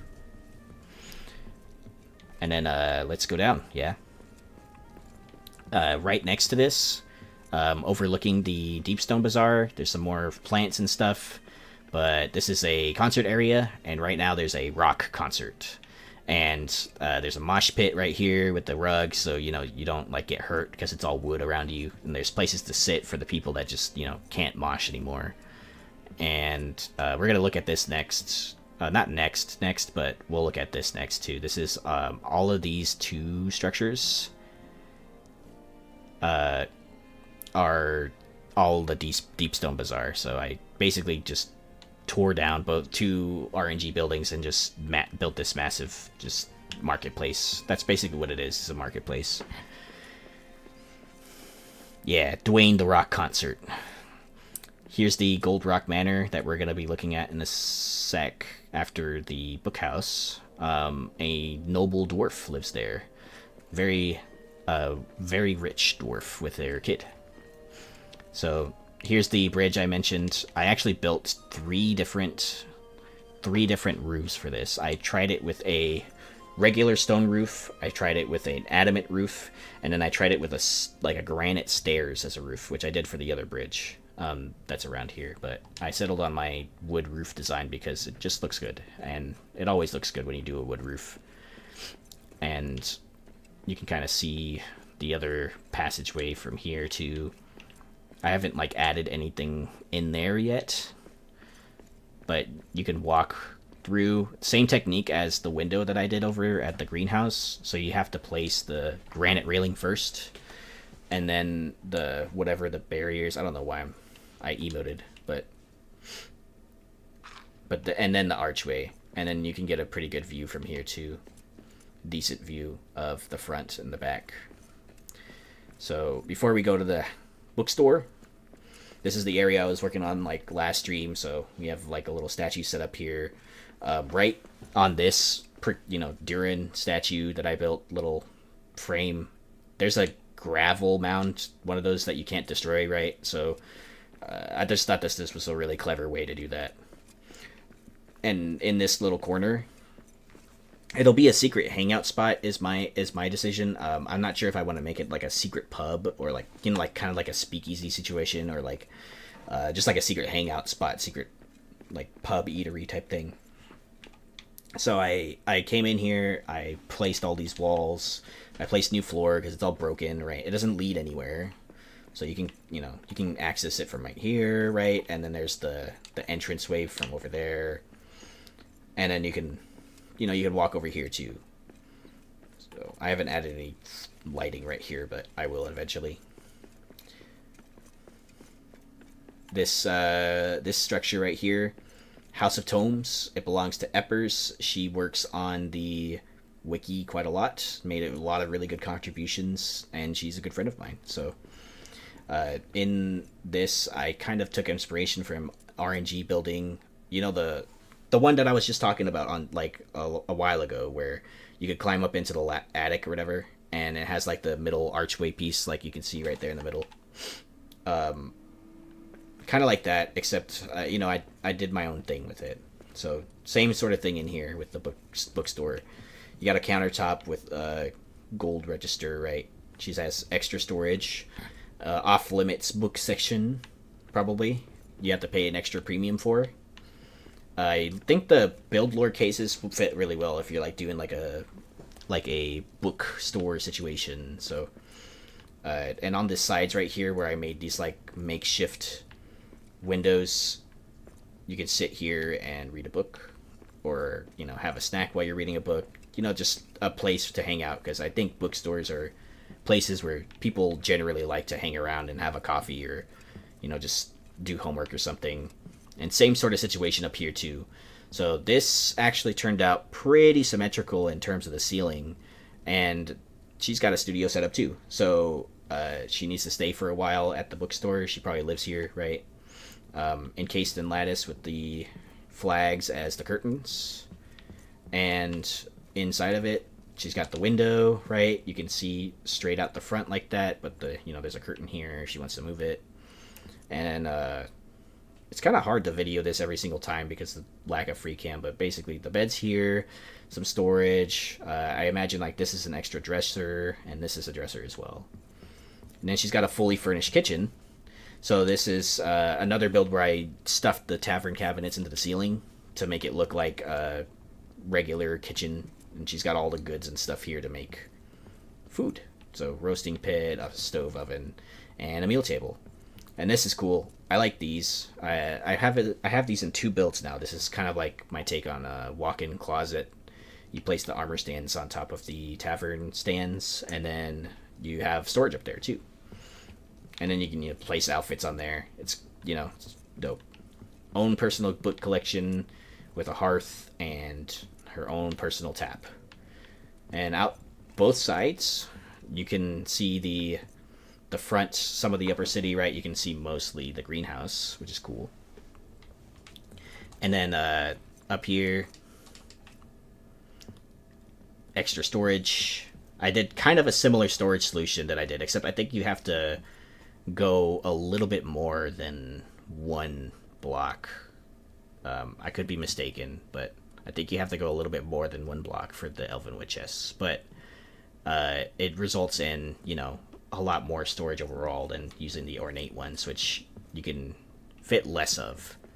And same thing on this side, guys. So, whoa. I'm just clambering on everything. All right. There you go. Now we can jump out the front. Boom. And I added all this stuff just because there's like a lot of flat walls in this area that I don't really like. So here's the Gold Rock Manor again. We just showed it to you, but it's kind of hard to get a good angle on it. But it's really tall structure I use with large granite columns with this gold in the sides of it. And if you walk into the front, they got a little kitchen right off the bat. All of this is built on... All of my builds nowadays are built on adamant foundation, so it's all adamant barriers. Everything is adamant, like the walls and everything. It's like a skeleton, and then I lay the granite on top of it. So you can use these step ladder things. You can walk up, and you can access the top of the brew tank if you like to stuff your stuff, like stuff the brew tanks in the wall. I see a lot of people like to do that. Then they got, you know, their kitchen set up. And this is the first build where I did the tavern cabinet thing as cabinets. They have the roasting pit in its own corner, a stove, a bigger countertop than normal, an oven, a stone hearth. And over here's the stairway and a patio, access to the patio. So here's the stairway. And this is the patio. So there's sitting areas right here, right? So you can be like right next to the bookstore, right next to the greenhouse, next to the right in front of Yosha. And there's a table around there too. This is the young dwarf's bedroom, and young dwarfs are 35 years old probably in Tolkien lore, so their own personal brew, the same kind of thing in here. They got their own lattice bed setup thing with the flags as curtains, and their own little sorry, autosave book corner. They got chairs, a window for a view, and stools to kick up their feet. And this is the first time I did the walk-in closet idea, so I put a lot of my stuff in here. So a lot of stuff that I've made. So, you know, Grey Mountain set from the sandbox, the armors, another Grey Mountain set, and more storage. And then this is the corner for them to like tinker with their stuff, maybe change up their clothes a little bit. Maybe they like to fix their clothes instead of buying new clothes, and maybe that's how they save so much money. And tall archways in here. This is access to the master bedroom, but there's a balcony right here, and I really like the pots on precariously perched on the columns, and you got another really nice view from up here of everything. So from right to left, you got a view of all the stuff. And here's the master bedroom. Originally, I was going to try and build like a hotel out of this, but it didn't work out. It was a little bit too small for a hotel, but it was too big to be just a regular old house. So I settled on a manor. And they got a lot of stuff in here. In the master bedroom, they got a lot of amenities. They got a lot of cool stuff. They got a big bed. I used a rug, carpet, and then a red carpet underneath it. It makes it look like a bigger bed. And some people have done better beds than me, for sure. I think Alaskan is one of them. You can use like a wood platform and then these lattice set up with the wood posts, and you can make like a master bed kind of situation. But I used a lot of ambient lighting in here, and this is their like miniature kitchen. Maybe they want to have like a snack or something, right? But they don't want to go all the way downstairs for food. And this is cool. This is my take on dwarf couch. So I used a half a stair, the counter right here, and then like lattice wood post with the bigger column right there. And I stuffed a bunch of chairs on the side of the wood cross beam behind it, and it's a couch. So you can like chill right here. And this fire pit I've built a couple times. It's inspired by Axebeard and friends. If you build the frame first for a fire pit, place a coal pallet in there, take out all the coal, place the uh-oh, I better go handle that because they actually spawn nowadays. But let me show you the this is the other view. And anyway, place the coal pallet there, right? Then take out the coal, place the hearth, and then when you stand in it, you can fill up the coal pallets however much you want to give it the illusion that there's like a coal in the fire pit, in the massive fire pit. Hey, day 300. Nice. I don't think they can get... I think they're just attacking some, like... Yeah, I think they're just, like, attacking some structure, like, all the way over there because they can't actually get to me.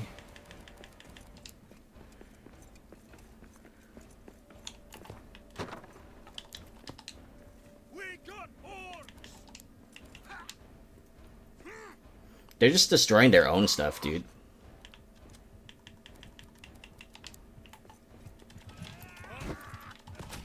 Perfect. That's one more for me.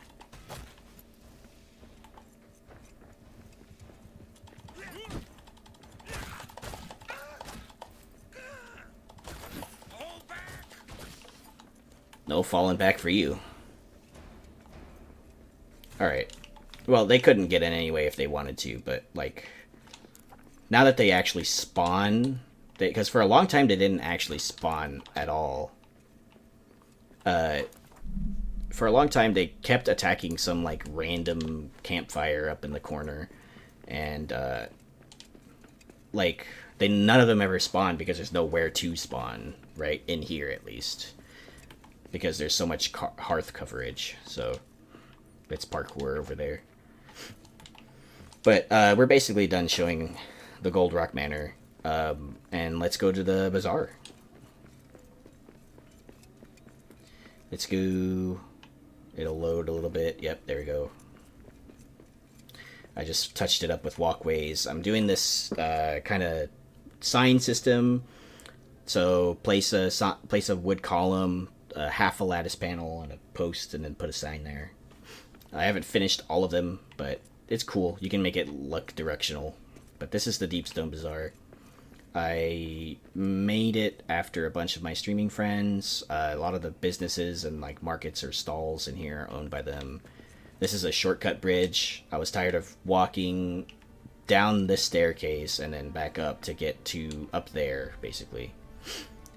And I added railings and stuff. I fixed the stairs. They're normally broken, and it's really difficult to like shove them in there. And you can kind of see parts of the broken staircase still. But there's flags up here on the front. It's really, really tall. So none of these are actually columns.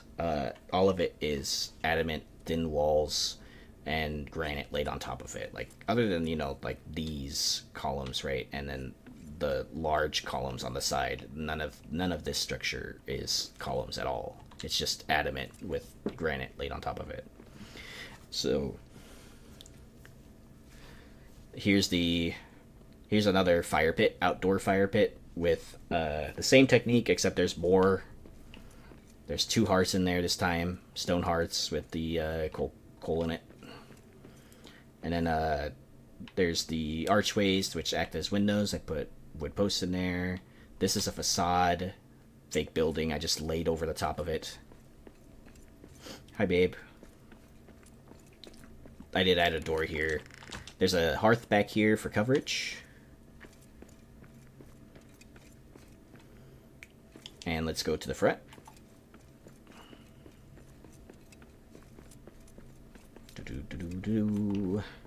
So here's kind of like the traditional way you would encounter, I guess, the Deepstone Bazaar. So there's signs right here. It just says, "Welcome to the Deepstone Bazaar," which is built to honor Dwarfcraft in honor of Balin, and feel these laws will cheer. And yeah, so let's go explore. The first business is Iwill's Grumbling Gut, and he actually starves to death a lot in our playthroughs, so I thought it would be funny to give him the restaurant, and he's actually really good at cooking food, but he just forgets to eat himself, you know. So big King's Brew Tank there, big brew tanks here with the same technique with the step ladders. You can stack them on top of each other if you're really careful. Access the top of these. There's 2 major places where they can order. So right here, they can order. There's a little kitchen in here, ale and stove and oven, roasting pit. There's a gold register, of course, and here's a little countertop where they can serve the food. And then the doors can take their food, and then they can go sit over here. But let's go to the second kitchen after I show you the entrance right here. And there's lamps in the ceiling with the placed right inside the wood cross beams, so you know it looks like they're like in the middle. I worked really hard on that. So here's the secondary kitchen: three ovens, 2 stoves, and a roasting pit. And they got a bar right here with bar stools to come sit. And this is kind of like a VIP sitting area. And you can see like the windows, quote unquote, right there. It's double layered. Here's the VIP sitting area with the bar stools. And I used the fancier Yule tables for that. And really cool thing, on top of this kitchen, there's a way to access it's actually a way to access the King's Brew too. So you just walk up these stairs and you can get to the top and make more brew.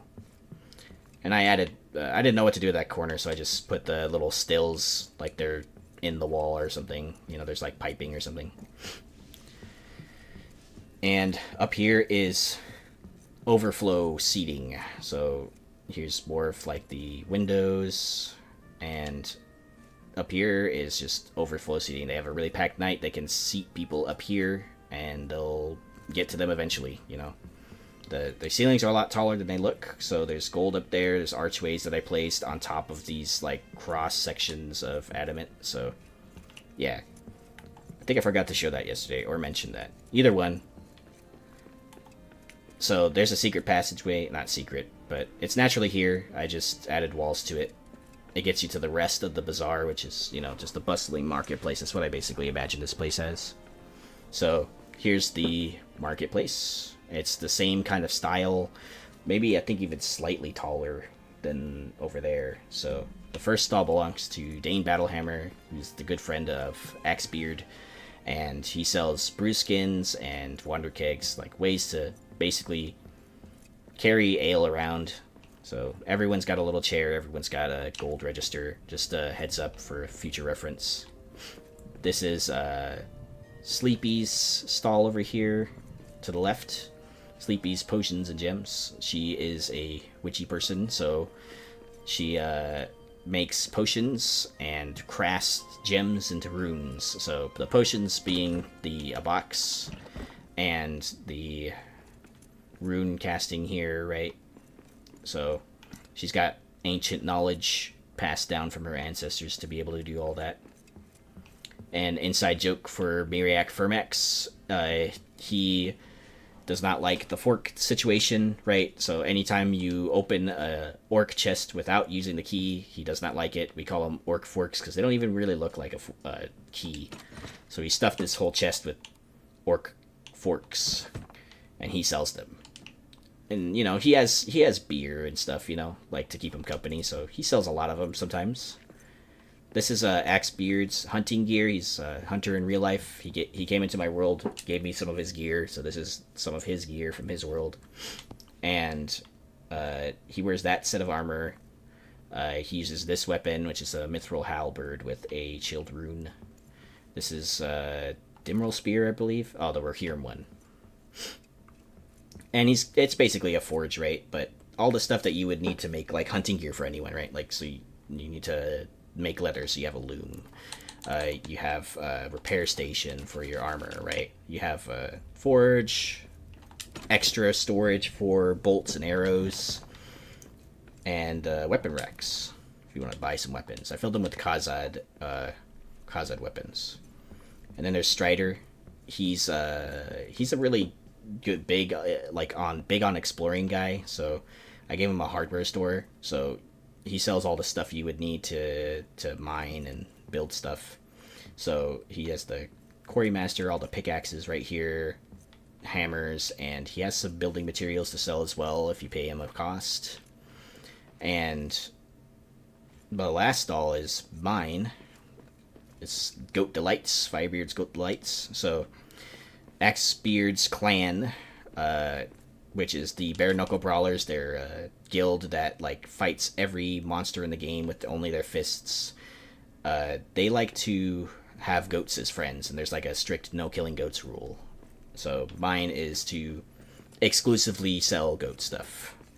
So anything that involves goat, like feta cheese or goat milk, or you know, like goat gyro or something like that, like I make it. So I run a little stall exclusively to sell goat stuff. And you know, I place flags around everywhere. I thought it looks really cool like that, you know, with the really tall archways.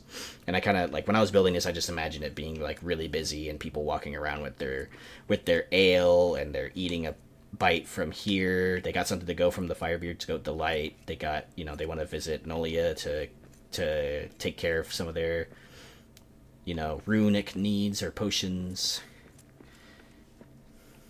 How do you sell goat gear so we can't hurt goats?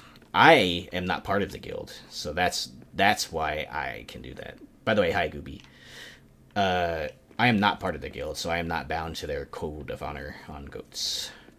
So, plus it's just really fun to poke fun at them. You know, they're my friends. So, here's the top of the shortcut bridge, which I used granite stairs for. I have a Durin on top of here, and you can get a good view of all the bazaar and all of the flags I placed at the front. There's signs up there too. I don't know if you guys caught that the first time.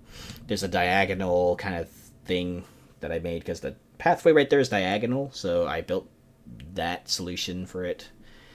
And you can see basically everything else from here too. You can see the greenhouse, the Dwarfosha, you can see a little bit of the manor. Can't really see the bookhouse, but you can see the bridge over there. And yeah, and you can walk, you know, obviously you can walk through this. Here's some more of the window design too for this. And there's like the ladies holding the crystal lamps up top. And you can walk through this. So, same kind of archway technique. You just put the railing first and the archway second. Alright, dudes. One final area. And it's my magnum opus. It's my my Firemane keep. So, hang in there. I know it's a lot. I'll show you the King Ning shrine first before we head up. This is King Ning shrine. The last of the line of, you know, Durin before they died. And it's just a huge shrine with a bunch of gold. All these chests are filled with gold. Every single one. Full stacks of gold. So, and I placed adamant block right there. So that he could, you know, you can see the base of that, because I think that's the only statue that has it. So here's one of the ways up to Firemane Keep. And all I did up here is just add braziers and torches and railings and prevent you from falling off, you know. I did that basically everywhere, but yeah. And here is a sitting area. I didn't really know what to do with this, but you know, you got big tables here to chill. I added that gold in there. It wasn't there previously. I added the archways and stuff. Turned a forge area into nothing but gold piles. I have something like that actually, if you would like to see that after this. And it'll be a really quick one because it's not that big. So out these windows, you can see the bazaar. You can see a lot of the bazaar actually. So you have statues on top of there, and you can see the railings and the rock concert and the bridge. And this bridge is broken too. This bridge is usually broken. I fixed it. This bridge up here didn't exist before. Technically it's a wooden bridge, but it just has like a stone foundation on it. So here's some Durin statues. Some more windows. You can kind of see some more stuff out here too. I extended this staircase. Fun fact, it wasn't big enough after I extended this. And all of this up here is Firemane Keep. So this building, there's a building behind it, there's an open air courtyard right there, and this bridge is all Firemane Keep. So the whole left side of this room on the screen is Firemane Keep. Everything else is just add-ons to it. So you can see the little lady up there usually holds a bowl, and I put a campfire hearth in there, so it looks like she's like holding it. There's a little shrine in the corner here for Durin. I added walls here because it's usually really flat. It's just a place to, you know, chill out. And here's the wood bridge. So I used like balconies to give a little archway feel to it while you're walking through. Here's a house, one of many. Not very keen on the layout. I've said this like so many times, but you know, it works. It's the layout works. The current layout works for now, and I'll fix it later. But the small area was really hard to work with, actually. So this build looks big. This is actually not console. I'm on PC. It's just I like to play on controller. So here's my first successful attempt at wood roof. This is called a Happy Little Yule Pub. So I reorganized this. It was a different layout before, but this is the only area where Christmas lights, one of the only areas where I allow Christmas lights. So you have a really big bar counter, a hearth right behind it. Maybe the bartender's back there serving up some drinks and stuff. All of these are filled.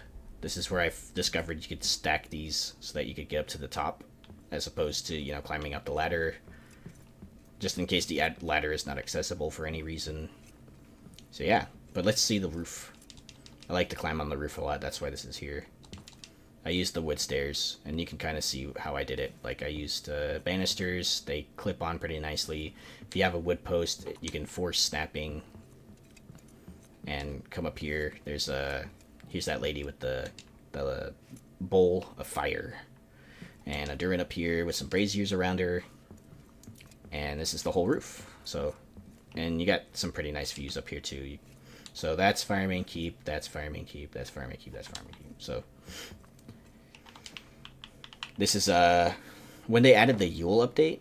This was they didn't actually have a Christmas tree, and it was pretty clever marketing on their part. They just had some tree in their base, but so they did add these though, Christmas presents, and so I made a little Christmas Durin. And this is the bridge to Firemane Keep. I'll show it now instead of later. Basically, I went underneath the bridge, right, with like the granite and stuff, so it doesn't look like it's floating in midair. You walk through it, super golden pathway. I used adamant thin walls, and I laid on top of it with gold thin walls, and it makes this cool little window design. So, and you can get to the other side where we just were when we came up. So railings everywhere. That's a facade. It's not a real building, but it looks like a real building. If you place torches behind the windows and bring it out a little bit, you know, it kind of looks like the ones that are just in the environment naturally. So I added a bunch of sitting areas and stuff, and vases. There's also a hearth in here too. I stuffed into the wall for coverage. And this is the blacksmith's stall and the blacksmith's great forge. So right here, stuffed everything with weapons, so he can sell weapons or, you know, outfit everyone for their personal defense. And this is the, you know, great forge. I'm still working a little bit on it. I did extend it about a block out so that I could fit some more stuff, because the greenhouse comes up pretty close right here. So yeah, right here, hi babe. Right here you got the Gold Rock Manor down there, the House of Tomes, and you got the Durins on top of it. All of that is a walkway to get up to the keep too. Yes, I know. And you can see everything else from up here too. So the facade that's there too. And you have everything up here to make weapons and armor. I have the dragon spear up here. I have all of the workbenches to make your weapons. And I needed another place to make weapons and stuff outside of the keep, so this bridge isn't usually broken, but it doesn't have railings usually. And here's the bridge. I added little lights on it. There's one of 3 entrances to the keep. So, and you can see more stuff from up here too. It's cool. I liked all the views that are there. This is just a regular house. Maybe for like a dwarf that likes to tailor things, likes to do a lot of reading, cast some runes into things. And let's go inside. They got our own kitchen with a stove and oven. Some, you know, recipe books and stuff. Dresser, storage, roasting pit, and grist mill. By the way, babe, I know you're watching on YouTube, but my phone is dead, so sorry. Come up the second staircase. The rune table's right here. It's kind of bright there, but that's okay. Lots of books here. A bed. And all the stuff that you need to tinker. Some more books, too, with a build lore case. And places to hang up their weapons and stuff. The usual house stuff. And this stall I based on some inspiration from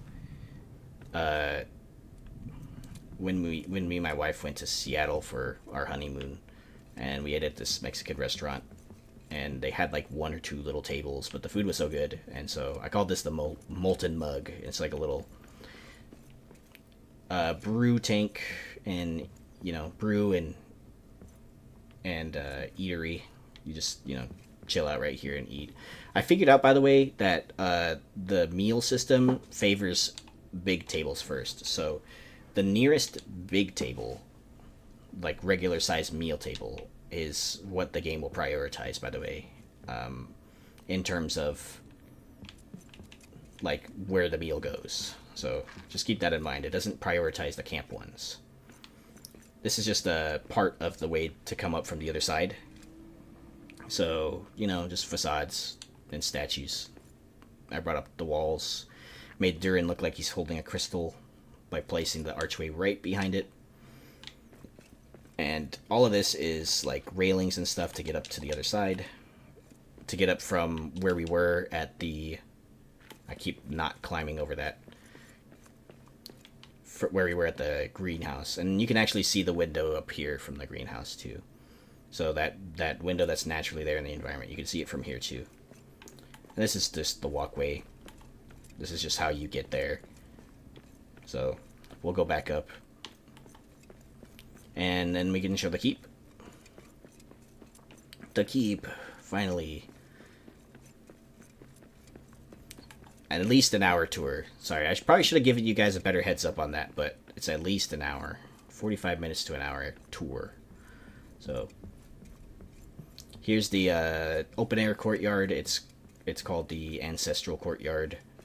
I had a inspiration that Durin the First was in the middle, and all of the other incarnations of Durin were in archways overlooking him.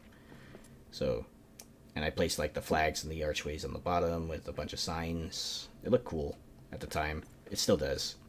There's some brew tanks on the side to get some drinks, and a lot of seating areas so that you can just chill out here if you want. I have to go adult. You too, Hack. Thanks for subbing, by the way. I really appreciate it. So here's the other angle of the courtyard. Here's the entrance, one of 3 entrances to Fireman Keep. So second level has the library. First level has like a little inn. And hold on, I have to message back my wife, guys, on Discord.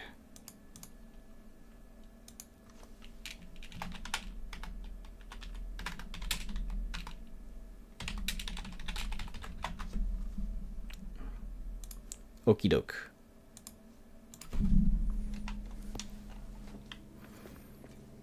So I'll show you this first because I keep forgetting that this is here sometimes, but you can get up to the second floor right away. Here's the other angle of the courtyard, and this is the library, but we'll go back up there in a minute. Here's the inn. So say you're visiting, Fireman Keep. You got a little kitchen to help yourself, and a bed, and armor stand, wood chests, places to like put your things, set them down, hang them up.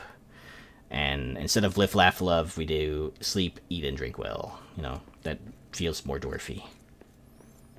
So this is the same thing, it's just mirrored. So there's 2 rooms to accommodate some guests. They need to stay for a while. This is the main stairwell for the keep. So you got Durin right there in the center. You can get basically everywhere in the keep from right here. So to the library up there, to the throne room up there. Above us is a forge, the treasury, and then to the left is a mess hall, and then there's the inns. So here's the entrance to this place, by the way. This is the entrance I showed earlier. You can side cut the courtyard if you want, and there's the entrance to it. To this specific place, at least. Oh, there you go. Here's the mess hall. Lots of banners on the ceiling. I used the gold for the ceiling. Lots of gold on the walls. I built the frame for the Grand Hearth first, then I placed Durin right on top of it. And then these tables, same thing. I stuffed 2 ornate tables right next to each other to make it look like a bigger table. And, you know, if you can't make it down to Iwil's Grumbling Gut, then you could come to the keep.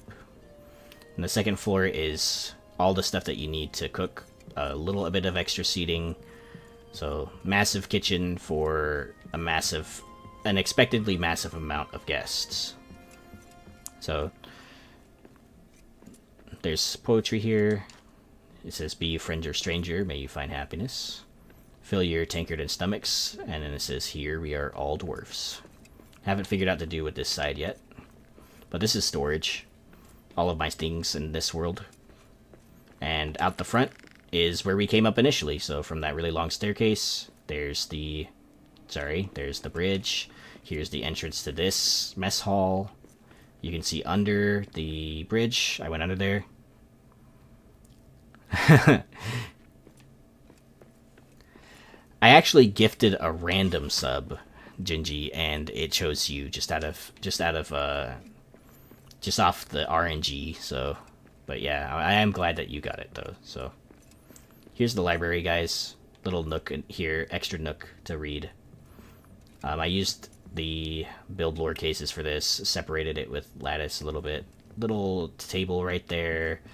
The build lore case right here, another Durin statue, and then you can, you know, I showed you can walk out, and there's the courtyard.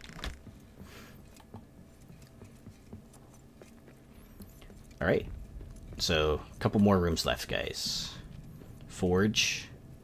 Up here, it was a functional forge, and I managed to fit 2 of those things. Ku's dual forge.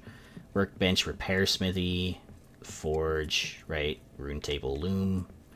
Another balcony, another good view of everything that's here. And here's my, well, this is the personal treasury of Firemane Keep. I have another build where I filled an entire room with gold. And I think that's on my YouTube channel. It's called the Golden Halls of Xerac Sigil. So I might not have time to show that one, by the way, so my bad. But here's the throne room. I really like the way it came out. There's more poetry here. It says, here sits the throne where King Firemane reigns, with hammer and axe. Khazad-dûm will be restored, and the fire of dwarves burns on. And you got a cool view from the throne, whenever we can actually sit in the chairs, you know? And there's, you know, like seating areas around. Everyone is welcome in the throne room, right? So here's the balcony for this section of it. And here's the top of this building. And you can see the roof from here of the Yule Pub. And there's just places to sit and eat out here. And I like the crystal lantern ladies up there too. And the last room, my personal quarters. So it's kind of hard to show this, but I used the archway ceilings with the gold, overlaid it on top, and this is my meal table, right? My personal bar. I have ale back here, cabinets, some recipe books, weapon rack. This is where I first started like using latticed in case beds, and then this is my bed. So I have, you know, torch back there, place to sleep. Here's the kitchen with a makeshift counter, stove, oven, and roasting pit. And then here's the ornate chests. These are just extra storage. And then finally my personal forge, my personal armory of Firemane Keep. So right here you got all the shields in the game. I have plenty of weapon racks for most of the weapons as well. I haven't stocked it yet though. And these archways kind of act as like makeshift windows or places to house the, you know, weapon racks. So yeah, dudes, that is everything that I've done with the Upper City, with Firemane Keep, Deepstone Bazaar. A lot of that is on my YouTube. Thanks for sticking around, those who did. I know that was a lot. It's always a lot to give a tour of this. So and you know, it's a really long-winded tour because there's so much stuff, and I've been at this for months, building stuff in here, and yeah. So I hope you guys enjoyed it. So I know that this was not the main focus of the stream, but I was pretty excited because Todd said that they were a rebuilder, and I wanted to show him, you know, my rebuild too. So I hope to see his rebuild too. By the way, I might check out his channel.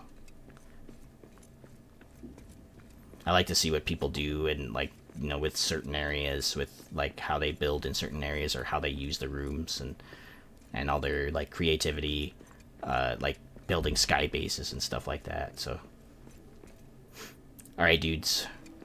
Hope you enjoyed the streams.